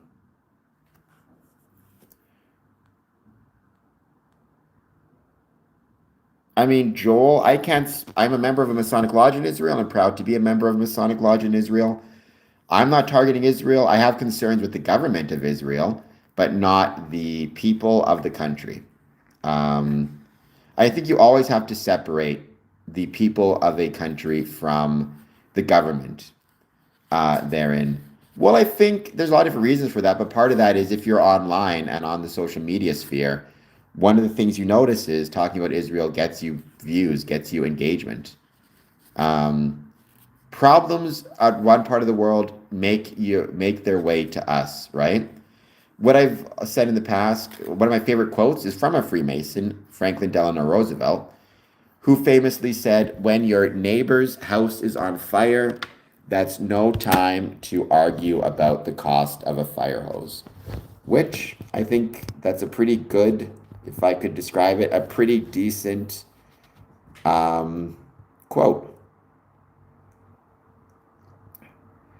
Well, I think for me, I'm just hoping we don't have any more violence. I hope everybody is okay. There's already been too much death, obviously, including of American servicemen. I believe it's been four who've currently passed away, which is four too many. Not to mention all of the civilians killed just around this conflict. Um, it's an absolute tragedy. So hopefully it is resolved as soon as possible and with no more loss of life. I can't imagine that will happen though. Um, Ukraine is exporting what again? Um, to Canada. I mean, I have no idea what Ukraine was exporting to Canada. If anything, it could very well have been that they weren't. Although I think, if I recall correctly, Ukraine was known as the breadbasket of Europe. So they're exporting, wheat and barley. I would assume some of it would make its way here. Even if not, I don't want the people of, you know, Europe to starve. But I would say more in general, my concern is I don't like the precedent of I'm a stronger country, so I can take over a weaker country and you can't do anything about it. That does not seem healthy or helpful to me. I'd rather set a precedent where if a weaker country is attacked, Stronger countries step in and try to stop it because I would hate to see the day that a stronger country tries to annex Canada and we have no allies because no one tried to, because we refuse to help anybody else. Although interesting enough, according to Google, Ukraine's exports to Canada were valued at approximately 150 to 208 million US dollars. Inorganic chemicals and natural fuel, radioactive chemicals and compounds were the top export, driven by specialized energy supplies, agricultural products, sunflower oil, fruit juices, confectionery baked goods, articles of iron, steel, electrical machinery, and in some periods, specialized machinery. So I guess there you go. That is what it was. Now you could argue, is 150 to 208 million a lot? I don't know. I do not know if that's a lot as compared to others, but it doesn't strike me as nothing. Well, I mean, at this point, I think other countries may need to protect us, depending on what happens politically. We shall see. But being a good neighbor matters, right? Being a good neighbor is important. And unfortunately, or fortunately, in 2026, your neighbor is not simply the country with which you share borders. The nature of information, communications, and transportation means in some ways, we are just as much a neighbor of Ukraine as we are of America, right? Based on how quickly goods, services, products, information, communications, and people can travel back and forth. We are 4 hours in. I'll be ending soon because I have to do some work still. But it's been a fun stream. Eric Bobby, if you appreciate that, please hit like and subscribe. I'd appreciate it very much. So for me, Joel, the main principle of Judaism, at least the principle I love the most, is tikkun olam. The idea that the world has been broken apart and it's up to us as humans to bring it back together. I've done a couple podcast episodes about Freemasonry and Judaism. Check it out. It's absolutely the case that within Freemasonry, there are parallels to Judaism, at least the best parts of it. I don't think Israeli is terrorist. I think the government, I have some big issues with it, but the people are people. And they're human beings. They're not, they are kind of all part of this world with us. Rectification. Again, yeah, tikkun olam. I don't know, first person. I think we can maybe somewhat disconnect from America. Never completely, never totally, right? We will never be able to totally or completely disconnect from America. I definitely think that's the case, but I think we should diversify. I think diversification is, generally speaking, a really good thing. Sorry, I'm just charging my phone, so I can't put it on its holder. All right, the man known as Jay, you got to come down a little bit. I think many do. I mean, is Bibi Netanyahu, President Netanyahu, Prime Minister Netanyahu, was not the most popular.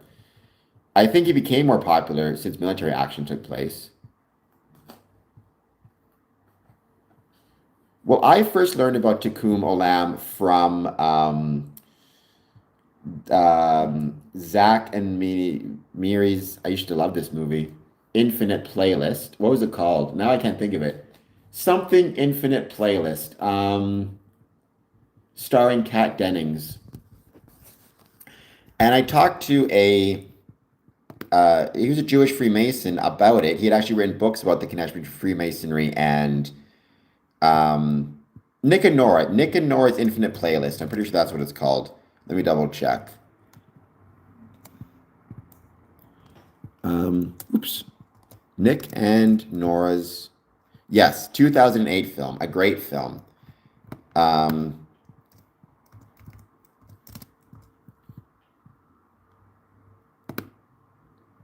Right, Tikkun Olam.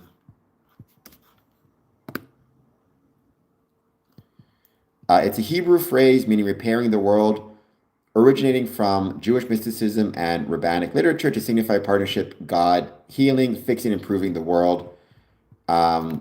The term appears first in Mishnah to refer to legal measures for social order, and later in Kabbalah as a mystical concept returning divine sparks to their source. It was with, let me get his name, because it's been a while since I did the episode with him. I gotta find it now. Wouldn't mind having it back on.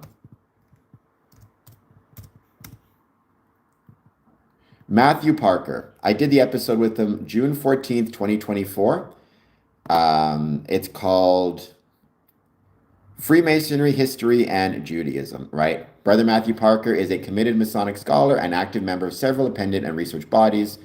His Masonic journey began at Topeka Lodge number 17 in Topeka, Kansas.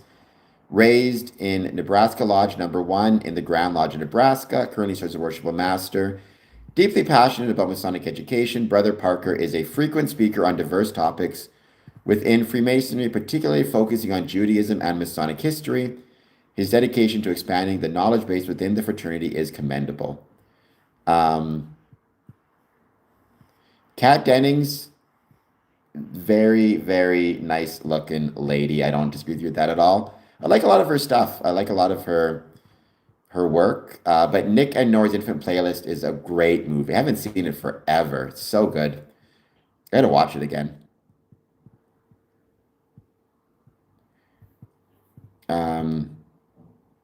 Yeah, I mean, I don't think the world exists because of Israel.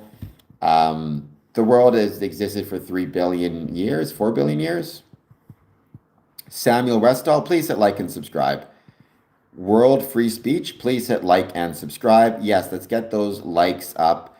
Let's get those subscriptions up. Consider doing a super chat. All of that stuff, believe me, it helps out big time. And is very, very much appreciated. I don't think the creator of the world is selfish. I'm not sure what you mean by that. I mean, are you referring to the idea of like the first commandment? Thou, I am thy Lord God, thou shalt worship no others but me. Or the idea of God as a selfish God. I mean, I think selfish in that case means wanting the best for us. And in the Christian tradition, wanting the best requires worshiping God first as a way to orient yourself towards the good.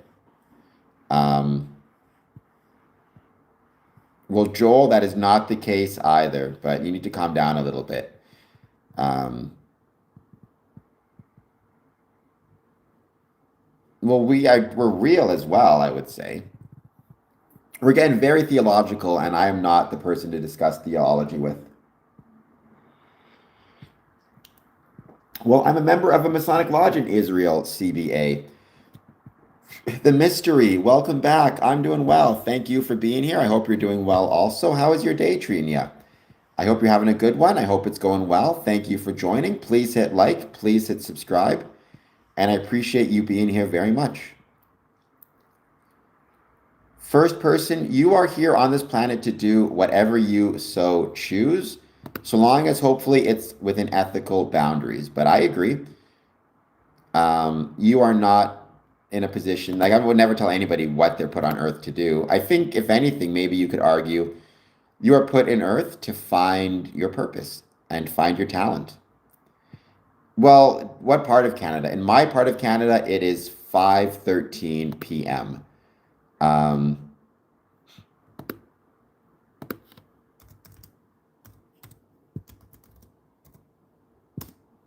So that's Eastern Standard Time. By the way, whenever I give any times, I'm always speaking in Eastern Standard Time. So when I say I'm going on 1 p.m. and 1 a.m., it's Eastern Standard Time, excuse me.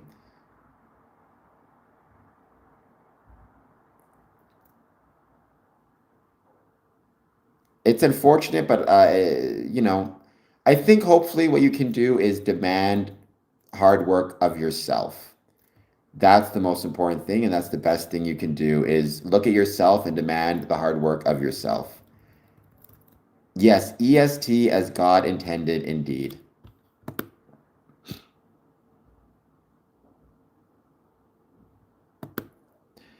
I mean, as above, so below.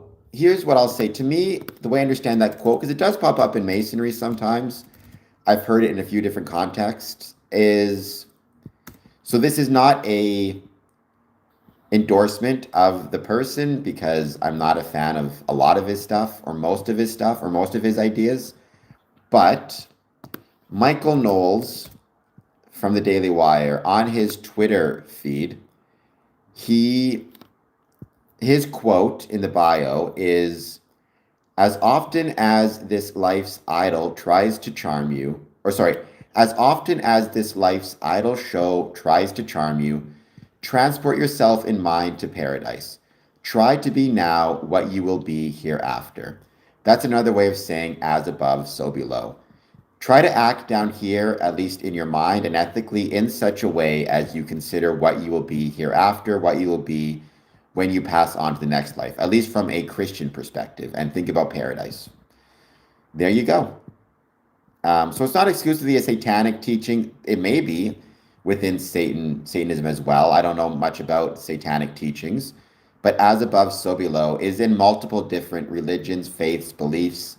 Again, going back to the Michael Knowles quote, I don't know who said it first, but as often as this life's idle show tries to charm you, transfer yourself in mind to paradise. Try to be now what you'll be hereafter. Joel, you need to calm down. You keep saying the same thing. You might find yourself in a timeout soon because saying the same thing over and over again does get dull and uninteresting at a certain point. By the way, I now have again the gift option. If you guys want to give me a gift through the YouTube stream, please do so. I've got some ketchup chips, some thumbs up, some donut holes. It's much obliged. No, but I am a guy who can put you in timeout on YouTube. So keep that in mind. Joel Thomas Bennett, who keeps saying the same thing over and over again. And at a certain point, it becomes uninteresting. Then the man known JR, I appreciate the prayer very much. Also, you can afford sharing and liking and giving some hearts and commenting on videos. There's a lot of silly people. You get used to it on YouTube. There's a lot of silly people. By the way, in terms of the poll I asked, 80 votes. Thank you, Yakub. That's very kind. 75% no, 25% yes. So that's more than I thought. That means we've had at least 20 people on the stream who were Freemasons who took part in an official visit. No, not your father, but someone who can do a timeout. Again, I don't have any problem with people saying stuff once or twice. However, if it's the same thing over and over again, it gets challenging because the people in the chat get bored of it. People on the stream get bored of it. You know, you're welcome to be a supporter of Israel, however it is you want to define that, either biblically or politically or geographically.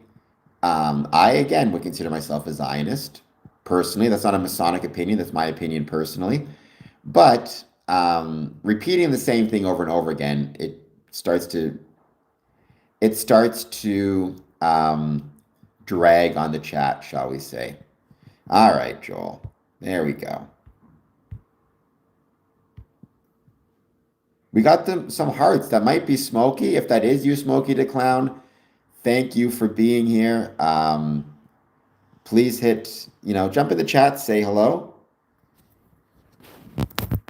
Hello, Luciando. Well, I mean, again, this is me speaking for myself.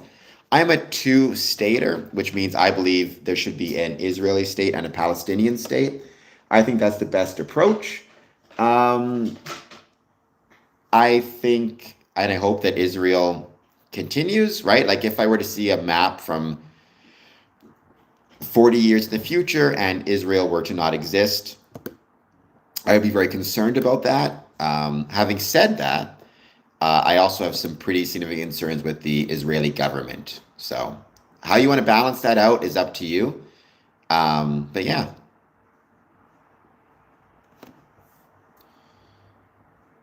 There you go. I support two timing. I do wish they would. I mean, obviously, I wish they would stop fighting. I don't want to say just rocks. It's funny, as a Freemason, I suppose what I should say is rocks are incredibly important.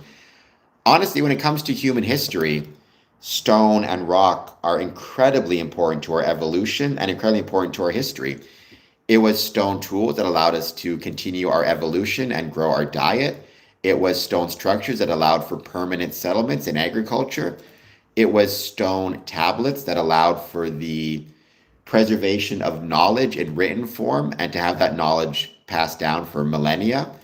And it was stone buildings that allowed us to first express our appreciation for our deities, our gods, our supreme beings through architecture. So they're not just rocks. However, I would hope there would be a better way to settle things than fighting over them, that's for sure. Mario Heat, that's a very valid point as well. However, the nutrients had to come from food. The food came from our ability to hunt with stone tools, especially to open up shells and shellfish. We had to use stone to get them open, as well as to extract meat. We had to use stone tools. Although and you could argue fire was actually more important. I think that's fair. I wonder what came first. I'm going to do a quick Google search. What came first, fire or stone tools? I think stone tools came first, but I could be mistaken. I was right, according to Google. Stone tools came first, appearing about 3.3 million years ago. The oldest example of fire dates to 1.5 million years ago. You got it backwards, though. Stone tools came first, then fire.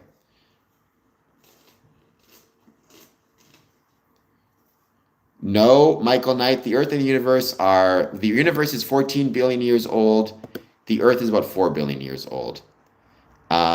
Chicken came first, indeed. Honestly, they say the earliest type of meat we were consuming was actually fish and shellfish, which I don't know if that's true or not, but I love shellfish. I love fish. So maybe I'm never fully evolved. Maybe I'm still a Neanderthal. You should, Mayor Heat. You do that. I don't know if that's true. I mean, science, I would say, changes less than God. Now, our knowledge changes, so what we understand about science changes. For example, it has been the case since human beings existed that when you throw a rock in the air, it falls back down to Earth. However, it wasn't until, Newton that we first had an understanding as to why that is. So our knowledge changes. I would even say our knowledge changes. I would say our knowledge grows. But with religion, it can change very often and very frequently. I do, Mr. Keeps. I love eating sea cockroaches. Lobster is great. Shrimp is incredible.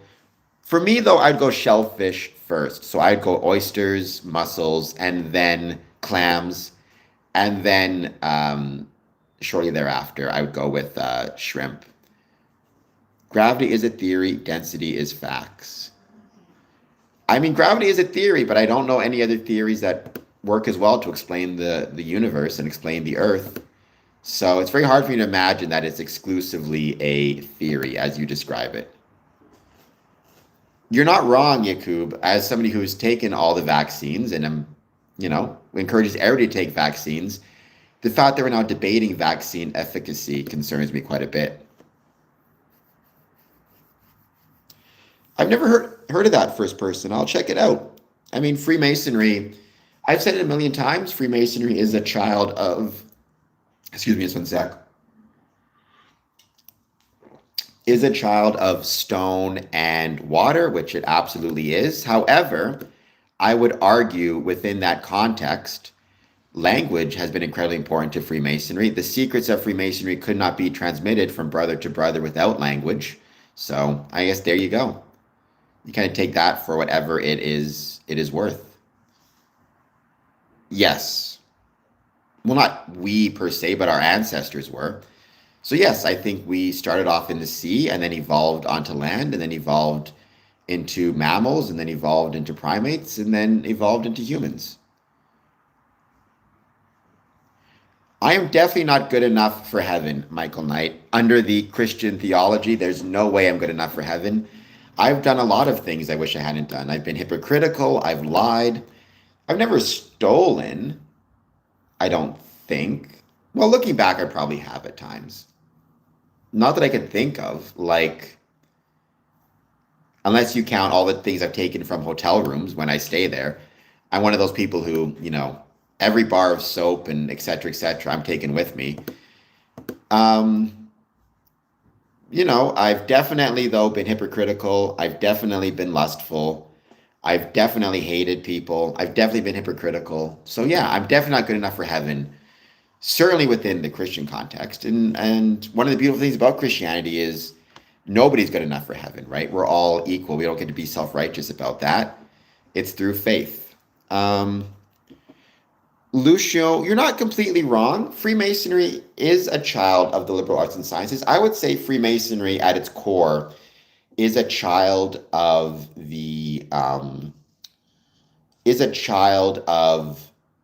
stonemasonry and Enlightenment era philosophy, of which liberal arts and sciences and rationalism were incredibly important elements therein.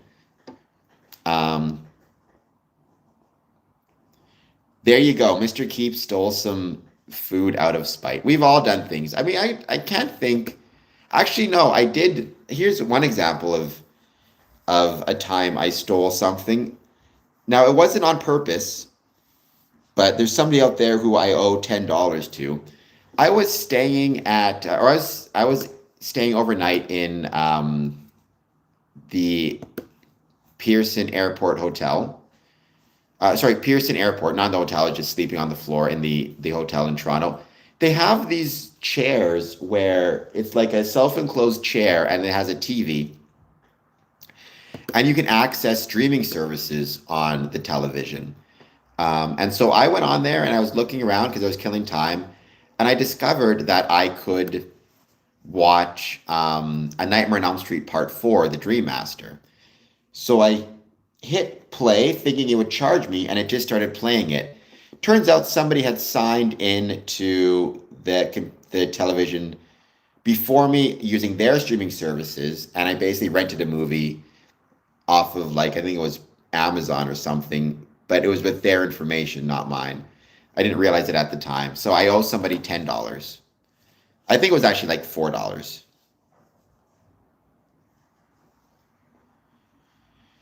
Maybe, Michael Knight, maybe not. I mean, if you get a sufficient number of non-living quote unquote items, non-living amino acids or proteins, I don't see why it's impossible, especially if you have enough time, millions upon billions of years.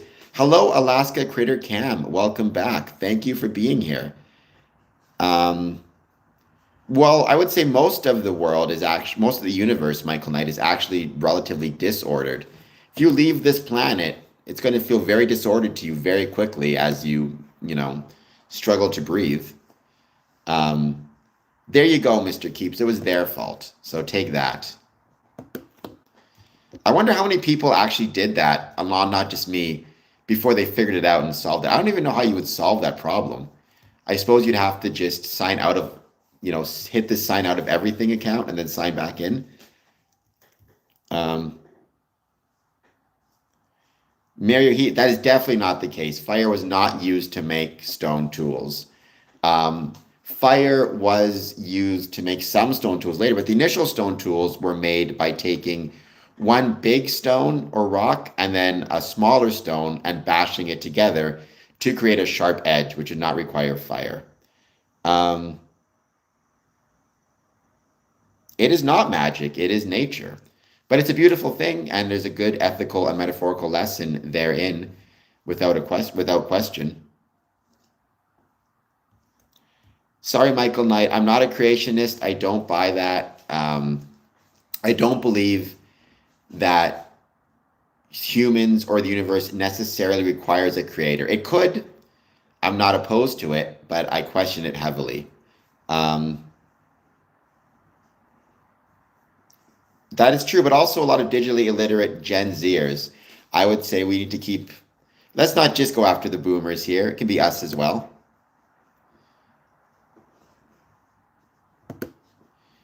Well, they also, I think, had stone tools. I mean, some Masons have argued that Freemasons are the sons of Adam, Adam being the first stonemason. But by that logic, Adam would also be the first carpenter and the first seams and the first hunter and the first everything else, right? Others call us Noahide, as in children of Noah. So, like Mackie, for example.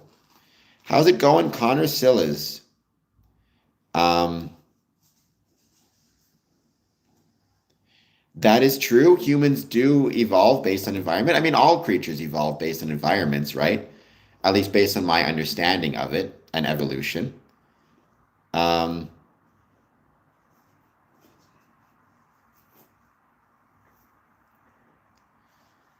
Don't forget, please take a moment, hit that like and subscribe button. I would greatly appreciate it. Consider doing a super chat, consider doing a gift. This has been a really fun stream, longer than the last few. We've gone 4 hours and 30 minutes. So I'm going to be ending this stream now. I will be back on at 1 a.m. tonight. Does it? In the beginning, God created the heaven and the earth was form and without void. I'm trying to think now. In the beginning, God created verse. So in the beginning, God created the heavens and the earth. Let me see if I can get the whole thing. This is Bible Gateway. In the beginning, God created the heavens and the earth. The earth was formless and empty. Darkness was over the surface of the deep. And the Spirit of God was hovering over the waters. And God said, let there be light, and there was light. God saw the light was good. He separated light from the darkness. God called the light day and the darkness night. And there was evening and there was morning, first day. Interesting. Yeah, he never does say that. He says heavens and the earth. And God was hovering over the waters. Maybe the fact that we evolved from the water is some type of acknowledgement therein. The idea of, because it doesn't say Spirit of God was hovering over the earth. It says the Spirit of the God was hovering over the waters. Maybe that's meant to indicate that these writers had some knowledge of evolution being from the water and water being necessary for life. Interesting.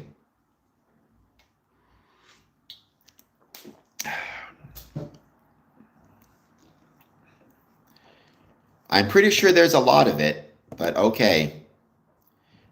I mean, Michael Knight, it seems like you are someone who takes the Bible literally, and that is perfectly within your right to do so. It's not something I would do, though.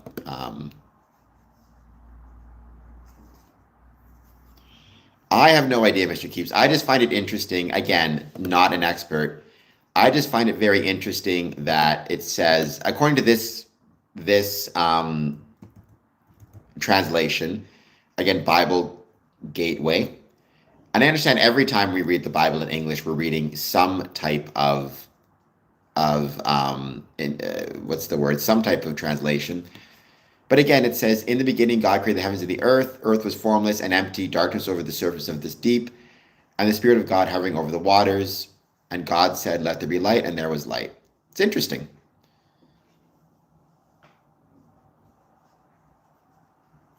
Well, I mean, how do we get information about the color of a tree? We just see the tree and we know. Information doesn't mean like being informed, it just means sensing something and recognizing it. So if we have the ability to look within a DNA strand, we're able to understand the information therein contained. Random mutations over millennia that are properly adapted for, or not, random mutations that are beneficial within an environment, get passed down from generation to generation.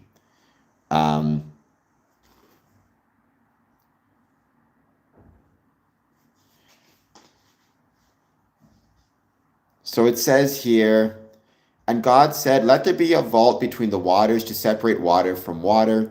So God made the vault and separated the water under the vault from the water above it. And it was so, God called the vault sky, and there was evening and there was morning the second day.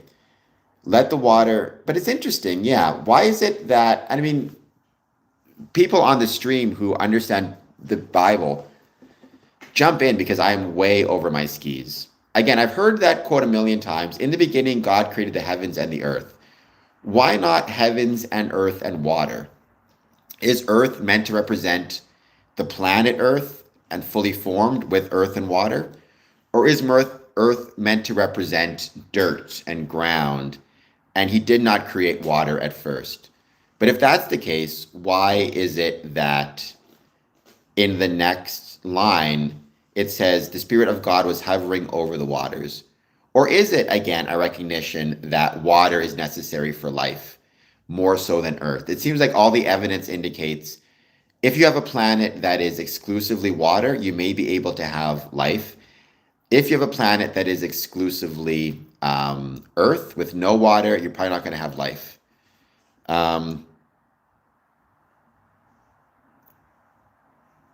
I'd assume the planetary body, says Drumpel. Maybe. I would be fascinated to know more about it. Um, might be worth doing an episode. I mean, what I find interesting from a geometric perspective is when God creates light, I think it is.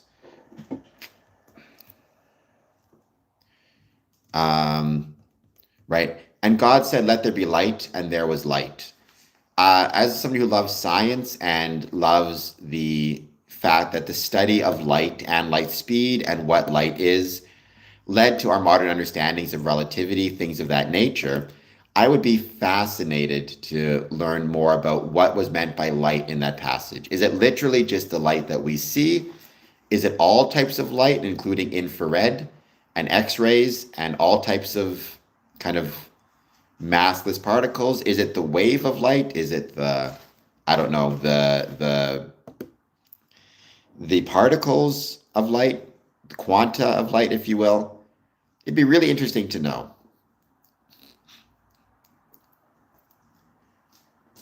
At what point, though, right? Because again, it's on the 11th day. Then God said, let the land produce or not the 11th day, on the 7th day, it was verse 11 in Genesis.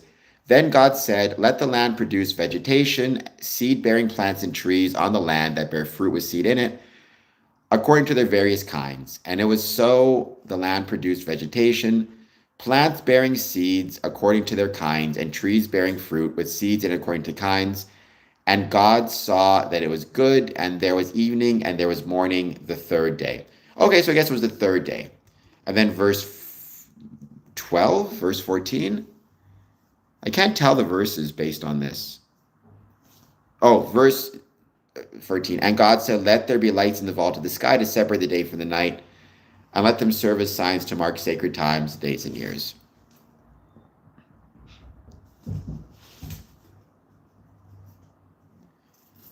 I think it'd be cool to know if this actually meant, when they say light, if they meant all types of light and what they understood light to be.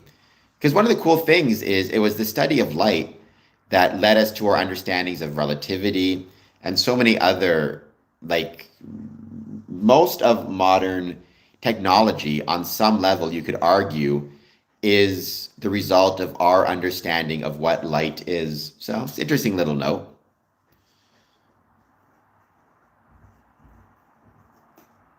The Count of Saint Germain is a Freemason. I have no idea. I don't know who the Count of Saint Germain is.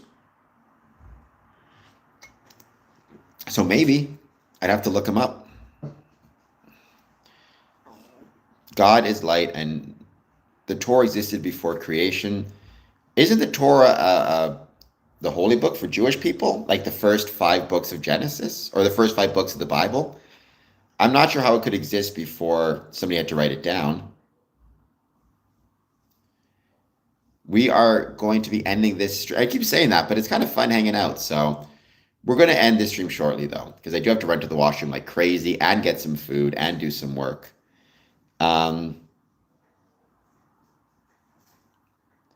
It was written in heaven. Jesus is the Torah. He said we are getting way over our skis, but it's kind of fun. I enjoy works, and I suppose the Bible would be a good example of this. I enjoy works where you're being forced to kind of grasp at things, interpret things, understand things, where it's not completely clear, where it's open to multiple interpretations. If, I were to be a believer in a particular faith, I've always pointed out I'm not necessarily. I would say that one of the greatest strengths of the Christian faith is that it's not just told to you in simple ways. The fact that it is, first of all, the fact that you have to translate it from the Greek it was originally written in, I think Greek and Hebrew it was originally written in, the fact you have to translate it, the fact that there are multiple interpretations, the fact that there are multiple possibilities, the fact you have to decide which books belong and which books don't, it actually means you have to put work into your faith and work into your understanding. And that's probably a feature, not a bug of it, right? If there was religion and it just tells you this is what to think, this is what to do, and doesn't leave you the job of interpretation, of translation, of understanding, that strikes me as more of a cult than a religion, right? There's nothing beautiful about this idea of forcing you to actually put some work in to interpret and understand things. Now, within a religion, there is, for example, a priest, a rabbi, an imam, whatever it might be, who are there and are making sure that your interpretations don't go off the rail. But, because I've heard some people argue previously that one of the critiques they have of certainly Christianity is, how can you know the Bible is accurate? You're just dealing with translations and interpretations of those translations. I think that's a feature because it demonstrates a level of commitment to the faith and quiet contemplation through translation. You have to think about things and really contemplate them to translate things accurately, for whatever it's worth. Yes, 51 likes. If we could get a couple super chats, I'd be much obliged. Ordering chaos doesn't exclude ex nihilo creation. I agree with Mr. Keeps on that. Again, my suspicion is the universe is infinite. I know the argument about infinite regression, but I don't buy them.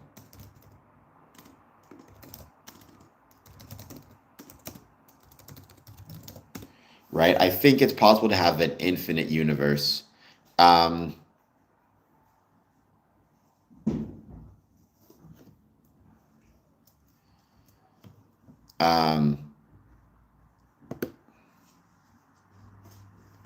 So I've never been one who buys that, right? Why, for example, right?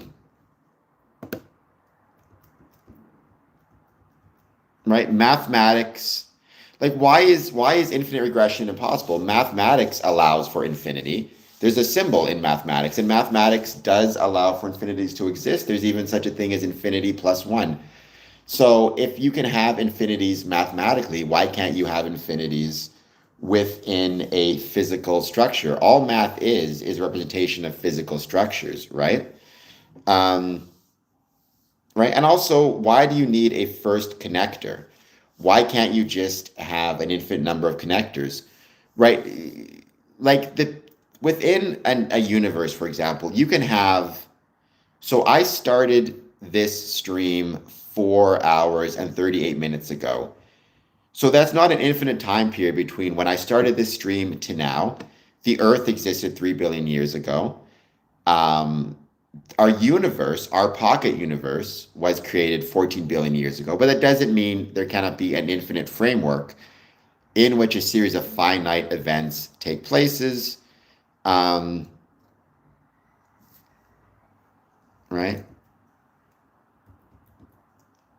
And then I've never heard any like sufficient reason, for example. Like people just tell me it has to be finite because otherwise infinite regression is like, well, why must it be finite?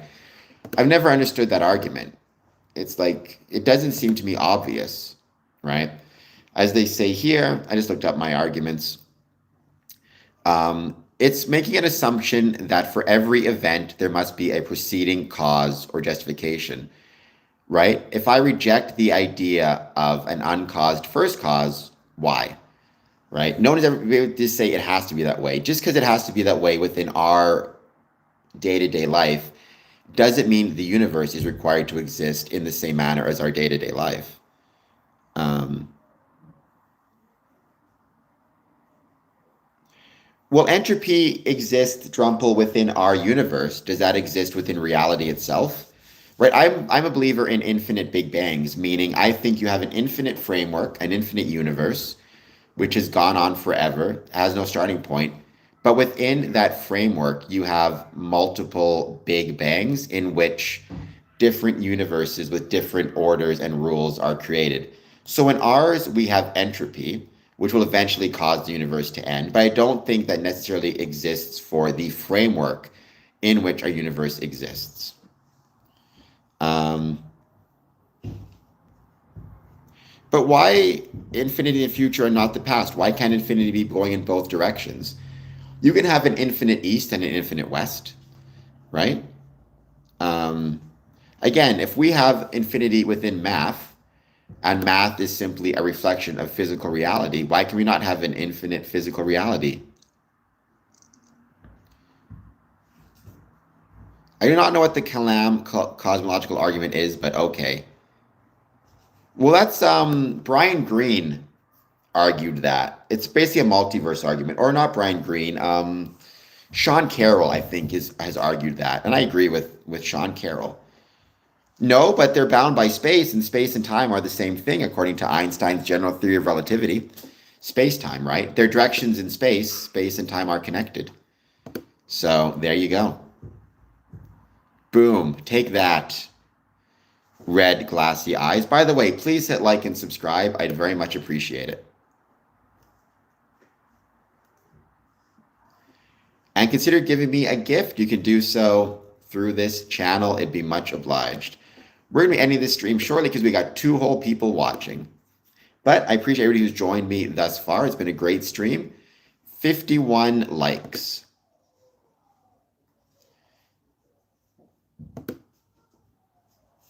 Hello, Gooey. Good to see you. I hope you're doing well, as always.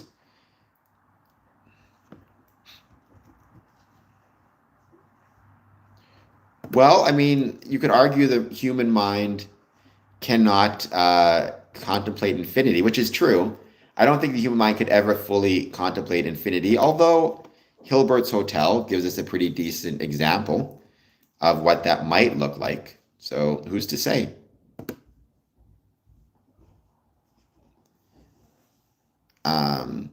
I don't think that's true for human beings as well. It's very hard to understand almost anything without a certain level of faith, but you rely on faith and your observation and your understandings, right? Like when I leave the house in the morning, I'm doing so with a certain level of faith I will return at night. I think faith is important. I think religious faith is a little bit different, though. I think that's what you're referring to.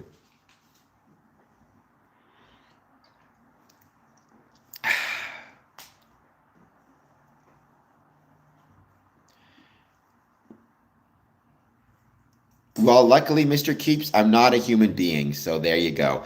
All right, guys, this has been really fun. I've had a blast. I will be back on tonight at 1 a.m. Everybody have an excellent, excellent night. I'll see you all soon.